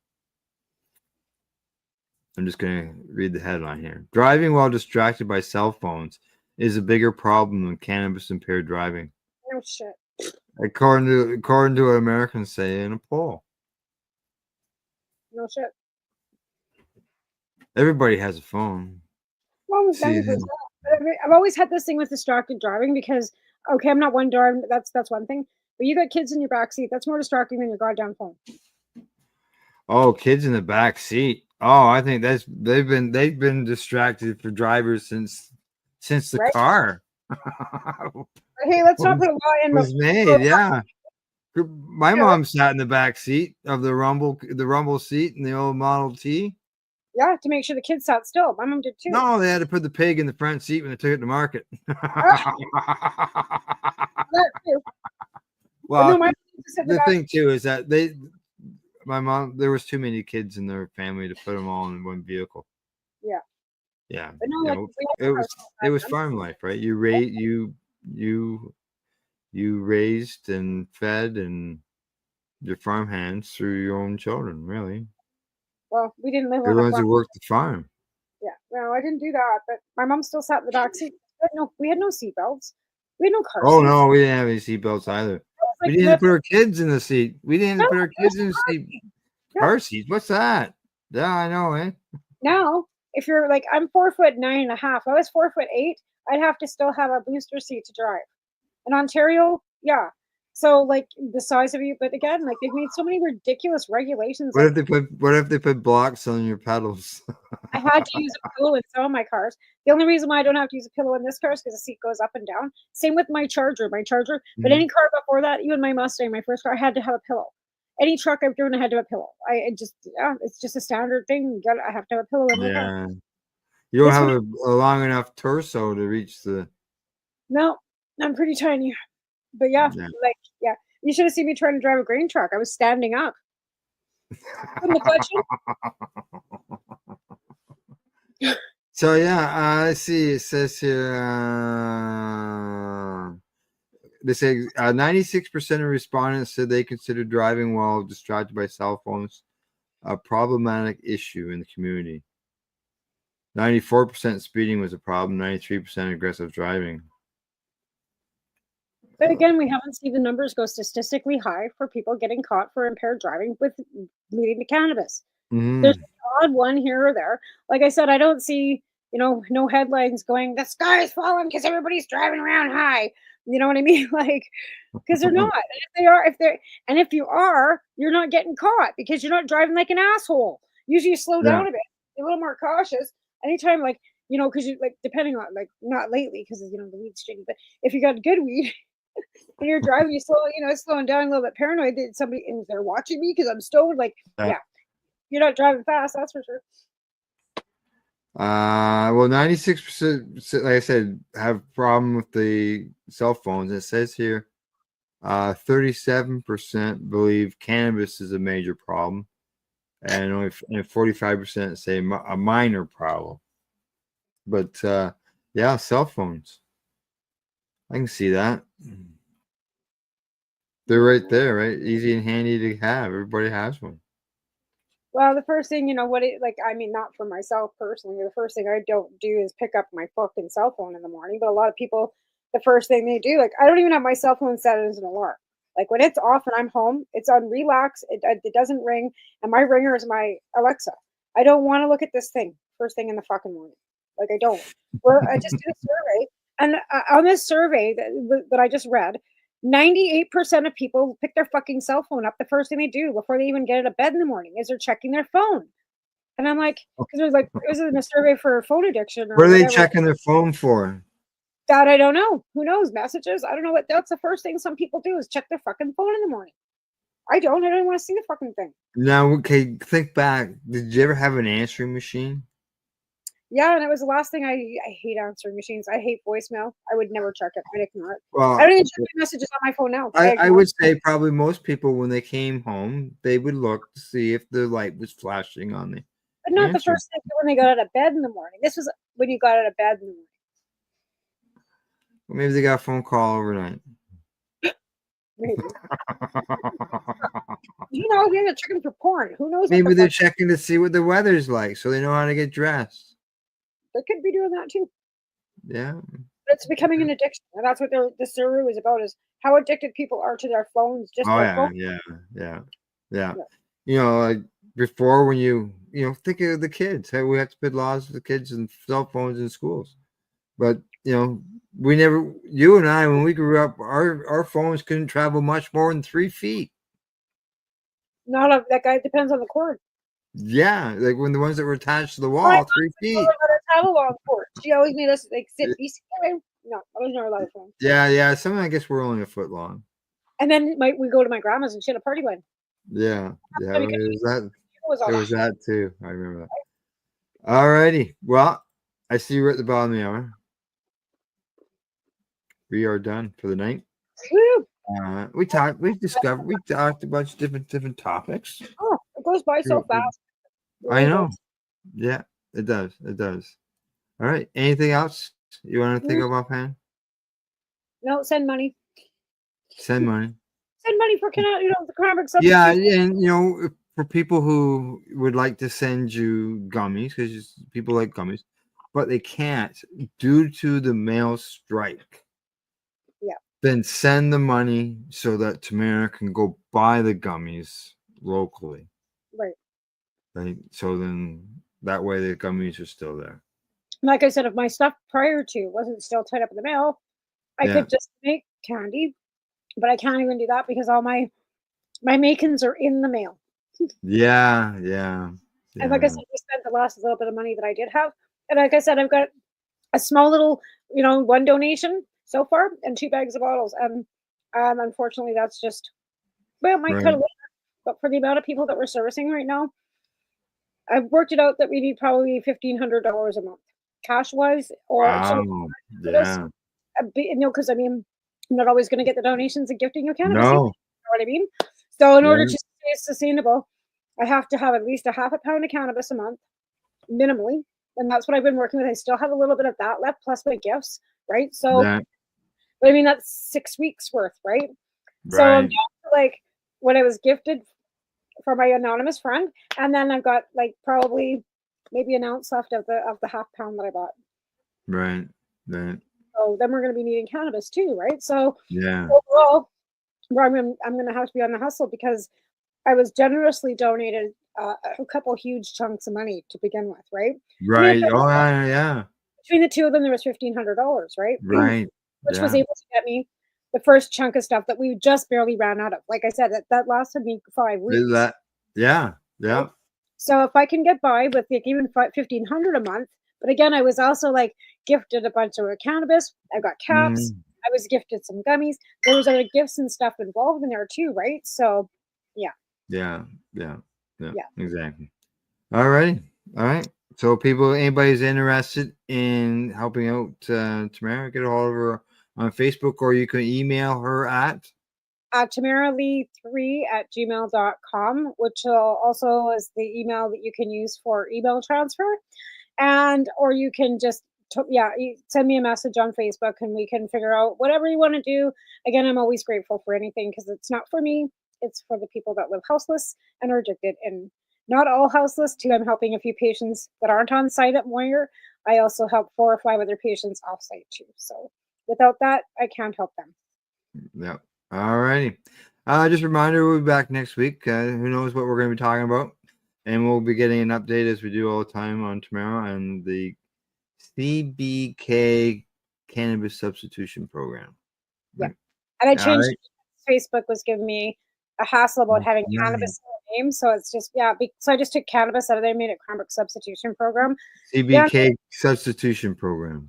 Yeah. And you can say cannabis substitution. I don't care, but it's just for Facebook. Yeah. As far as people searching, I want to be accurate. So they're searching for the right thing. Yeah, substitution program because cannabis, they wanted to take the group down. I had to fight with them a bit about it and kind of explain and appeal it because they literally just wanted to shut us right off. Right, exactly. All right. Other than that, we'll be back, like I said, next week. Thanks for tuning in, everybody, and thanks to our sponsors, Legacy420.com, the Camelford Lifestyle Shop, Limestone City Hydroponics.ca, as well as atease.ca. Plus, thanks to everybody for tuning into the program. We will see you all next week. Bye-bye.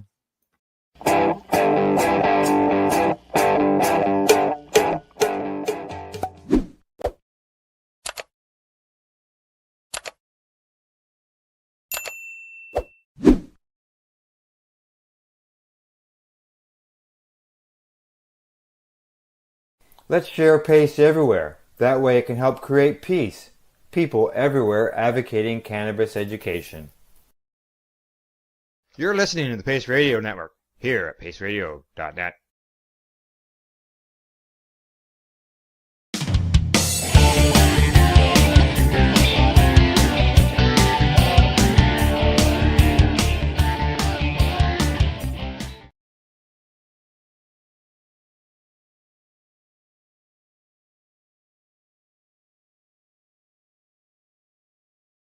We're still in entertainment. Bring it on. I've got a dewdrop to Oh, test. yes. To test out today. You And this is showed that made- to us, but This is how does made it by work? Dave. Yeah, Electric. Dave, and I'm gonna mess up pronouncing his last name. Pereira. Pereira, correct. Yeah. Or Electric Dave on Instagram. Yeah, and he's also the maker of the Happle. Correct. And I've got that. So right it's here. it's not Electric Dave though. No, it's electric. Electric. Electric. Yeah, Just so you know, yeah, correct. when you're looking for him. ERRLECTRIC. Electric. Electric. So there you go. This is his dewdrop. Hold on now. Here, hold on. There you go. This is the dewdrop. As you can see, it's nice and clean, and it's nice and clean because I have not used it yet. Okay. On the top of the stem, this is the piece where your hash will stick to. You light your hash, you stick it in here, and in the water. Yeah, I've put hash goes in the water. Yeah, no, no. There's a glass enclosure. Oh, okay, I see. All right, and then here, let's make you bigger. Nice. Oh. Wrong one. Oh. It's not going bigger than that. No. Okay, just go ahead, Al. Okay, it's probably So there you go. It's hand blown. Dave does them all. And we've seen Dave at many events. Yeah. And so he's very, very well known in the community. Correct. And an amazing blower. I've got some hash here. Now, what I have found, some hash will work really well, and some hash will melt. And when it melts, it makes it a little harder for it to burn because it's melting. So because it's also dripping. Correct. Exactly. So I got leaves falling on me. Yeah, you know what? It's really weird here. It was green up until about 3 days ago, and now everything's starting to turn. Yeah. So I've got some hash burning here.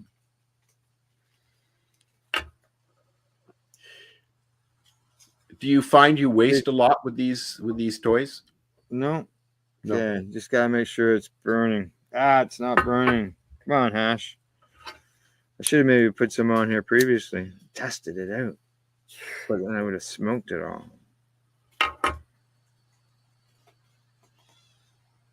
Yeah, I got her going.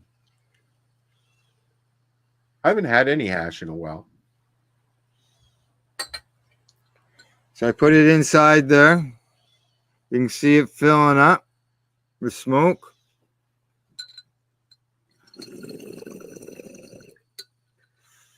You just see it doing its thing. It sort of looks like our background. Yeah. Nice and smooth. Oh, yes. Nice. Yes, I like this. And you could flavor the water as well, eh?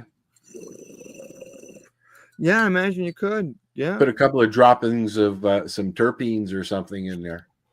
And it's very, very nice. Dave says it's got a new reinforced stem on it here. And I'll tell you, this lid, it's just glass on glass. I have to tilt that to clear the chamber. It seals that well. Yeah, it's got the little bubbler in the bottom. Fork holes. And the handle for this has got some ridges on it, so it's not a completely smooth surface, so it's good to grip onto. And you know, the thing about smoking hash too is it goes forever. And what's the price range on those? You could have just said you don't know, Al. I don't. I don't know. I don't know. Now I can tell you, the apple that I've got, the apple here. Yeah. I purchased it at Spirit Leaf in Campbellford, and it's a smaller version. I gotta clean it. This was $55, but it depends on the store, right? Yes. But if anybody's interested in one of these, you can buy direct from Dave. Correct. Yeah. Check your store, your local store, if you see if they've got one. Oh, stuff. I was checking out another store. It says it's $55 too. Pardon me? I was just checking out a couple other stores. They're $55 too. $55. Yeah. Good. Yeah, it's coined one of the best hash pipes in Canada. Yeah. Exactly. Yeah. It's no wonder Nugs was like, we want to brand it. Oh yeah. Yeah. Yeah, okay, you got a little cough on me, but yeah, but that's a concentrate for me. That's right. Exactly. Any concentrate can make nice, a hack. Nice, and it pulls nicely. It's easy to hold on to. And then it'll be easy to clean. Just like the apple will be easy to clean as well. I put my student glass, I take it apart and put it in the dishwasher on the top. Well, there you go. I don't know if I'd put that in the dishwasher, but yeah, it might be a little too thin. Yeah, but it's good stuff. So you can check out Dave's Instagram at Electric Dave, ERRLECTERIC Dave. Should have probably pulled him up on Instagram. And here is his page right here. There we go. Electric Dave. Some of his posts of his stuff. Oh, look at that. He's put an e-nail on it. Oh, yeah. Yeah, see, I was wondering if the top had a different feature because it looks wow. Different. That is cool. And I might be able to do that. I might be able to do that. You know what? I enjoy I use the student glass more as a bong than I don't even have water in it at the moment. No, you just use it dry. Just use it dry with the module as my vaporizer, and throw some shatter in there or some diamonds. I've got one scoop of diamonds left.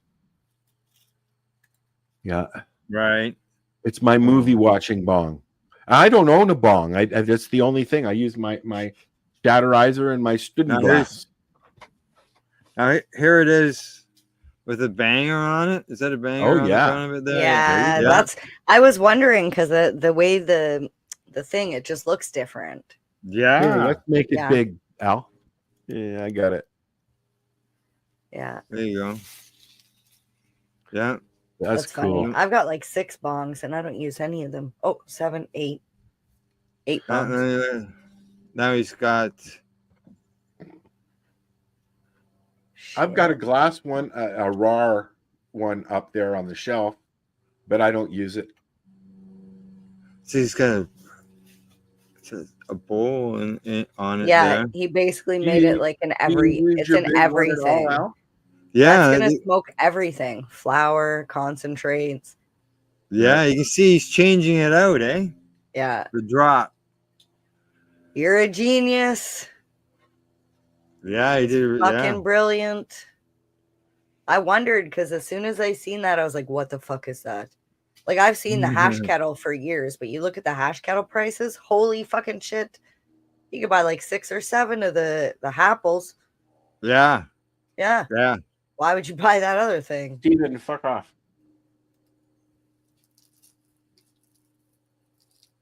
There he is.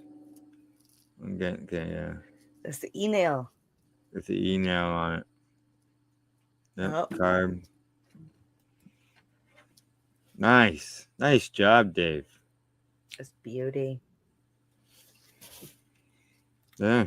Very Check out his nice. Instagram. Check out his products. No doubt about that. It looks like it's So multifunctional. that's the dewdrop. Yeah. Dewdrop. Yeah. How many dews does a dewdrop drop if a dewdrop could drop dew? I don't know. We'll have to ask Dave.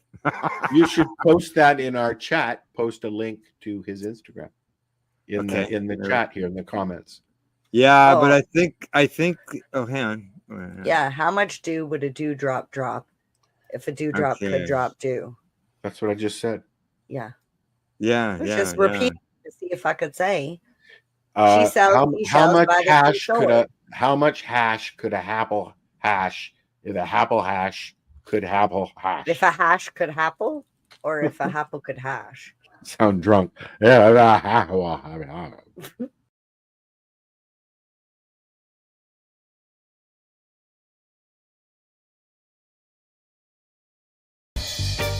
You're watching the 420 Pace Network, found at 420radio.ca and paceradio.net. Stay tuned. We'll be back after this toke. Are you looking for non-stop, continuous cannabis and psychedelic programming?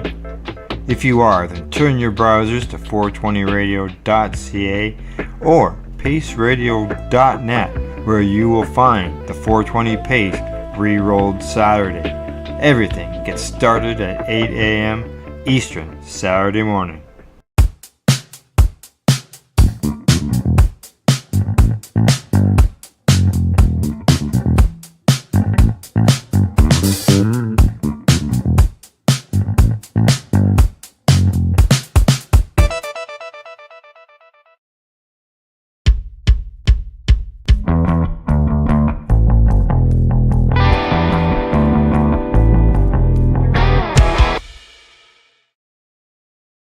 Coming up on today's special Christmas episode, we're going to be having an inspirational reading from one of the funniest books that I have ever written, Inside Timmy's Mind. And what a crazy place it is. This week's Mary Jane strain is candy cane. Oh, I like that rhyme. And as well, we're going to be looking at the top 5 Christmas movies ever. This will surely cause a very heated debate. And last but not least, we have part 1 of our interview with pyrographer Chris Burns. Nothing like some good pyrography right before the Christmas season. This podcast is for adults only, should not be used as a meal replacement, and may contain nuts. Hey everybody, and welcome back to another episode of The Newbie and the Doobie. My name is Timmy. I am the newbie. Mary Jane, I am the doobie. It is the Christmas season. Hence, I was going to say hence our outfits, but we occasionally wear outfits just because. You look super cozy. I love this. As if I found a furry onesie. Oh, I didn't know you were a furry. That's yeah, Google it. Seriously, you should look into furries. I learned about furries from my 15-year-old son. I learned about furries from watching CSI. Oh, I never watched that. No, someone died at a convention. And so they went to the convention and saw all these people walking around dressed as animals. And they went, what is this? It's a furry convention. It's funny. I just taught Vanilla Savage about furries because her son was talking about them. Isn't it crazy? Children know more about this kind of stuff. You might be out there right now thinking, well, wait, hold on. I don't know what's what a furry is. You just push pause and Google right now and then come back and join us. Yes. You'll thank us later. We'll give you a moment to do that. No, we won't. No, we won't. So that sounds like a short story. What does? The furries. The furries is a short story? We'll wait. No, we won't. That's a short link. I have no idea. Sorry, I'm trying to tie it into the theme of the day, and it's not working. That's okay. That's what we do best on this show. Things don't work. I love this. I feel like juggling.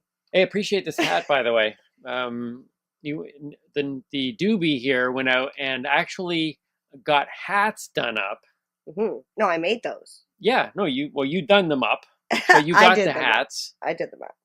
For like nothing, pretty much. Well, see, I'm a thrifty shopper. So, sorry, I'm like poking myself in the eye. I had purchased the hats the end of season last year. So Okay. I got them for like next to nothing. That's the best way to buy Christmas stuff, right? Absolutely. Like on Boxing Day, you should be buying Christmas stuff. So this is one thing that I keep telling all my friends know, that I don't care about celebrating the event on the day that everybody else celebrates it. I don't care if we do Valentine's Day on the 14th, Christmas on the 25th. I think it's actually better to bump it a week after. Because if you bump it, like you're saying, you get all the deals. Mm-hmm. And I'm sorry, but Christmas costs a lot of money. So why not save some money and get some deals? I used to think Christmas costs a lot of money. Until I realized that I actually don't need to spend as much. You know what? It's one of those examples of how culture controls us, and then we get mad. So it's like Christmas is coming, and people are just like, "Oh man, I'm gonna go into debt. It's gonna be so expensive." And it's like, wait, hold on 1 second. Nobody's making you do this, and yet people feel compelled. Well, there's a borderline like guilt. There's a guilt placed upon you if you don't give. And you know, I'm a giver. I'm a huge giver, but I don't, like I said, I don't wait for a holiday to give. Right. I give all year round. I see something and I think of somebody and I'll buy it for them and I'll give it to them. I'm not going to wait till Christmas.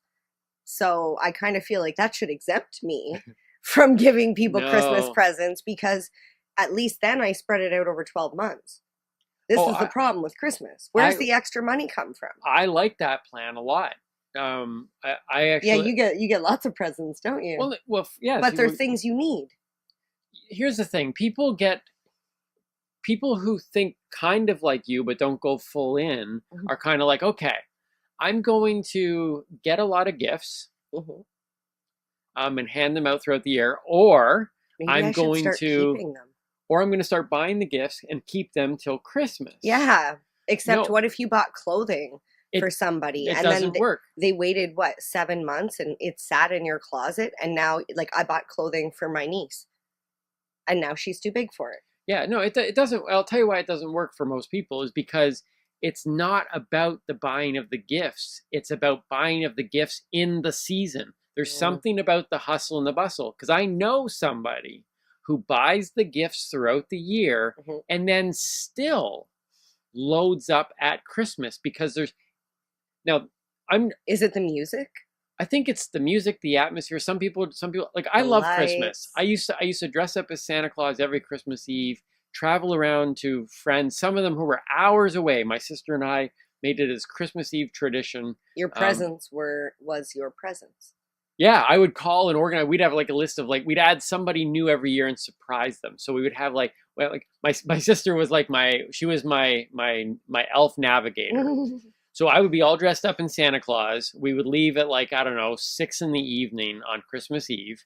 I'd have a list of the list got to maybe 20 friends and people who were hours away in some cases. And we would schedule them. I'd map them all, and everybody knew that I might not get there when I said, but I will give you a heads up of how the travels are going. And I'll stop at a payphone. Well, we had the cell phones. I'm not that old. I thought it was the 80s. I just No. I was. Let's see. I would have already been in my 20s. Okay. Maybe 18, 19, maybe. Okay. And so I was. So I would drive around, and then every once in a while there'd be the surprise. And we showed up. We showed up at one of my sister's friends. Showed up at 2 a.m. because we had pushed everything back, and they did not know we were coming. We knocked on the door.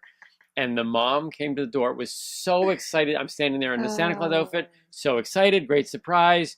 2 in the morning. My sister's friend comes to the door, like, this is awesome. And then they said they called for the father to come out. Oh, and the wonderful. The father says, in his underwear. Did he come in his underwear? The father yells this: "Do I need to put on pants?" See, I knew that was a father thing. And look, that person is a man after my own heart. I was in my head, I'm like, don't put on the pants. Like, I hate pants. I'll take off my pants now and we can all chill. We can have a pantsless party. But the like fact in Harold that and Kumar. the fact that they were up and still moving and excited to see us at 2 in the morning. But so I love Christmas. I love the energy of it.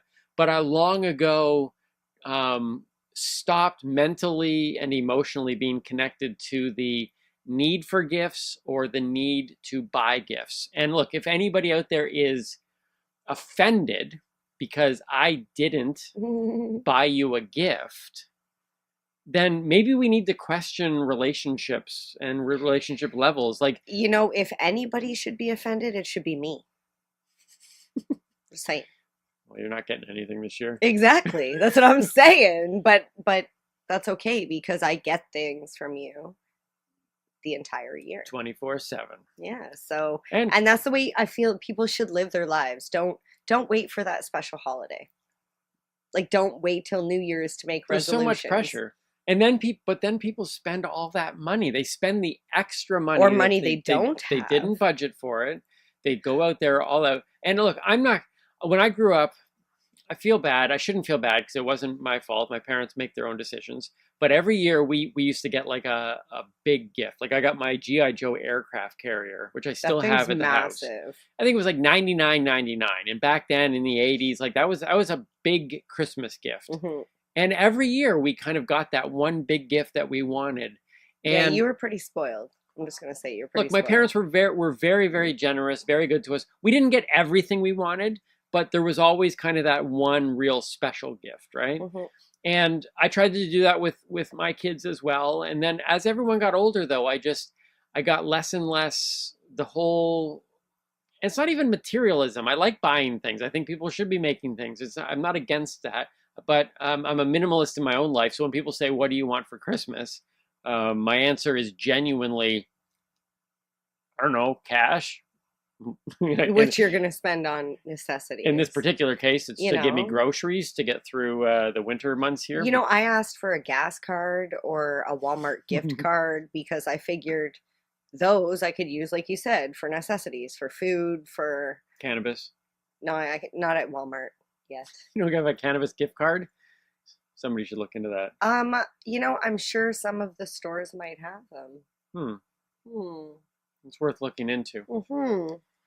So we've got a lot coming up on the show today. We've got the Candy Cane Strain. Mm-hmm. We're going to talk about the best Christmas movies ever, which some people are gonna fight this list until they I'm die. interested. I already know what number 1 is. It's a very intense gift, or it's a very intense list. It's a very big debate. It is a gift to us as well.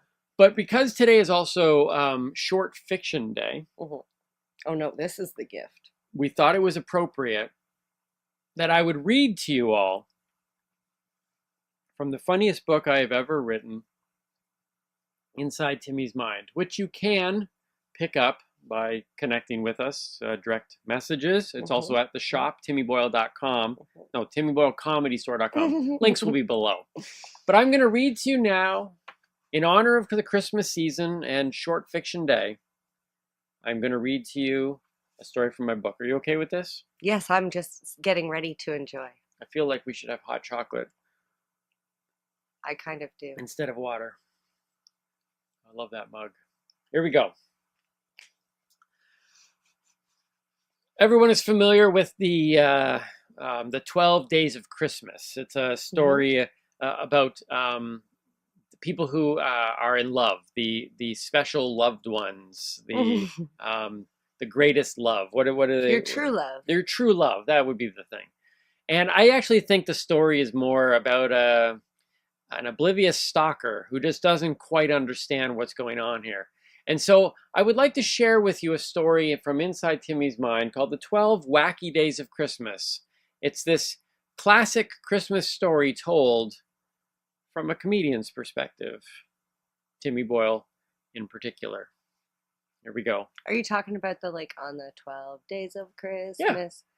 Yeah, like the song. My true love. Give Okay, okay. me Oh yeah, we go through all the presents. Okay, All right, okay. here we go. I'm excited. I know this one.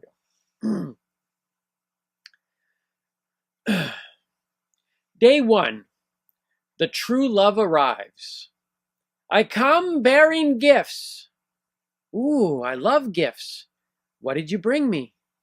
Guess. Is it a sweater? No. A movie?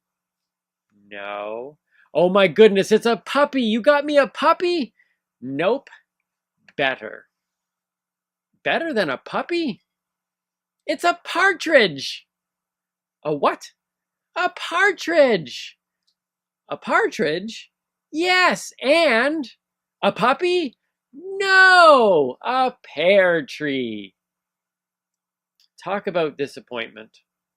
But then the true love announces this is only the beginning. Day 2, there's a knock at the door. It's the true love, and he's hiding something behind his back. What do you have for me today? He quickly reveals his left hand. Is that a turtle dove? He reveals the other hand. Nope, it's 2 turtle doves. Silence. And he says, oh, there's more? Oh, yeah, there's more. Another partridge. Another partridge? And, yes, another pear tree. It is so silent you could hear a jaw drop. Day 3. Knock, knock. There is the true love, with a giant box. He teases by slowly lifting the lid.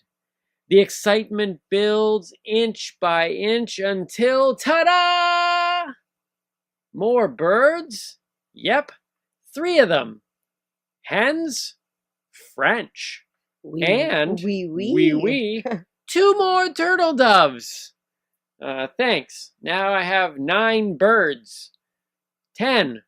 10? The true love reveals yet another partridge. And another pear tree. Day 4. Honk. The true love is in the driveway, motioning towards the trunk of his car. Do I hear chirping? Without responding, he pops the trunk. Are all those for me? Sure are. 4 calling birds, 3 French hens, 2 turtle doves, and a partridge? How did you know? The true love brings the birds into the house and then asks for help carrying the pear tree. Day 5. Someone is at the door. I wonder who. Yep, it's the true love. This time he requests closed eyes and an outreached hand, which is reluctantly granted. After all, no one wants bird poop in their palm. He better have something good this time. A pleasant surprise it is. The true love gently slides a gold ring on each of the extended fingers. Gold! Yes! And a truck pulls up in front of the house. More gold? No! More birds. 4 calling birds, 3 French hens, 2 turtle doves, and I know, a partridge and a pear tree. Of course. Day 8, a knock at the door. Who is it? It's your true love. Hold on a sec, I just stepped on another goose egg. Where should I put the 7 swans? Out in the back with the ones from yesterday? What about the cows? Cows? The true love is standing in the midst of 8 cows. He introduces the milkmaids that came with the cows.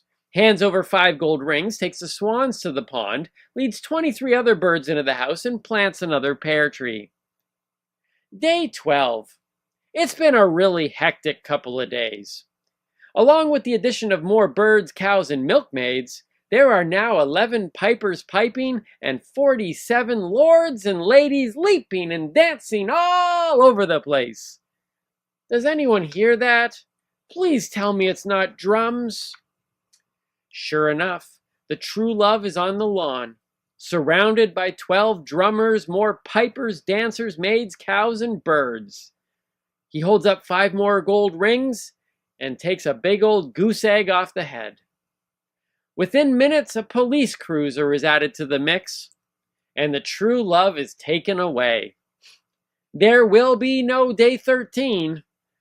Grand total, including what's on the lawn, 40 cows, 140 noisy roommates, 184 birds, more pairs than stars, and 0 true loves. What about the 40 gold rings, you ask? Sold. How else would you be able to feed all those freeloaders? Wow. You know, I never ever looked at it that way, but that's a lot of gifts. And I think that should just go to prove that buying a present for somebody just because you should buy a present for somebody may not always be the best thing. Maybe they may not like the present and it might be a little too much. Look, not everybody wants to have how many birds 12 partridges.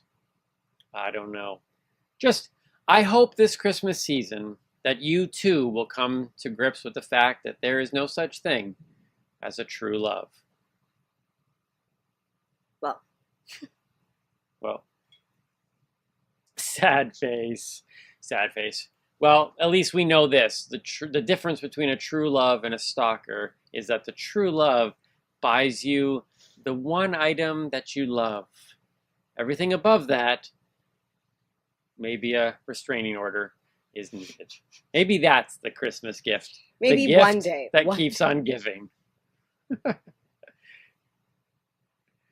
So, are you ready to get this thing rolling? Oh, you know I'm always ready for that. Roll it!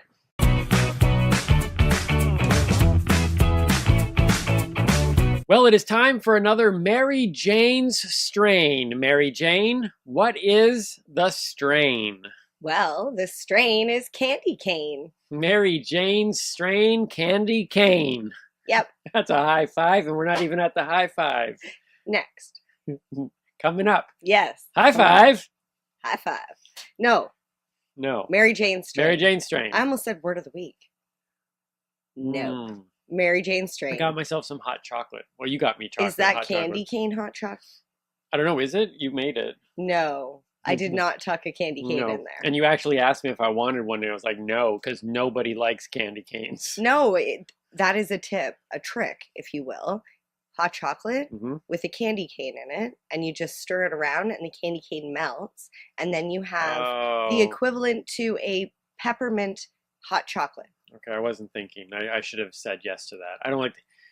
Did your tree ever have? We literally, growing up, we would have candy canes that would be in the decoration box for like a decade because nobody ate the candy canes. They were just decorations. You know, we have one candy cane that sits in the decoration box, and it has a pipe cleaner, a brown pipe cleaner like this. Oh, to make it look like a reindeer? Around the neck of it, and eyes. It has googly eyes. Yeah, I remember it's pretty old. The only time I remember eating candy canes was when I was really young, and you would suck on the end until it got really, really sharp and pointy. And then what? Poke your tongue? No. So you could shank your cellmate. Isn't that your sister? No. She was in the woman's prison. I was in the man's prison. Mary Jane's strain. All right. Cane. Yeah. Now that we went down that little rabbit hole there, like Shawshank Redemption. So candy cane, specifically the auto flower from Crop King seeds, is an indica dominant hybrid. Question.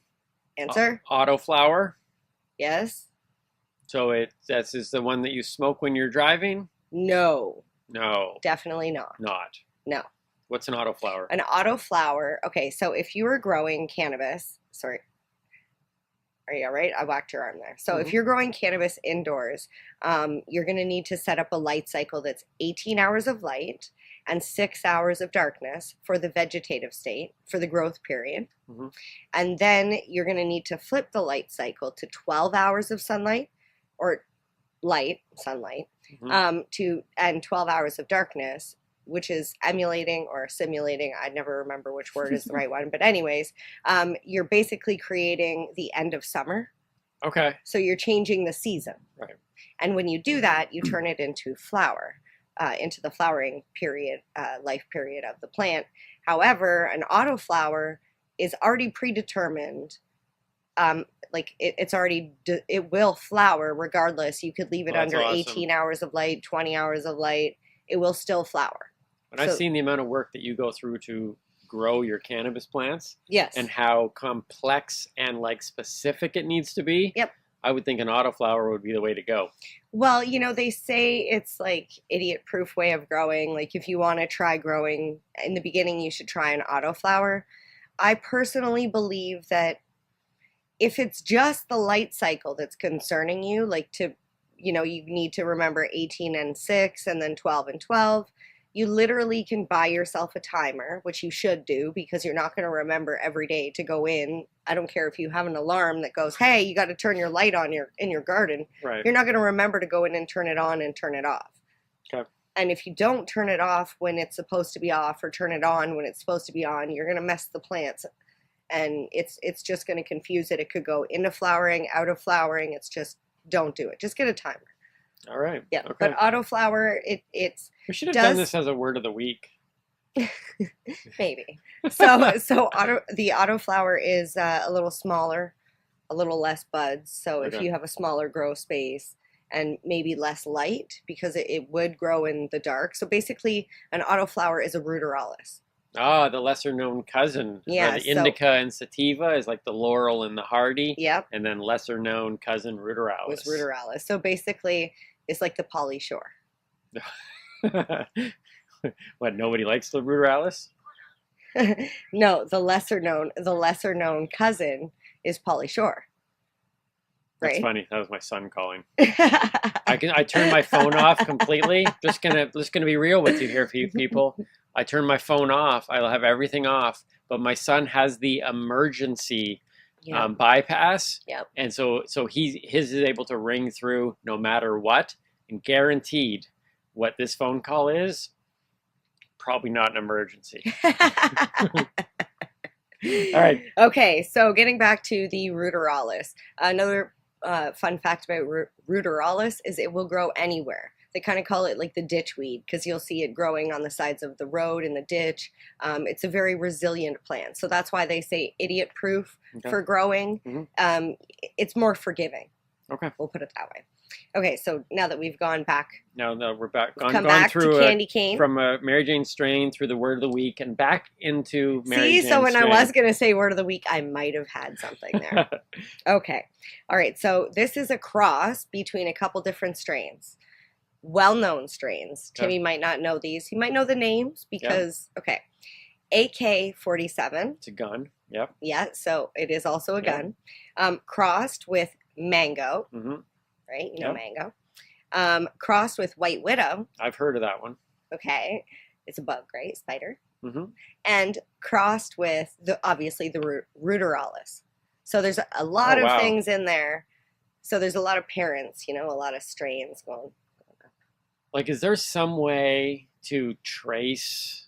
Like a lineage? So, so now what happens if you take this one and mix it with, I don't know, monkey breath? So now monkey breath has like AK-47 mango white widow, which combined becomes candy cane. Well, that depends. And it depends. Are you crossing the gorilla breath or the monkey breath? Oh, see, it depends. Is it monkey breath or gorilla breath? One's and are you one's crossing an it? indica's powered strain, and the other one's a sativa. See? That's what happens when a newbie tries to sound like he knows what he's doing. It fails every single time.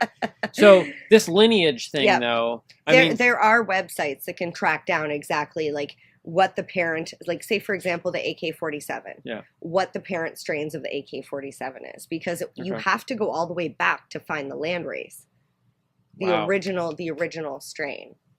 Because so you got mango in there, you've got AK-47 white widow. How in the world does this become candy cane? Does it smell like candy cane? Does it taste like candy cane? Does it look like candy cane? Like, is it possible to have red and white? Okay, so let cannabis? me just tell you a little bit more. It probably has to do with the terpenes. Okay. Terpenes are myrcene, caryophyllene, or caryophyllene. I Mhm. never know how to say that. I spell it right though. Counts for something. So myrcene, caryophyllene, and humulene. Okay. So those probably, it's very hoppy and like sweet at the same time. Maybe it Okay. has like a smell of mint. Right. I okay. haven't had the pleasure of growing this strain yet. Right, but you've taught me a lot about how the terpenes is where that Oh. smell comes from, and so I could see if maybe it has a minty kind of thing. Yep. And- The flavonoids and the Okay. terpenoids. And All right, so all the it becomes noids. candy cane. Yes. All right. THC levels can range anywhere from 15 to 20%. Mhm. CBD is less than 1% because it's a higher THC. Right, because It's- usually it's you've told bred me for that. THC. Usually, if it's a high THC, the CBD is Mhm. lower. Yeah. You can find equal CBD to THC, but most of the time it's around 8 to 10%. Okay. Or lower. Right. Or lower. Let's see here. Some people have said this cannabis strain makes Mhm. them feel relaxed, happy, and euphoric. Just like candy canes. Ooh. For some. And for others, actually for Side everybody, effects For everybody. of this strain Red may eyes. include red eyes, dry mouth, yes, or cotton mouth, or or the munchies. really, Well, I mean, a lot of cannabis will cause the munchies. Ooh, and the giggles. and the giggles. Well, if you're euphoric, I can see that. See, I should go out and get some crop. I almost said crap Crop king seeds. king seeds. Sorry, crop king seeds. All right, get yourself some candy cane this Christmas season. Autoflower.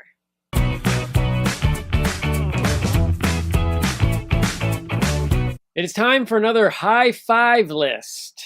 High five. High five.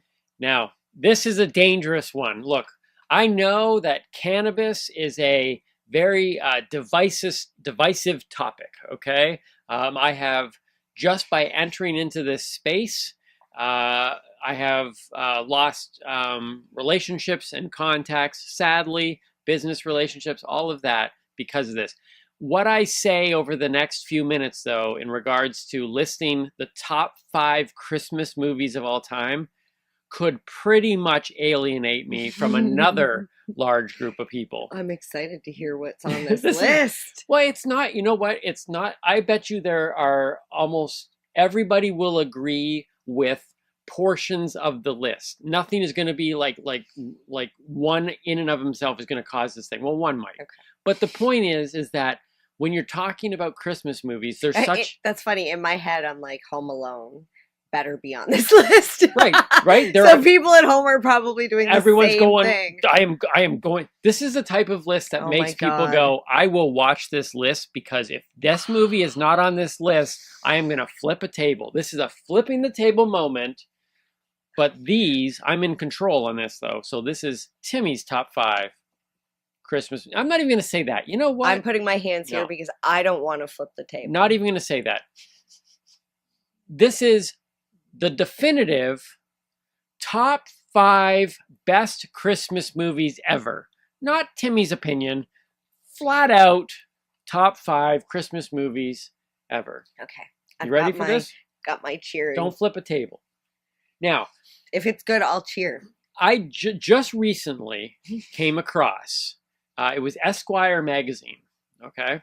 You just seen Esquire? It's like been around for years. I just came across this particular list from Esquire magazine. Oh, okay. They listed the 60 best Christmas movies of all time. Now, listen to me. That's a lot. Yeah, exactly. Who's going to go through that list? I did not have much issue with the first 15.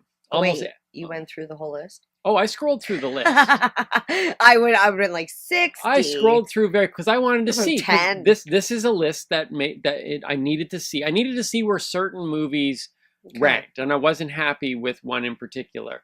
But the top 15, almost everything on there, even though they don't make my list, I'm like, you know what? That's pretty solid. Okay. And then after that, though, like in fact, I have 3 of the top 5 that they chose. 3 of those top 5 are in my list. Okay, so I was very happy with kind of that top 5 and into the top 15. Okay. Moving on from there, though, it got dicey. Like I considered maybe 7 of the next 45 like decent Christmas movies. So like we're talking, I think I honestly think that when you're talking about Christmas movies, good ones, 25 might be the deepest you want to go into a list. Like once you start to hit 25 of these movies and go on to like Esquire's 60 best Christmas movies, I bet you will be able to go, you know what, this could easily go off the list. This could go off the list. This could go off the list. And you probably get yourself down to maybe 25, maybe 30, which means that 25 is that number where you got, okay, this one, does it make it? Does it not? That's funny. I can see the brainstorming session now. Come on. I need another one. Just find another one. 60 is lazy. And if you saw this list, you'd be like, that's not even close to a Christmas movie. Esquire magazine, you can do better. 60 is just lazy writing. People are just like, I'm just going to Google Christmas movies and put them, because I don't even think, like, I'm going to tell you this, Eyes Wide Shut. You know the movie Eyes Wide Shut? That really weird movie? I've never seen it, but I've seen the cover. Okay. It's Kidman, right? It was ranked, okay? Eyes Wide Shut was ranked ahead of Die Hard. Now, you might not think Die Hard's a Christmas movie. It doesn't matter, but nobody thinks Eyes Wide Shut. Is that a Christmas movie? Apparently it has some underlining Christmas theme. I thought it was about weird Illuminati people, but anyways. I've never seen it. Right away I was upset. But I've even, look, there were ones in there, some recent ones. Office Christmas Party, that was with Bateman and TJ Miller. That's a good movie. Anything Bateman's in is good. We're talking Seth Rogen's The Night Before was pretty funny. You made me watch that one. A Very Harold and Kumar Christmas, which I'm going to review on the next episode. It's good for Harold and Kumar. Well, in a top 60 Christmas movies, it's fine to be on there for sure. Okay, but 25 is as far as I would go, and 5 is real. Like, this was tough actually. When I got to past the first 3 for me, I was like, "Ooh, which ones do I put into 4 and 5?" Like, that's how tight it gets. Okay. So I think 25 would give, but I'm not doing a Timmy's high 25 list. I'm doing a high 5 list. High 5. Here's what is high 5. Here's what is clear. No matter where you stand on this Christmas movie list thing, the 50s and the 60s. And the 80s going into early 90s is Christmas gold, okay? Like pretty much every movie in the top 15 on this list, and probably in my own list, comes from those two eras. In fact, I believe that 1983 to 2003 might be the golden age of Christmas movies, okay? Now, I would say this. The Christmas movie canon, I'm using that's a religious term. Where they close, like Genesis was the beginning of the Bible, Revelation was the end, and then they said the canon was closed. This is the official Bible. I'm saying that the Christmas movie canon could be closed in that window, starting at 1983 to 2003. Some other books might kind of, you say, can we include those? And you say, well, yeah, you could probably include some from the 50s and 60s. But really, you would not be missing much if you watched movies in that 20-year span. Didn't A Christmas Carol come out before that? It did, and that would be one that I would probably see as an exception. Okay. So here we go. Here are the top 5 Christmas movies of all time. Not according to Esquire, because I think they're horribly wrong. I don't even think they listed them in order. It was a very lazy list, Esquire. Here they are. Number 5 is Elf, okay, with Will Ferrell. It was 2003. It was listed as number 13 on Esquire's list. 13? This is the last great Christmas movie that has been made. We're talking 20 years now. There has not been a good, at least what I would consider a classic. There has not been a classic Christmas movie made since Elf in 2003. It's been 20 years. That was the last of the, that's why I say 1983 to 2003. Elf closed it off. Mm-hmm. Interesting to note, though, Bad Santa came out in 2003 as well, which we watched together. I had never seen before. And an incredibly dark, twisted story. Yeah. But I was fascinated because it was actually a really good story. And I actually would recommend Bad Santa. It didn't make my list here of top 5. But definitely, it was number 8 on Esquire's list. I was surprised by that, but also not surprised because it is a way better Christmas movie than I think people would think. That's with that guy who used to carry Angelina Jolie's blood in a thing around his neck. What is that? Bad Santa. Oh, You know that guy. I don't want to admit I think he's sexy. I know his name. Billy Bob The sexy Thornton. Billy Bob Thornton. Yes. Okay. So anyways, 2003 was actually a really good year. Coming out with the family classic Elf and Bad Santa. A great story, underrated. Not sure it should have made top 10, but an interesting choice, Esquire. But I think Elf is number 5 in my list, and I don't believe 2003 was the last time a classic Christmas film has been made. Well, I just want to say that Elf is a must watch for our family every year. The kids and I watch it on Christmas. That's what we did too. It quickly fell into our family's pattern. Yeah. Number 4, 1990, was the original Home Alone. Right? See, I didn't even do that. I am not a yes man. Believe me, if it was not on my list, I wouldn't have done it just to please her. I actually have a soft spot for Macaulay Culkin. I know you're out there, and I know you're doing well. Well, and why wouldn't he be watching this? Everyone else is. The original Home Alone, I still find funny. They have tried desperately. I mean, when they tried to make the movies again. Now, listen, Home Alone is definitely not a parenting manual. That's probably not to be used in that form. But so many people have tried to recreate not only that franchise, but tried to create the same scenarios with other situations. I think movie just got done very recently with this chubby kid in England or something like that. Anyways, I think I saw a trailer for it.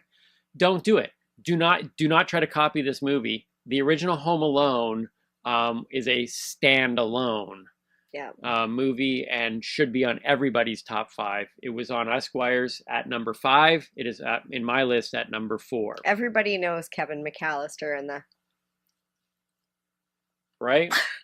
Who doesn't love that? Number 3 on the top 5 Christmas movies of all time is A Christmas Vacation, 1989. It was number 2 on Esquire's magazine, so we agreed as well. At least it's in the top 3 with Chevy Chase. So many great lines. His Christmas rant is a classic. Just Google Chevy Chase Christmas rant. But you've got to see Christmas Vacation. Everybody knows the house full of lights, right? And the station wagon with the tree on top. Right. Actually, on the way to your house, did you see that the other day? You stop. He probably missed it because he just drives. But you stop at the stop sign, and as you're making the turn, there's a station wagon, and they've got a tree on top of it. Okay. And the tree's all lit up. Interesting. They've got it plugged in. It's literally just a decoration. Okay, it's on the house. It's on the car. It's on the car right in front of the house. Sweet. Like the Griswolds. The Griswolds. Love them. That movie has almost perfect comedic timing all the way through. Even throws in this little emotional moment where Clark is up in the attic and he starts to cry watching old home movies, and they break that moment in a perfect way. It would be up there, not just a great Christmas movie, but might up there be with almost a perfect comedy film. So Christmas Vacation, number 3 on my list, number 2 on the Esquire one. We switched here. We flipped our number 2 and 3s around because I believe that my number 2, A Christmas Story, is slightly ahead of Christmas Vacation. Okay. And I think you could go back and forth, and I wouldn't even argue with you. But I put A Christmas Story here. You know A Christmas Story? I have not seen it, but I think you're going to tell me it's the one with the little kid in the glasses and the tongue getting stuck to the pole and the leg lamp. And the leg lamp, which I own. Okay, see, that's all all I need to know, have you heard right? You'll shoot your eye out? No. Oh, okay. We need to watch that this Christmas. Okay. Just like, so Mary Jane makes me watch stoner flicks. Well, not just stoner flicks. I guess it's a certain genre. Yeah, it's movie. It's movies that would be enjoyed mostly by stoners, like American Pie, or Mike and Dave Need Wedding Dates. Yes, we did watch that too. Oh no, I just remembered the 4-wheeler. Okay, okay, that was funny. I did enjoy that one, and I will be reviewing Harold and Kumar's Christmas next episode, so stay tuned for that. But I'm going to make you watch A Christmas Story this thing. Because I do believe it is definitely number 2 for sure on my list. Okay. I'm going to give a couple honorable mentions right here before I list number one. The Year Without Santa Claus is a 1974 claymation one with it's. Sorry, I giggle. I said claymation is funny. I personally find Heat Miser and Cold Miser. He's Mr. Heat Miser. He's Mr. Cold. Dun-dun-dun-dun. Something like that. I don't know all the lyrics. But you need to. Now I want to see this. I used to have all the little figurines. It was a staple in my household. It was an hour long. The Year Without Santa Claus, 1974. You need to check that out. It wasn't on Esquire's list. It didn't even make their 60 list. Esquire, you suck. Like, you know how long it takes to make a claymation anything? To completely ignore that movie on a list of 60 Christmas movies that had Eyes Wide Shut on it. Can I flip this now? I want to flip the table. So that one and How the Grinch Stole Christmas, the original cartoon. It was only 26 minutes long, but not the Jim Carrey one. No, the Jim Carrey one was questionable for me. I kept seeing The Mask. That was the problem I felt with that, is because they used the same character or the same actor that played in The Mask, and The Mask was also a green face. Oh, so it was hard for him. He had the same voice. I kept seeing the Cat in the Hat. Oh, and maybe they wait.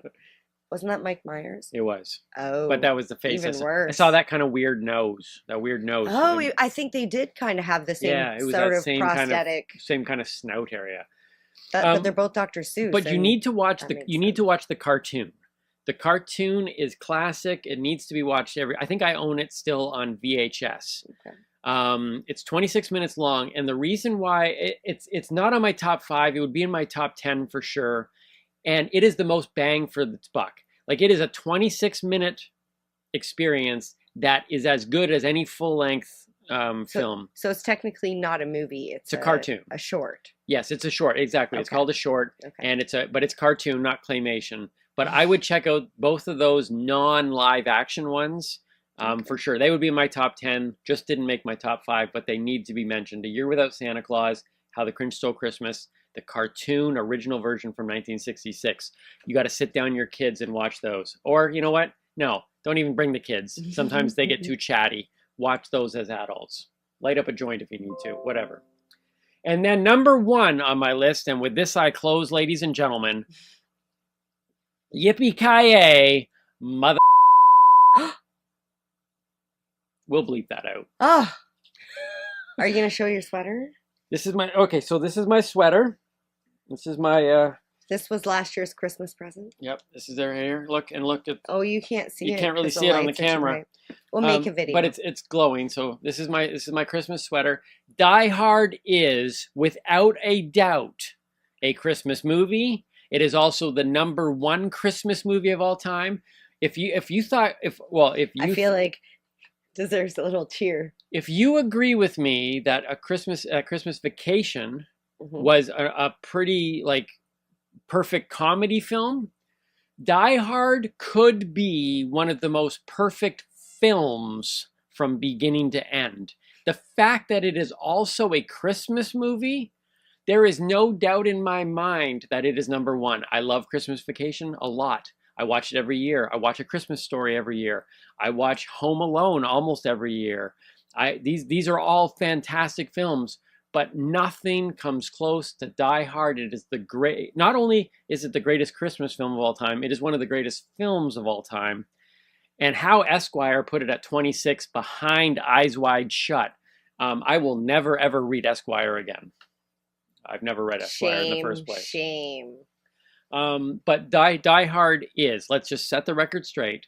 Die Hard is a Christmas movie, one of the greatest movies of all time, and definitely the greatest Christmas movie of all time. Do you have anything you want to throw in about this list as we get ready to wrap up this high five? Okay, so I have one thing to add about Die Hard, because I already added my sense as we went along. Die Hard is not only one of the better comedies that I've seen, and I watch a lot of comedies. It's one of the better action movies that I've seen, because I don't like action movies. So it's a very good balance between action and comedy and a little bit of romance in there too. A little bit of romance, a great story, a great villain, a great characters, and it's great not writing. it doesn't feel like it's like, you know, like in certain action movies, you know it's going to be an action movie because from the very, very beginning, it starts, bam! This one you're like, wait, what's going on? Like you're saying, in the story part of it. I am going to, in the new year, during a cinema review, I know it's not a stoner flick, but I'm going to spend some time, because I really need to break down Die Hard, and I'm going to do it here probably on the show. I watch Die Hard every year on Christmas Eve with my daughter. I might not be able to do it this year. Life is slowly changing. But I'll tell you that is my Christmas Eve movie, Die Hard. Ladies and gentlemen. Oh, wait. Comment. Before you're done, I have one thing. I'm done with the list, but I have one more thing I just want to say. Oh. Because you said we have to watch A Christmas Story. Yes. And I've never seen that.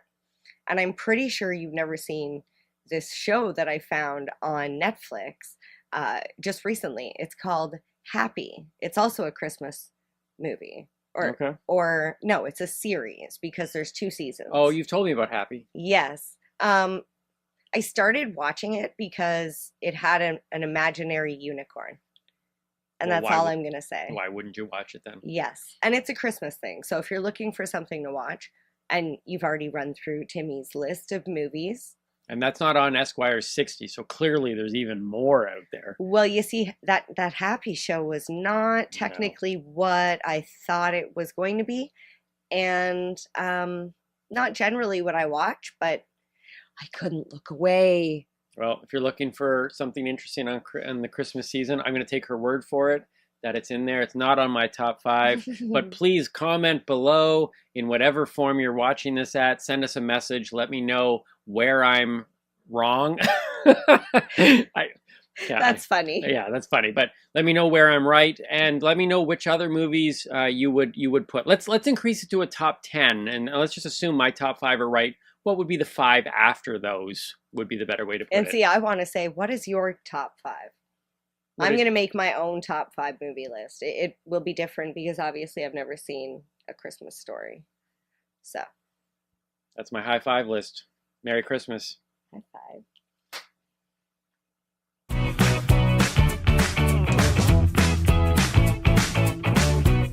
Hey everyone, and welcome back to another episode of On the Spot with the Newbie and the Doobie. We are so excited today to be joined by Chris Bennett / Chris Burns. There's a story around that, but Chris, thank you so much for joining us today. No problem. Thanks for having me there, Timmy. First of all, I really like your shirt. I just wanted to throw that out. See, I really like that he said Timmy. Well, that's my name. Well, I know, but so many times people call you Tim, and I'm like, who's Tim? That's Do you know true. who Tim Boyle is? He's a car salesman in Idaho. Do you know what I mean? Like, he's nobody. He's but nobody, Timmy but Timmy, Boyle. he's somebody. Yeah. I don't know if... He's definitely a Timmy. Yeah. Thank you. Well, you're definitely a Chris. I think you're a Chris Burns. I know. Let's talk about the Chris Bennett / Chris Burns, because I like the name Chris Burns. You look like a Chris Burns. Your work reflects Chris Burns. Let's talk this out. Let's make sure we call you what you want to be called, Chris. Well, I guess we'll go with Bennett these days. Chris Burns is a moniker that kind of started around 2009 when I took my wood burning hobby and turned it into a full-time business. So Chris Burns just kind of went along with that. You know, I had considered even legally changing it just because it went so well together with my artwork. And I had so many people ask, you know, is your name really Burns? Because that's pretty convenient. I kind of wanted to be able to follow up with, yes, it is. But I stuck with Bennett. And now that I'm back working in the legal system, we're going with the government name. So Bennett it is.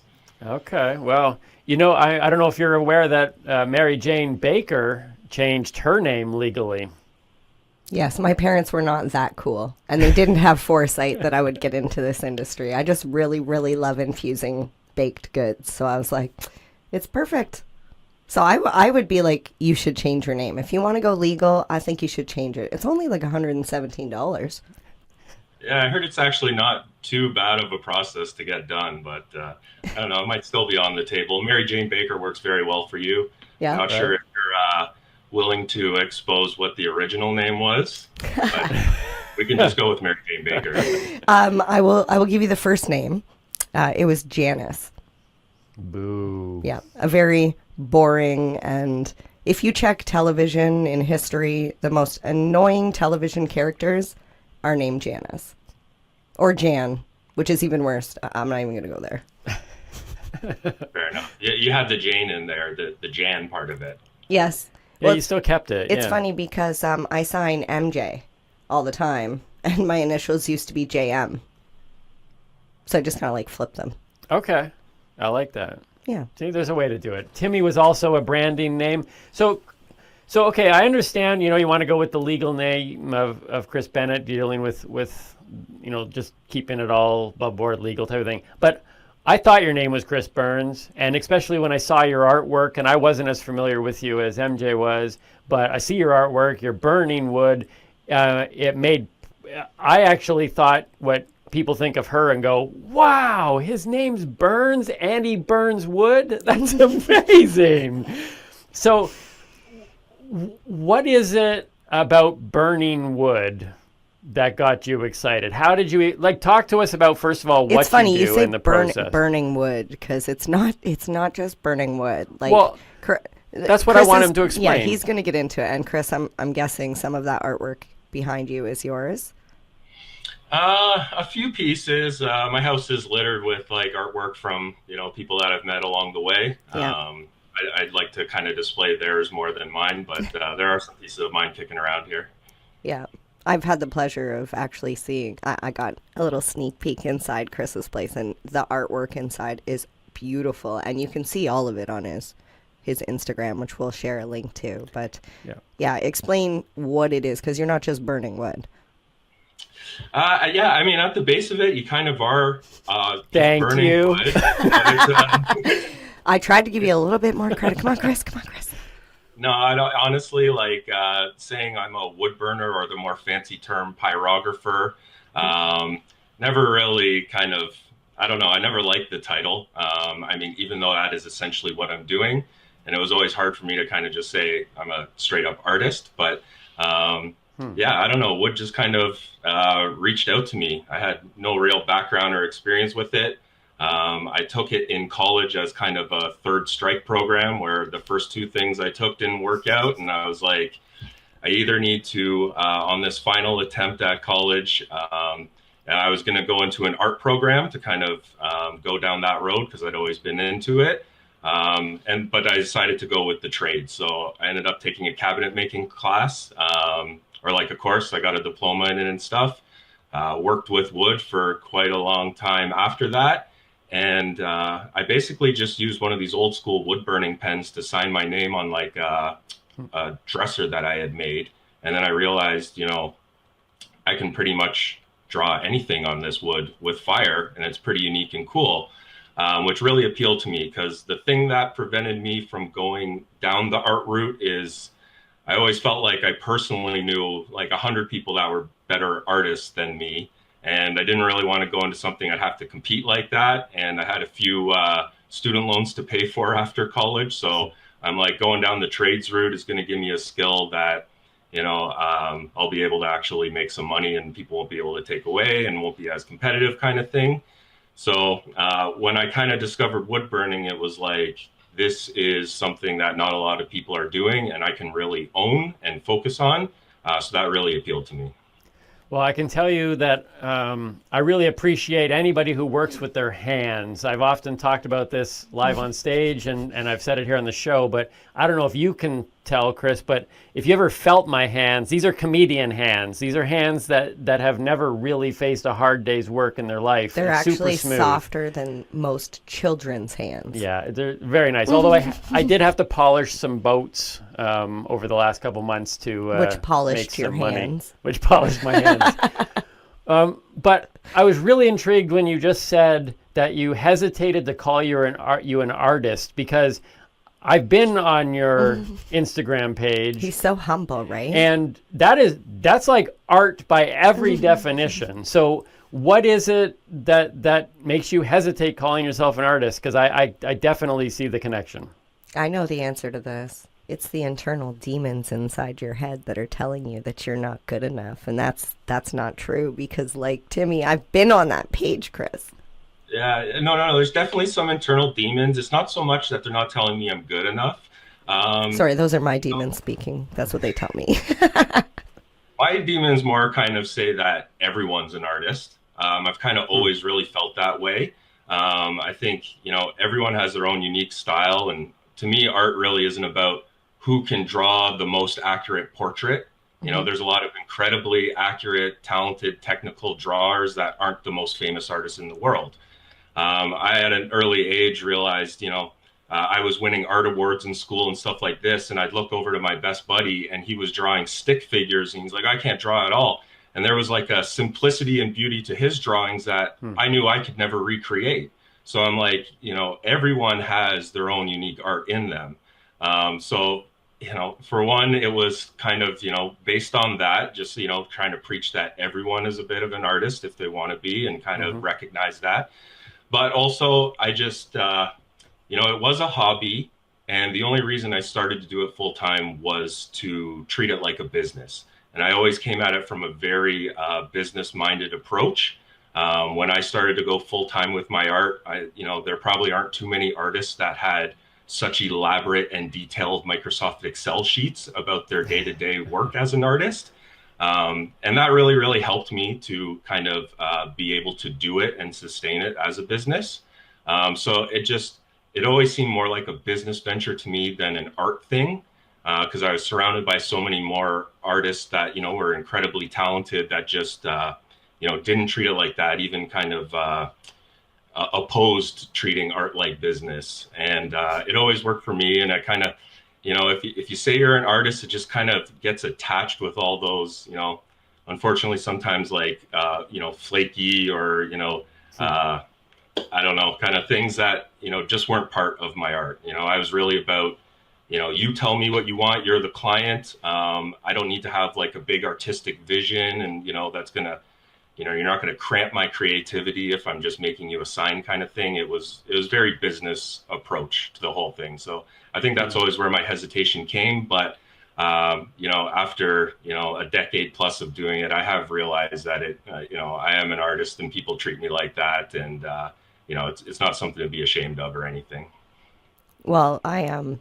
The first part, that's beautiful, because it's true. Everybody is an artist. And like myself, I paint in paint pouring. You basically just take colors, put it in a cup, put it on a canvas. Anybody can do this. But you're right. Everybody's color choice is different. Everybody's method, the way they move, the finished product is completely different. So I agree. Everybody is an artist, whether it's telling jokes or painting or woodwork.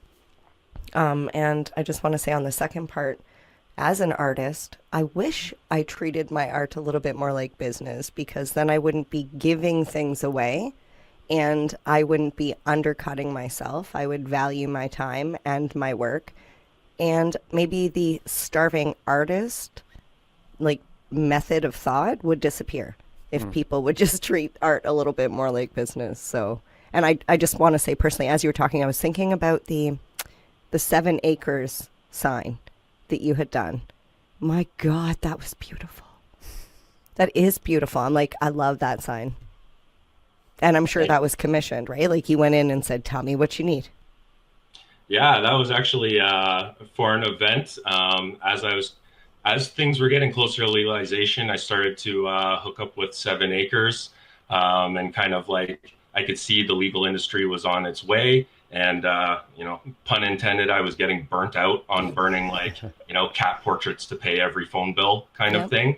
It wasn't always the funnest projects I was doing. So while I was super proud of that and, I wasn't exactly starving kind of thing while being a starving artist, it definitely, I could see a bigger potential in cannabis moving forward. So started to do some things with them, which included like a big burning that I did live at an event that they were hosting. It was a commission piece that they ended up hanging on their wall afterwards, which was really cool. And then that kind of was the beginning of the transition to me going into the legal cannabis industry.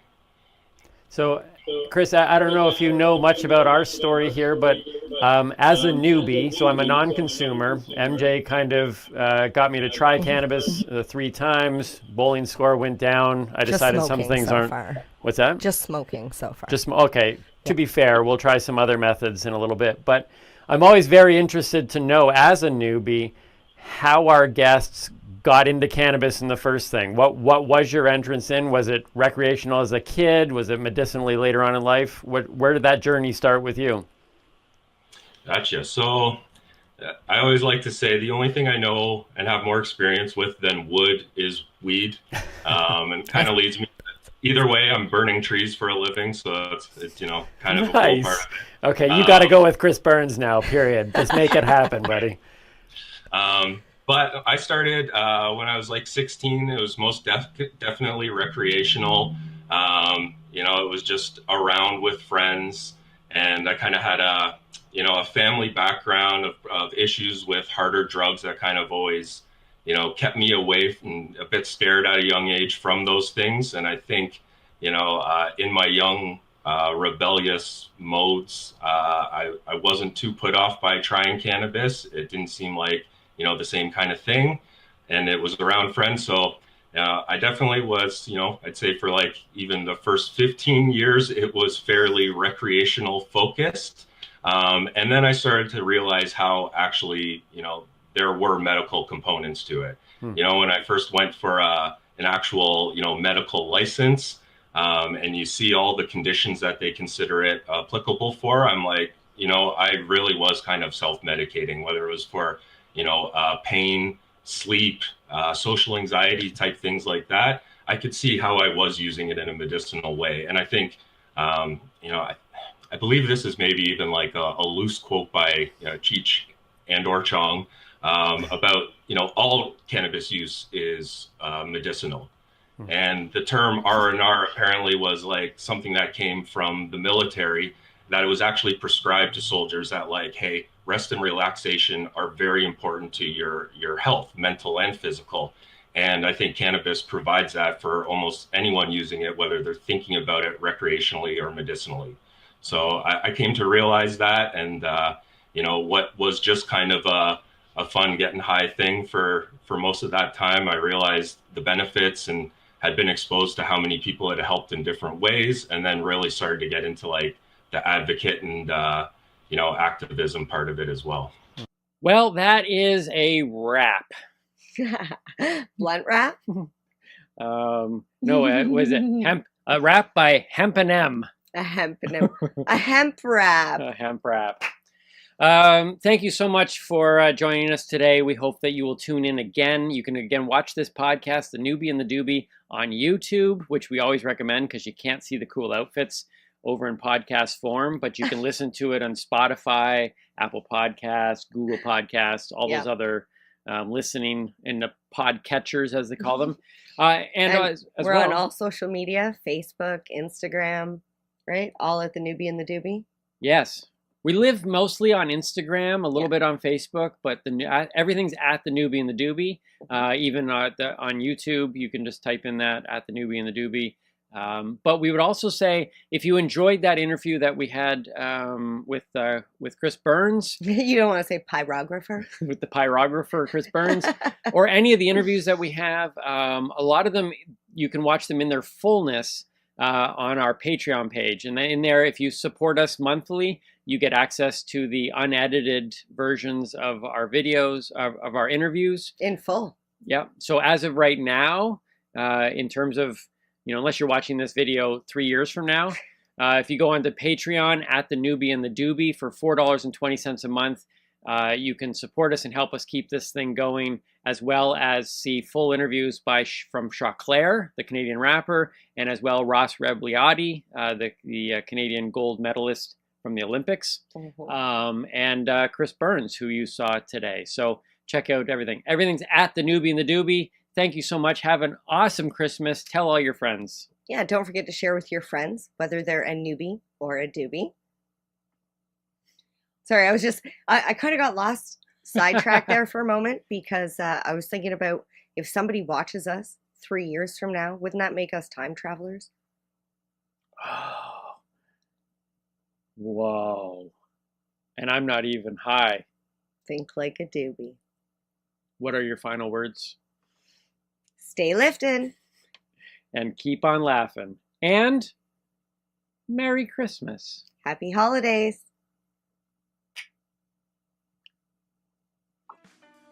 Yippee-ki-yay, mother.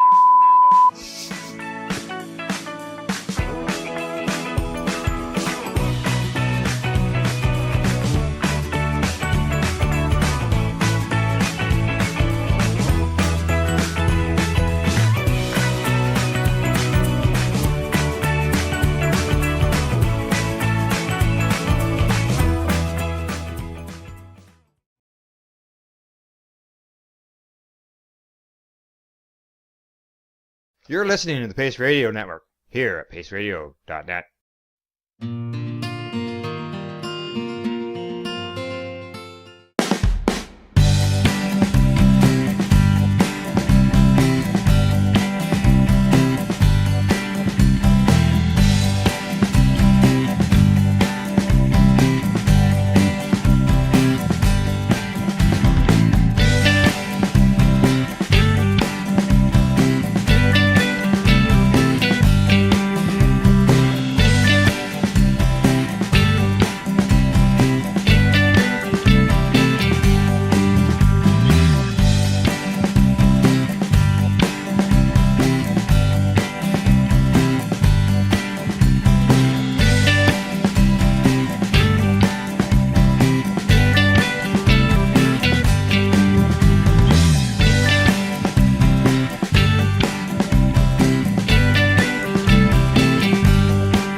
We are people advocating cannabis education here at paceradio.net. Limestone City Hydroponics is Kingston, Ontario's hydroponics shop. Take your growing to the next level and create the optimal environment with a tent kit, or maximize your yield with an ebb and flow flood table kit. Either way, Limestone City Hydroponics has more sizes and options to fit your needs. Are you looking for the power of the sun that adapts to your budget? Then look no further, as they have professional grow lighting. They have indoor grow systems that are easy and cost effective, with many options to fit your living space and lifestyle. Cultivate your growing potential. We have everything you need to succeed. And if you can't make it to the store, they offer local delivery to the greater Kingston area. Remember, when you're looking for experts to help you grow, then look no further than the locally owned Limestone City Hydroponics, 105 Sunderland Drive in Kingston, Ontario. Call them at 613-548-0420. Enjoy the buzz of legalization with Campbellford Lifestyle Shop. From lights to plant nutrients, books, consumption accessories, and more, we've got all your basics to grow or consume cannabis. Visit our info center or take a look at our piercing services and body jewelry, now available in-store through Campbellford Lifestyle Shop, 17 Bridge Street West, Campbellford. Are you looking to get your medical cannabis grow license? Limestone City Hydroponics can help patients through the process of obtaining their license to grow medical cannabis. What's that? You don't have a doctor. If you meet the medical criteria, Limestone City Hydroponics has a nurse practitioner who can assess and provide medical cannabis prescriptions. What are you waiting for? Contact Limestone City Hydroponics at limestonecityhydroponics.ca or call them at 613-548-0420. Pace Radio is the people advocating cannabis education radio network. Legacy 420 have an awesome array of cannabis-infused beverages, from pop to Nature's Nectar's teas, all in amazing flavors. What a selection! We even have a delicious mango-infused juice, and let me tell you, it's delicious. Everything is infused in-house, so we buy our syrup from the same place where everybody else buys their syrup for their pop, and the infusion is done in the lab. It's all canned here, labeled here, produced 100% on Tyndonega. We have two lines of drinks. One is called our Nature's Nectar. That was our original line that we came out with. And then we also have a line under the Ready brand. We have them in 10 milligrams, 30 milligram, and 60 milligram cans. What a great selection for a get-together with friends or after a long day. Remember, if you want to wet your whistle with on-site lab-tested products, come see your trusted partner. Legacy 420 out on your road.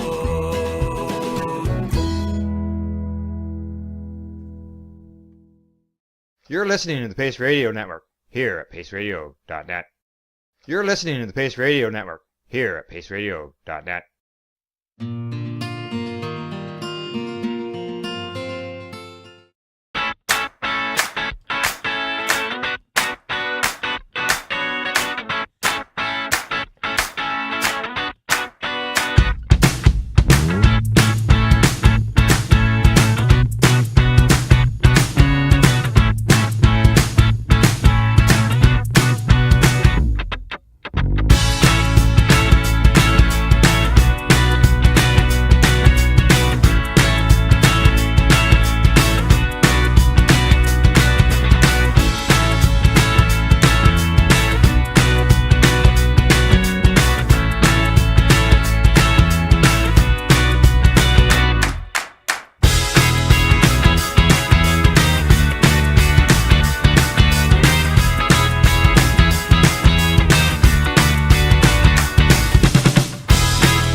Pace Radio Network, created by patients, for patients, and for those who need to know.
What do you find at paceradio.net? People advocating cannabis education.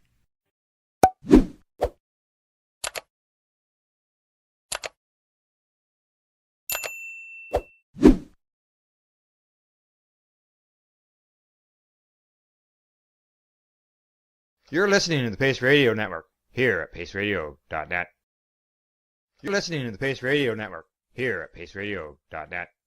The views expressed by the individuals during this broadcast are their own opinions, and they may not be the same as those of their group or other organizations they may be involved with.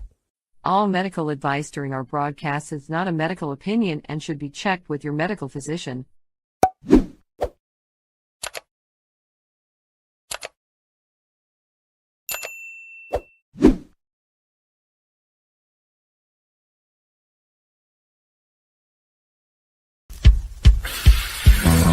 Oh yeah, baby, that's lovely.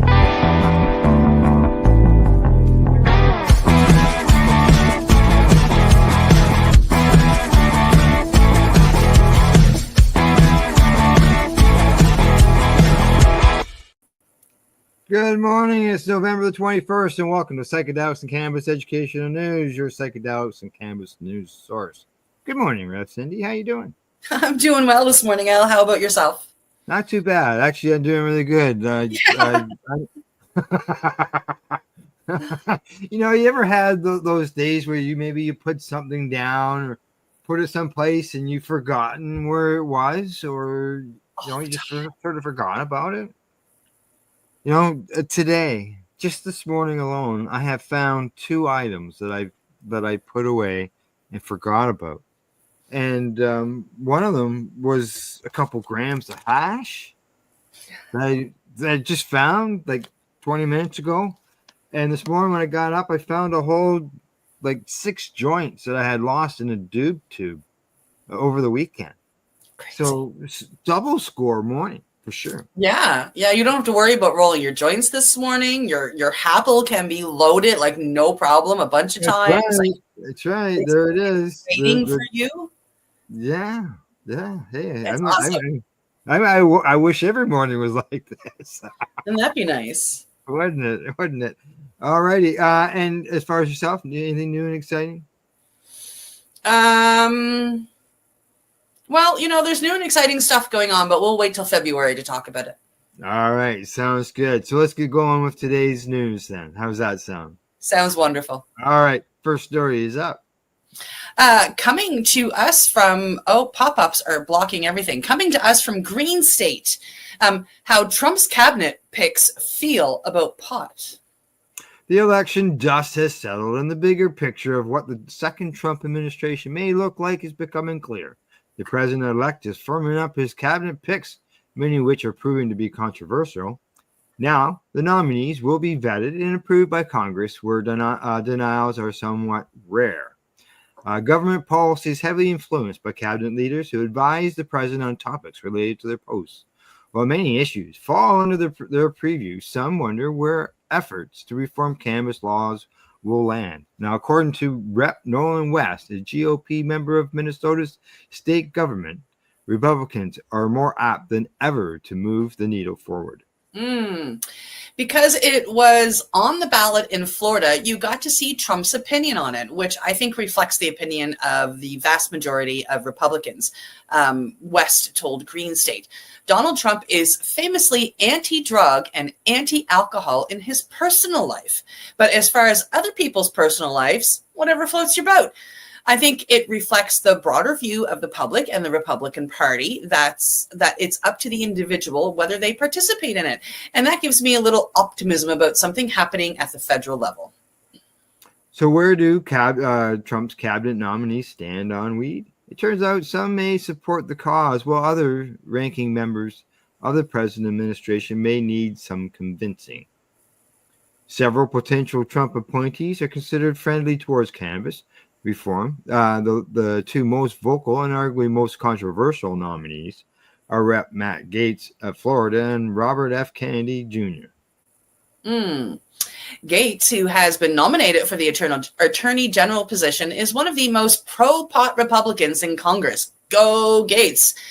He co-sponsored the MORE Act, which would have legalized cannabis on the federal level and has consistently voted in favor of reform. Gates also supported the legalization of medical cannabis during his state as Florida state representative. The congressman faces an uphill battle in confirmation proceedings due to alleged ethical breaches and sexual misconduct. Secretary of Health and Human Services nominee RFK Jr. has been outspoken about his support for legalizing both cannabis and psychedelics. During his presidential run, the politician said he would use tax revenue from the legal cannabis market to fund drug rehabilitation. Kennedy was inspired by his own struggles with substance abuse in his youth. RFK Jr. is another notably controversial pick given his anti-vaccine stance, which includes spreading misinformation that they cause autism, which apparently they do not. Another pro-pot cabinet pick is Rep. Tulsi Gabbard, who has been selected as the Director of National Intelligence. The Democrat from Hawaii introduced a bill to deschedule cannabis in 2017 and has supported the use of CBD for military members. While Gabbard would not have an active role in cannabis policy like Gates or RFK, her appointment adds to the pro-cannabis rhetoric in Trump's ear. Now, additionally, tech billionaire Elon Musk has become a key Trump advisor. Musk famously smoked a joint on Joe Rogan's podcast despite telling the host he rarely consumes. It's unclear if Musk favors reform, but his experience with cannabis and ketamine may inform his opinions and influence how he advises Trump on the matter. Of course, not everyone in Trump's cabinet is on board with federal cannabis legalization. Secretary of State pick Marco Rubio has been clear about his opposition to legal cannabis, calling it a gateway drug. The Republican senator from Florida has said that if cannabis is indeed a medicine, it should be approved by the FDA, leaving some to wonder if he does indeed favor the rescheduling process. Representative or Republican Doug Collins of Georgia is a wild card. The Republican nominee to lead the Department of Veterans Affairs repeatedly voted against proposed changes to the agency's cannabis policies. However, he did vote in favor of protecting state legal medical cannabis programs toward the end of his congressional tenure in 2019. The Republican Party will also control both the Senate and the House for at least the next 2 years, which will heavily influence cannabis policy. Both Senate Majority Leader John Thune of South Dakota and Majority Whip-elect John Barrasso of Wyoming have maintained anti-pot stances. However, Thune has reportedly said he will do his part to advance Trump's policies. If that includes cannabis reform, so be it. It's difficult to predict what policies will be enacted during Trump's tenure, but many in the cannabis space are hopeful some type of change is ahead. It may not be the full legalization Democrat Kamala Harris promised, but removing some restrictions may still bode well for the pot business, just not for consumers or people still in prison. Interesting. Yeah, there you go. Over. So we'll see what happens. It's going to be interesting, and we've got if he does do anything with rescheduling or legalization, he is a politician. He is surrounded by politicians. It's not going to happen for about 3.5 years. Yeah, and well, what I've heard him say when he was on the campaign trail was, it'll be up to the states, each individual state, on what they want to do, and so basically, you could have a state that is full on legalization, allowed to grow your own, go to the store and buy your own cannabis. And then you could go to another state where, it's anti-cannabis. And they could have, obviously jail sentences. You wouldn't be allowed to grow. You wouldn't be allowed to consume. Could they enact a law that if their citizens consume cannabis in another state and they come back to their state, could they be charged with it? Yeah. I've got, through the course that I took in Mexico, I've got a friend now that lives in Texas. So it was a Texan man. And it is highly illegal in Texas, according to the law. But in Texas right now, it is kind of like Canada 2017. There are illegal pot shops, like literally all over the place. it's like driving downtown Toronto right now. Like every corner has a pot shop, maybe two. People are openly smoking. It's, you know, So yeah. So it's kind of like they're going Vancouver, against the law. yeah, Vancouver, Toronto, pre-legalization here. Right. You know, it's, you know, cops are smoking it off duty. Like, I mean, they do nothing about it. Sounds like the state government needs to get caught up with the people. Absolutely. Absolutely. So I mean, I see that happening a lot down in the States right now. And, you know, not that I follow politics, but I think it's silly for the governments to not get on board. The money that they're missing out on is incredible. Yeah. If for no other reason, the money is incredible. Exactly. Oh, and we were going to discuss at the beginning. Happy birthday, Marco. Oh, yes. Marco, happy birthday. 65. 65. Yeah. 65. See why? There you go. He is he's the dabber guy that I used to give t-shirts away for. Correct. Exactly. Yeah. All righty. On to the next story. What's up? Coming to us from StratCan. CRA has written off nearly $5 million in cannabis excise tax. Ooh.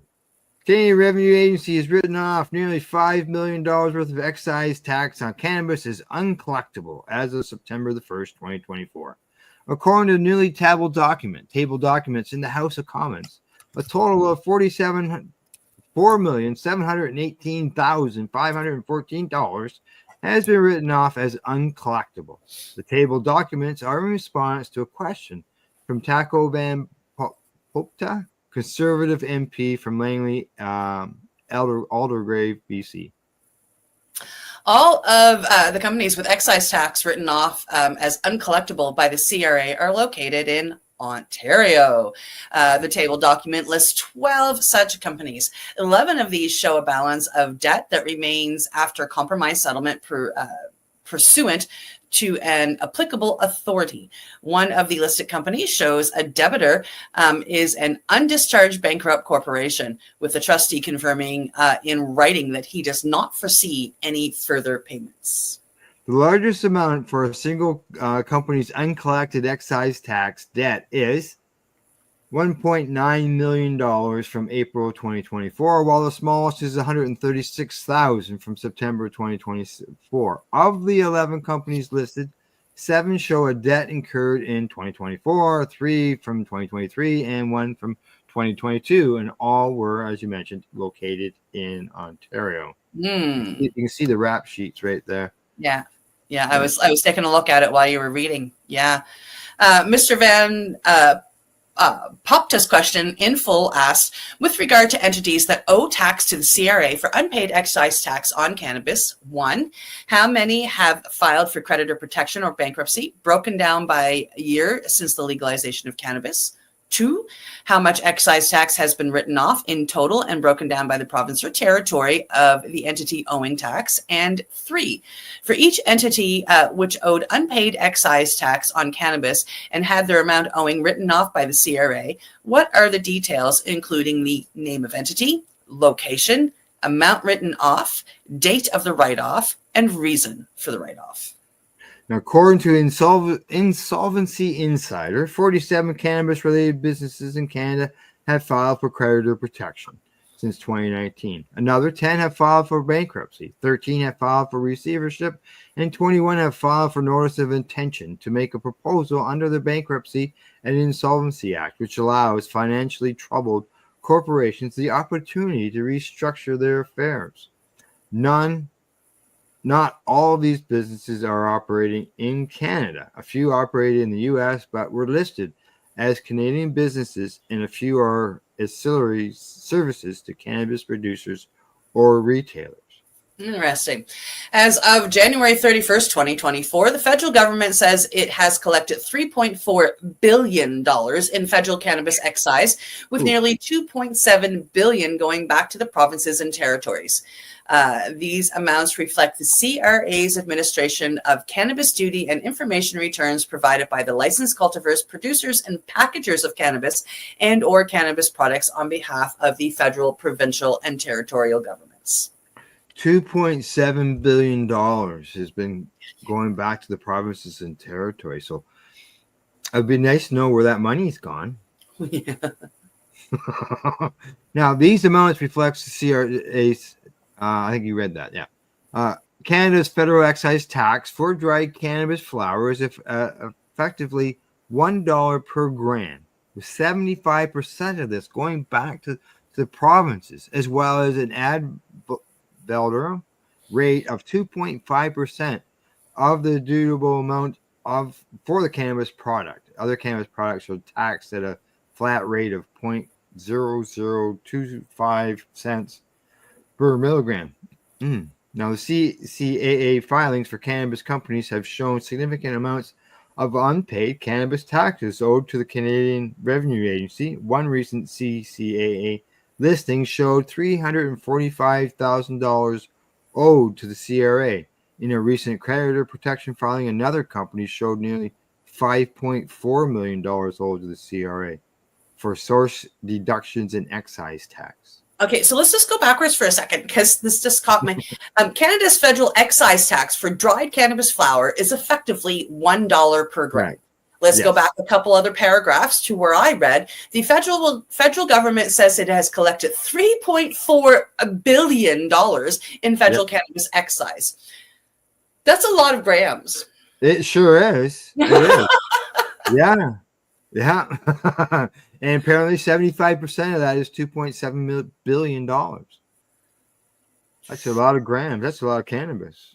That's a lot of money that's going back to the provinces, but it's supposed to be going also to the municipalities, and some people wonder where it is. Yeah. We were talking about last night on the Pace Radio show. Yeah. About the tax. Yeah. Incredible. Crazy. Yeah. Over I see you grams. responded while I was busy. Hi. Here we go. Hey, Waylon. Hey, Waylon. Yeah, we're live, Waylon. We are live. Just as Cindy you must have responded back to him, did you? I did. Okay. All right. Yeah, we're live. There you go. We're just busy talking, so we didn't have an opportunity to. We usually do the replying to comments in between stories. Yeah, correct. Yes. All right. Where are we now? We got that story done. Got to move on to the next one. I just got to bring it up. I was dealing with Waylon there. Okay. Yeah. Done. Have to click There the we go. buttons. Hopefully.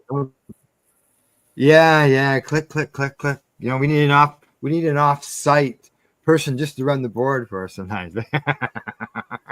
All right, here we go. Next story. It's up. Coming to us from Marijuana Moment.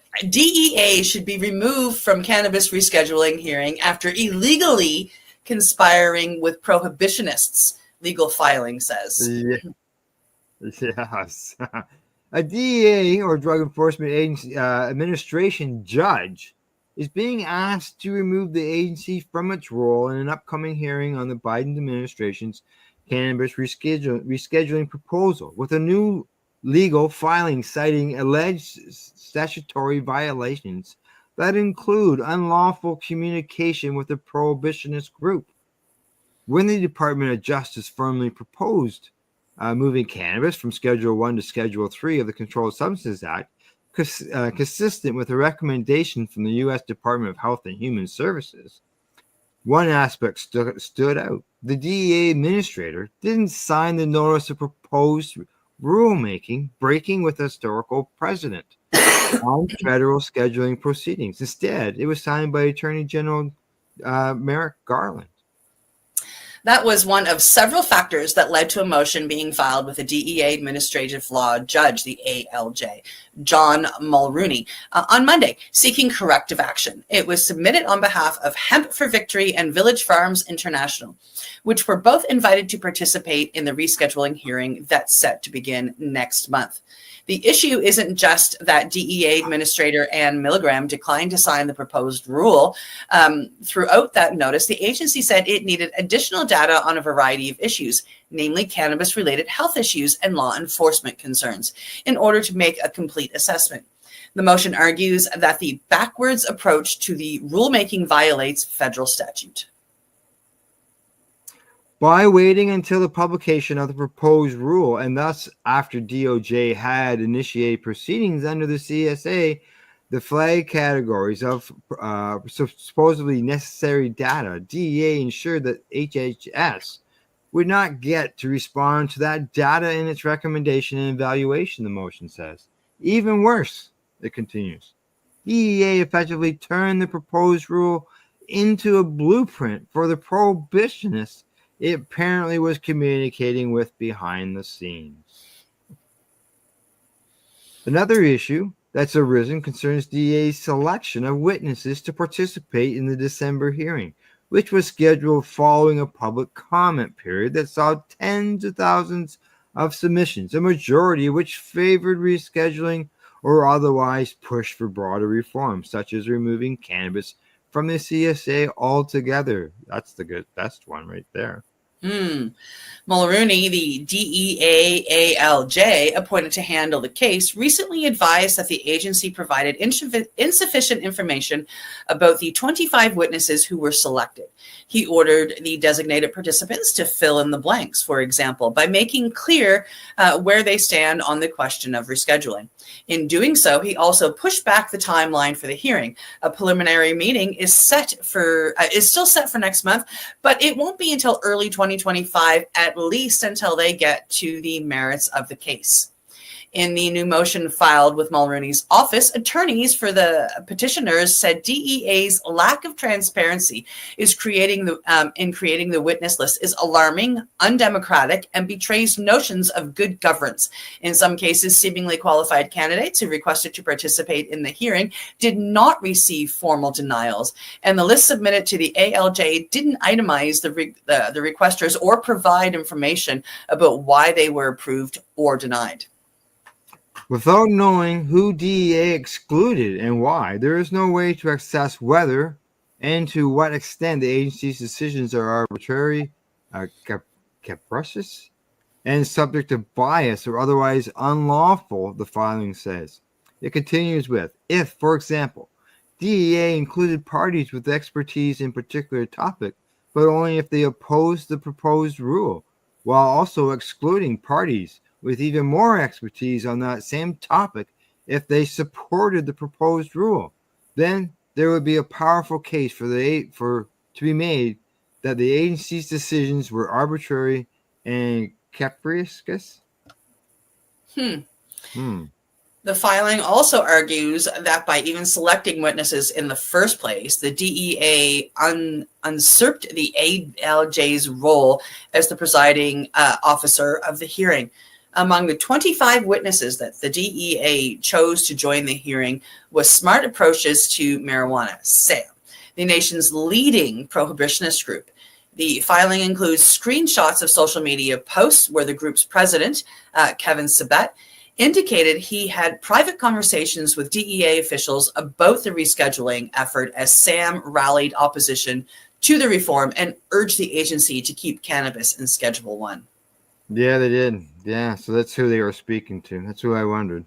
1 week prior to the DOJ's publication of the proposed rule, Sabet posted on X that he would confirm Milgram wouldn't sign the notice, citing 2 confidential sources inside DEA and another outside the DEA with intimate knowledge. That and other public disclosures added fuel to this latest motion.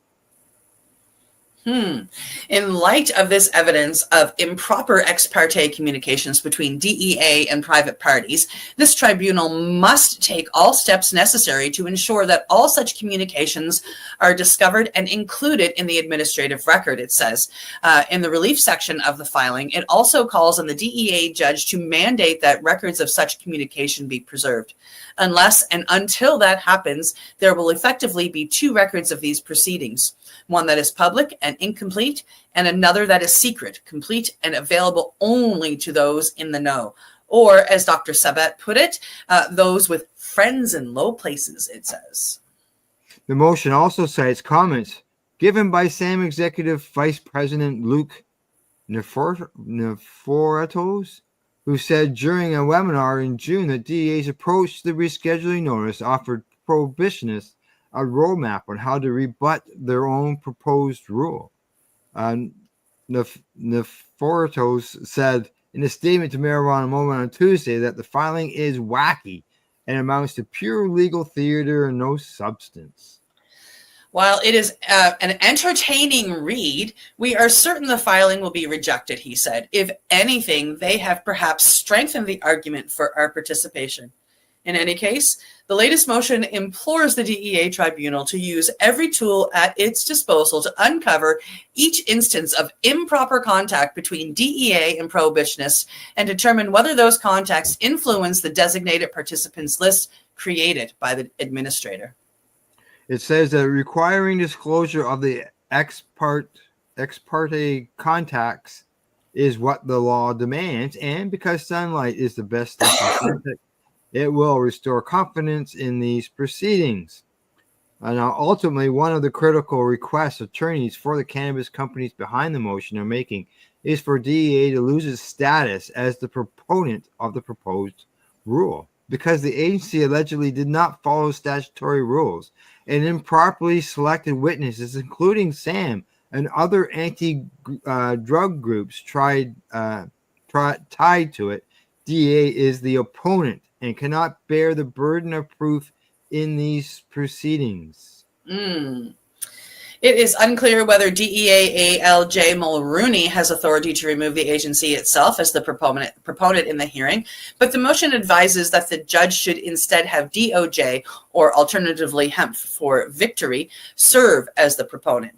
Shane Pennington, a partner at Porter Wright Morris and author LLP, who authored the new brief, said that it is our belief that the DEA cannot lawfully act as the proponent of the proposed rule, and that its actions throughout the administrative process demonstrates that it opposes the proposed transfer of cannabis to Schedule 3 and is therefore compromised. Treating the DEA as the proponent of the proposed rule would violate the Administrative Procedures Act and DEA regulations and render these proceedings a sham, he said. Lawyers from the Department of Justice, not the DEA, must therefore defend this rule. Meanwhile, cannabis and psychedelics researchers is asking the DEA ALJ to postpone its rescheduling hearing due to the agency's alleged improper blocking of witnesses, while arguing that the proceedings should be halted at least until President-elect Donald Trump's administration comes into power so it can review the rulemaking. About a week after Panacea Plant Sciences founder and CEO David Hildreth filed a lawsuit in federal court requesting an order halting the cannabis rescheduling proceedings, he submitted a motion to the DEA judge on Monday seeking a stay of the upcoming December hearing. Mulrooney separately rejected a veterans group's petition to participate in the upcoming rescheduling hearing, which the organization called a travesty of justice that excludes key voices that would be affected by the potential policy change. I got an idea. I think I know who that veterans group is, because I've seen in another report that that group is the Veterans Action Council, which has broadcasts here on the Pace Radio Network on Sunday nights.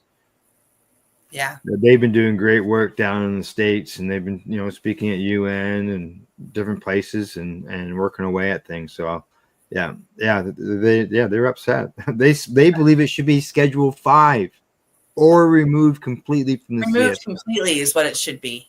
Correct. As far as the story goes, it says, for what it's worth, by President Kamala Harris said recently that part of the reason for the delay in administration cannabis rescheduling effort is the federal bureaucracy that slows things down, including at the DEA. And in March, Harris expressed some frustration with the bureaucratic process of rescheduling cannabis prior to the DOJ's formal recommendation, calling on the DEA to expediently finish the job. While the Biden-Harris administration facilitated the review that led to the DOJ rescheduling proposal, Trump has also voiced support for the reform. In Congress, numerous lawmakers have shared their own perspectives on the proposed reform with DEA and DOJ since Schedule 3 announcement was made. In August, for example, Senator Chuck Grassley raised concerns about the Biden administration justification for recommending cannabis rescheduling, demanding answers to questions from federal agencies about how they arrived at that decision and what he described as a rushed and unconventional administration process. A week earlier, top Democratic senators, including Senator Majority Leader Chuck Schumer, sent a separate letter to DOJ's Garland and DEA's Milgram, urging the agencies to promptly finalize the rule to reschedule cannabis. While rescheduling would remove certain research barriers and free up state licensed cannabis businesses to take federal tax deductions under the International Revenue Service code known as 280E, it would not federally legalize cannabis, as the Congressional Research Service, the CRS, has made known in multiple recent reports. Meanwhile, 2 additional congressional lawmakers have joined the ranks of GOP members who are challenging what they say is the unusual process that led the Biden administration to propose rescheduling cannabis, expressing concern about how the review was carried out and demanding answers. Rep. Doug LaMalfa condemned the Biden administration's push to reclassify cannabis, as well as legislative efforts to enact bipartisan cannabis banking reform, because he says the policy changes would prop up this immoral industry and give a green light to the evil that comes from drug use. Senator Bill Casey also blasted the Biden administration over what he described as repeated refusals from federal agencies to brief Congress on its plan and justification for rescheduling cannabis, which he argues fuels speculation that the proposed policy change is politically motivated. Similarly, 25 GOP congressional lawmakers sent a public comment letter in July opposing the administration's planned rescheduling of cannabis, specifically alleging the government's recommendation was based on politics rather than science. There you go. Now, did we not read a story earlier that said something about they thought there was going to be some good stuff, but now you wonder what's going on there. Okay, I'm just trying to. There we go. Always wondering what's going on there. Always. Geez, bro, already halfway through the show. We're not even halfway through the stories yet. Okay, here we go. Next one is up. Coming to us from Mugglehead Magazine, Nature Study finds irrefutable evidence that Egyptians ritually consumed psychedelics. Oh, there we go. Sort of new meaning for that song, Walk Like an Egyptian. Yeah. Now, a new study has conclusively determined that an ancient Egyptian mug was once used to consume a bizarre brew made of psychoactive substances, human body fluids, and alcohol. A state-of-the-art chemical analysis, one of the world's only remaining Biz mugs, led by a University of Southern Florida professor, found traces of Pignum harmala and blue water lily. It is understood that these substances were used to induce heightened euphoric states for ritual purposes and enlightenment. The lotus flower, in particular, is often depicted in ancient art and hieroglyphs. Along with these 2 psychedelic plants, Professor David Tanzi and his fellow researchers identified proteins from blood, vaginal mucus, and fermented alcohol made from fruit. The cup, dating back to about 200 BC, has been housed at the Tampa Museum of Art since 1984.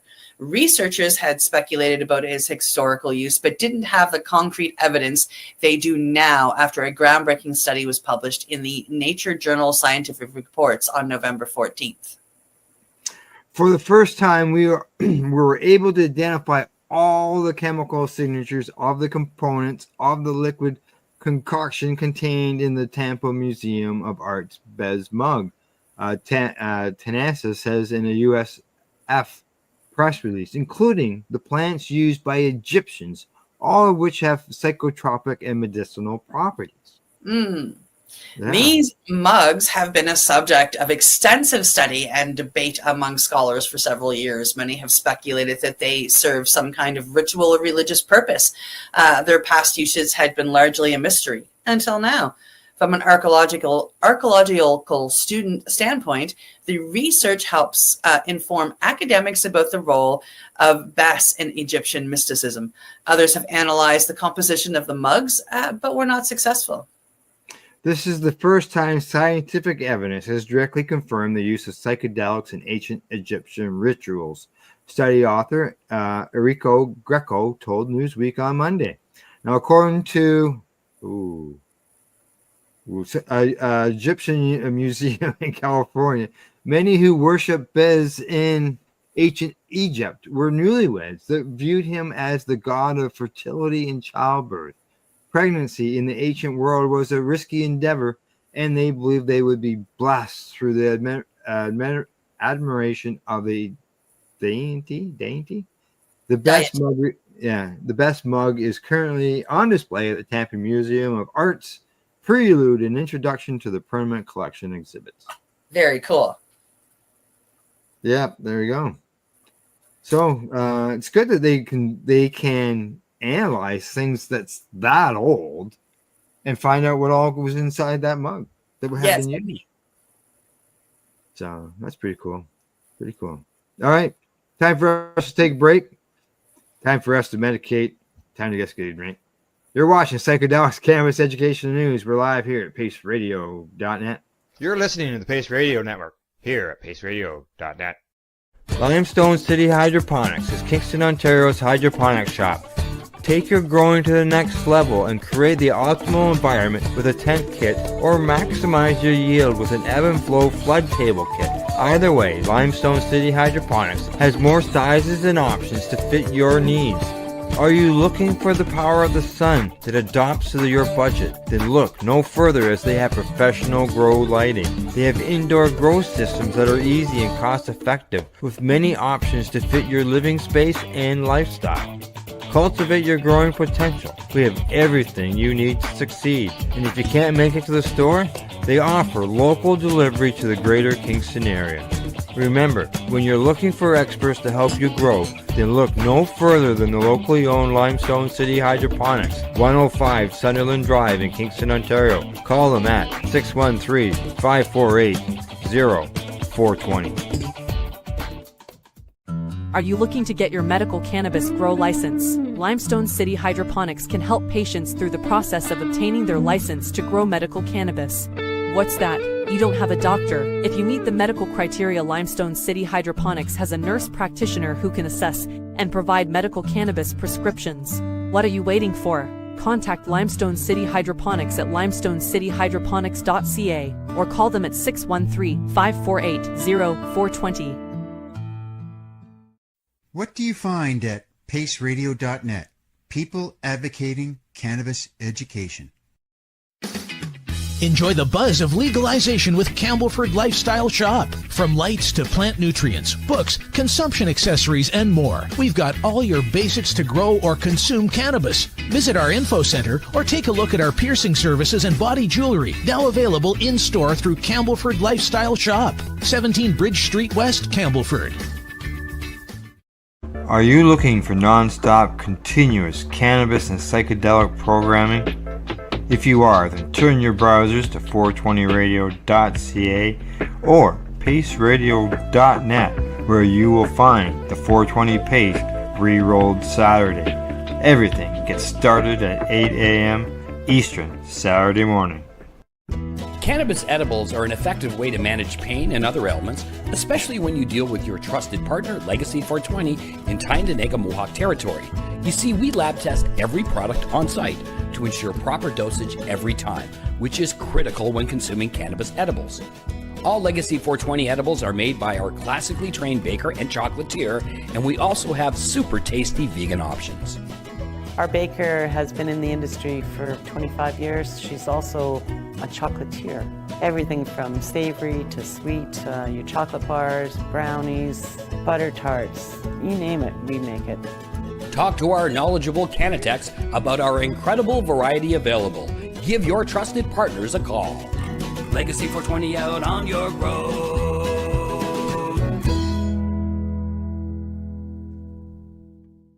You're listening to the Pace Radio Network here at paceradio.net. Hey, we're back with the news. We got 4 more stories to try to squeeze in here. A couple of them are short, so these shouldn't be too bad. All righty, here we go. First one's up. Coming to us from StratCan, Ontario introduces legislation that would impose new penalties for advertising and promoting illegal cannabis. The Ontario government has introduced legislation that they say, if passed, will help tackle illegal cannabis sales by prohibiting advertising and promoting the sale of illegal cannabis through the province's cannabis legislation. The changes or the possible changes are part of a larger package of changes as part of new legislation. The Safer Streets, Stronger Communities Act, which includes targeted measures to help support public safety near supervised consumption sites, crack down on auto theft and careless driving, enhance the tools police can use to manage sex offenders, tackle illegal cannabis sales, and support access to justice. Our government is keeping our communities safe and holding criminals accountable, said Solicitor General Michael Kesner. Today, we're proposing impactful changes to strengthen tools for police officers, improve access to justice, and eliminate dangerous activity that puts hardworking people at risk. In Ontario, crime doesn't pay. The proposed change would amend the Cannabis Control Act of 2017 to add a new prohibition respecting the advertisement or promotion of cannabis that is sold unlawfully, along with related penalty if a person is convicted of contravening the prohibition. Current penalties for violating various aspects of Ontario's Cannabis Control Act of 2017 can range from up to $100,000 for an individual and up to $250,000 for a corporation. Many cannabis retailers in Ontario have expressed frustration at what they say is under enforcement by the police against unlicensed cannabis stores. This new legislation, if passed, could give bylaw officers more ability to penalize illicit operators without relying entirely on Toronto or Ontario police services. So this would be the bylaw officer who would be doing that. Yeah. StratCan reached out to representatives of the City of Toronto regarding a recent article about illicit stores in the province, and their response revealed a need for the province to review the Cannabis Control Act, which has not been updated since before legalization. In March 2024, Toronto City Council requested the province of Ontario undertake a comprehensive review of the Cannabis Control Act of 2017 in consultation with municipalities, including roles and responsibilities, funding and enforcement, and addressing unlicensed cannabis establishments, said Shane Gerard, who is the Senior Communications Coordinator. The Cannabis Control Act of 2017 has not undergone a comprehensive review since it was introduced 7 years ago. Mm-hmm. He added that the province is responsible for licensing and regulating private cannabis retail stores through the AGCO, which enforces the regulations. Further, Gerard said that the city does, in fact, go after property owners. He says the city can and does file charges against property owners who are in contravention of the Cannabis Control Act. Individuals charged can be faced a $250,000 fine and face imprisonment of 2 years minus 1 day. The city also pointed out that the current Cannabis Control Act provides limited authority to municipal bylaw officers. These officers do not have arrest powers and are not permitted or trained to use force while carrying out enforcement activities. This makes the enforcement of unlicensed cannabis dispensaries challenging and presents health and safety risks to officers. Yeah, that's what I was thinking. Bylaw officers? Yeah. I don't know how that's going to work. Now, there was another story, just so you know, on that same topic, and that was that there's a First Nations reserve in Northern Ontario that is concerned that this law will attack the First Nation cannabis dispensaries across the province. Well, that's where my mind went. Like, I mean, in reading this story, I think of the old Vapor Lounge, Vapor Central. Mm-hmm. Like, I mean, they were strong-armed into closing with legalization. And, you know, I worry about other, like when I was in Toronto, when I came back from Mexico, I mean, like I walked around Toronto and came across a number of either Indigenous owned or legacy dispensaries. And I'm worried about them. Like I thought about the one little market I went to down on Danforth, and, you know, and then I went, my mind immediately, of course, goes to one of the biggest Indigenous ones out there in Ontario, and that's Legacy. Like, what's going to happen to these people? Yeah. Now, the minister, in the other story, the minister says that this is not targeted to go at the First Nation reserves. Yeah, well, let's hope, because there's a couple of First Nations Green Miles that are tourist attracting. I mean, I come to Ontario and I want to do the Green Miles. I also buy legal cannabis. As a tourist coming to Ontario, I shop both sides, but like they both bring tourists. Like, leave them alone. All righty, on to the next story. What's up? Coming to us from Business of Cannabis. Note draws speculation DEA may expand participant list for cannabis rescheduling hearings next year. Ahead of the delayed and highly anticipated cannabis rescheduling hearings, now is set to take place in early 2025. The U.S. Drug Administration has suggested it could add more participants. Last week, DEA Chief Administration Law Judge John Mulroney rejected the Veteran Action Council's petition to participate in the upcoming hearing on whether to reschedule cannabis from Schedule 1 compound to a Schedule 3. And there's that group that I mentioned earlier, Veteran Action Council.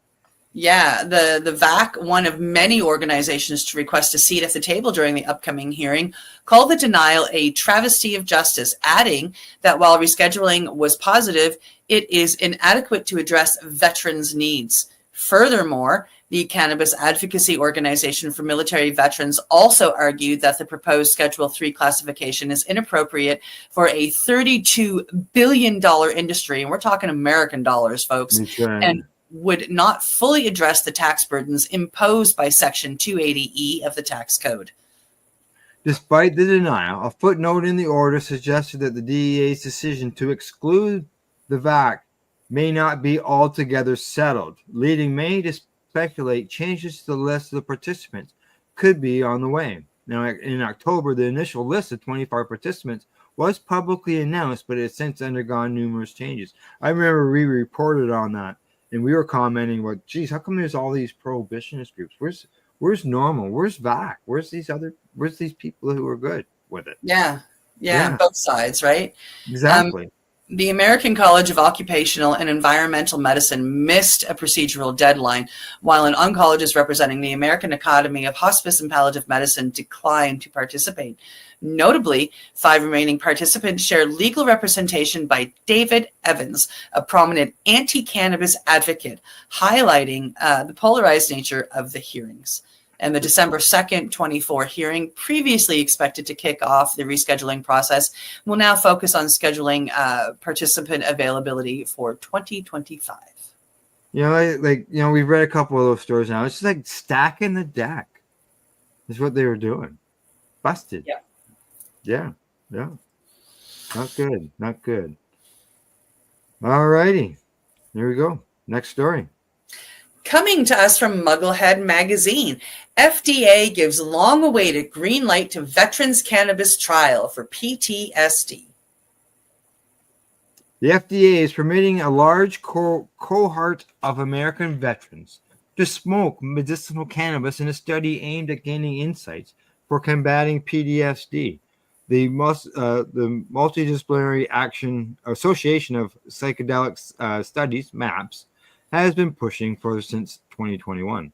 It will compare the effects of regular cannabis flower inhalation against the placebo weed consumption. The trial organizers have obtained approval for burning flower regularly, but their application to use vaporizers has not been authorized yet. Placebo. What is a placebo when you're smoking cannabis? What would it be? Yeah, I don't know, because it would have to, people know the smell and taste of cannabis, so it would have to be something that burns like cannabis. The only thing I could think about is years and years ago, back in the old High Times magazines, you could buy like an ounce of, they look like buds for like $20 or something like that. It was just, I don't know what it was that people were selling, but maybe that's what it is.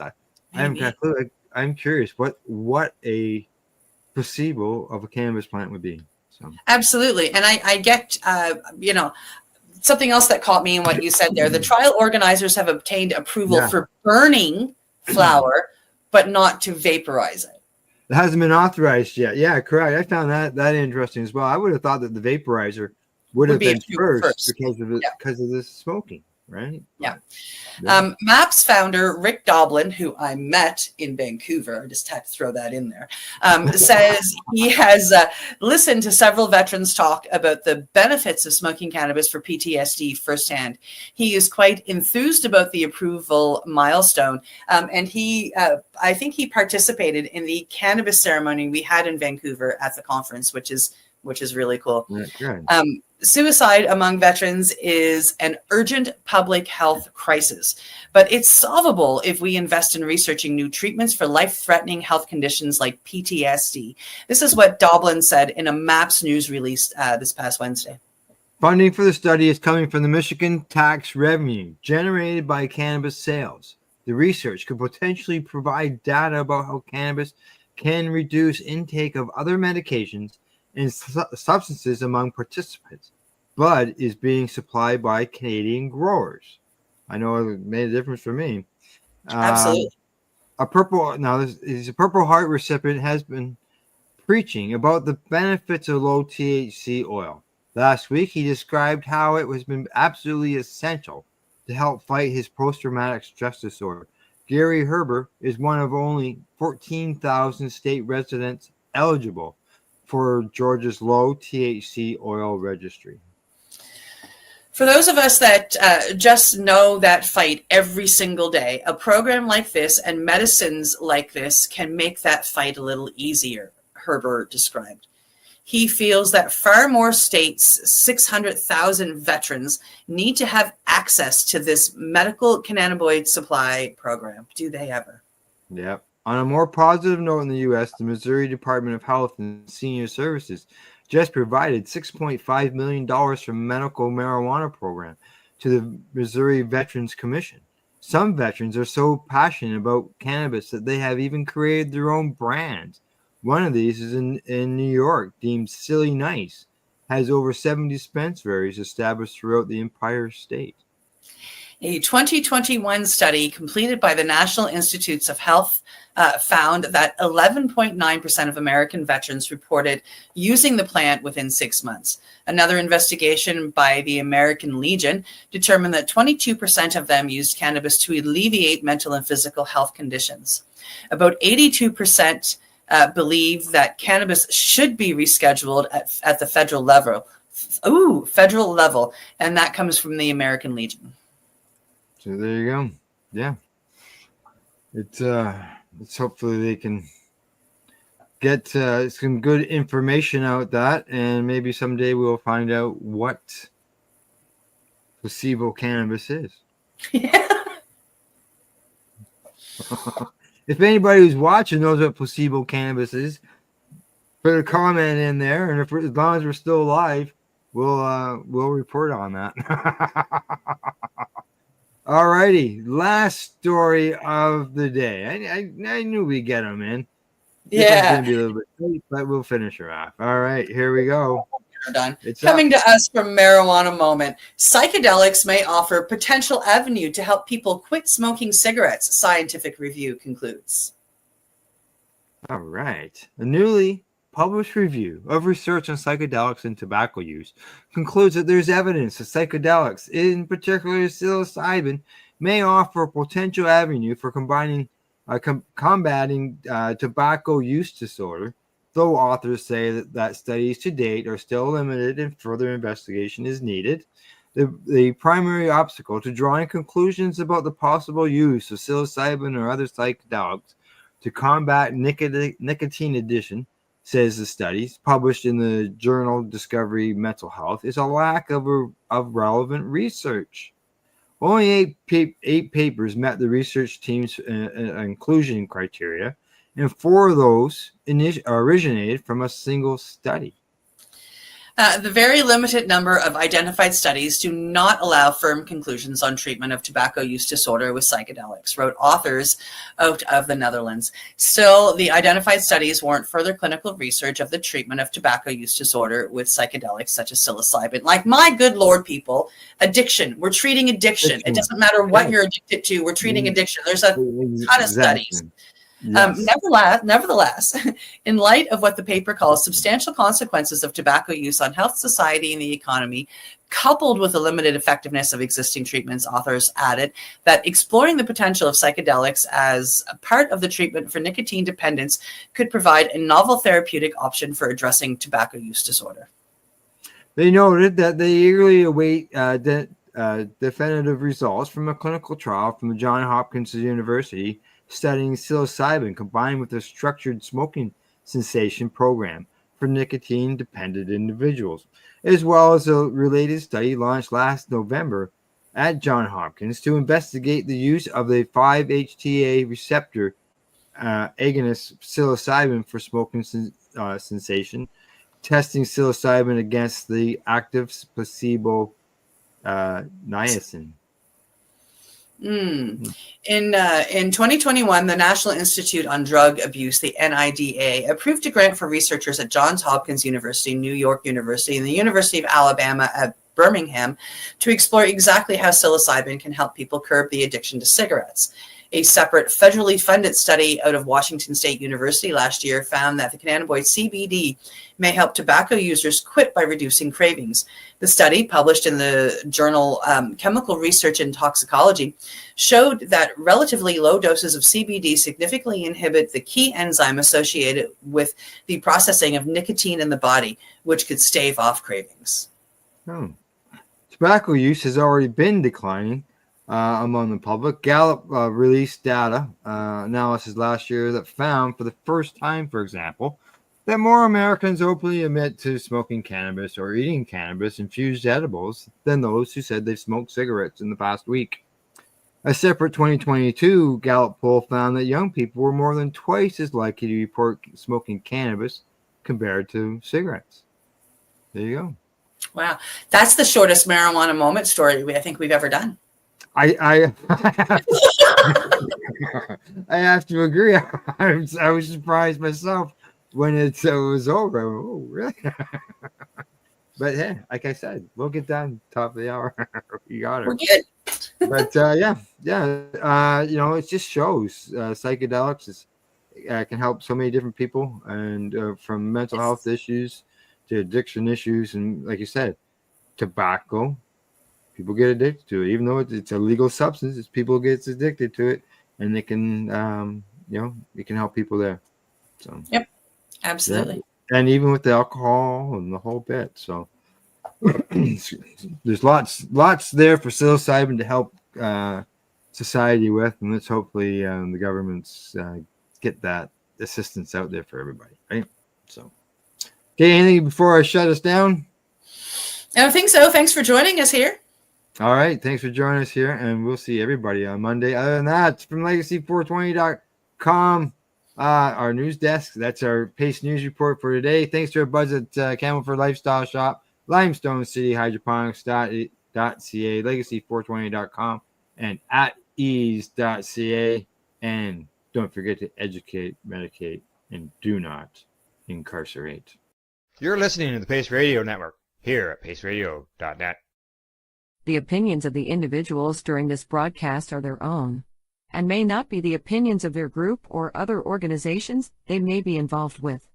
All medical advice during our broadcast is not a medical opinion and should be checked with your medical physician.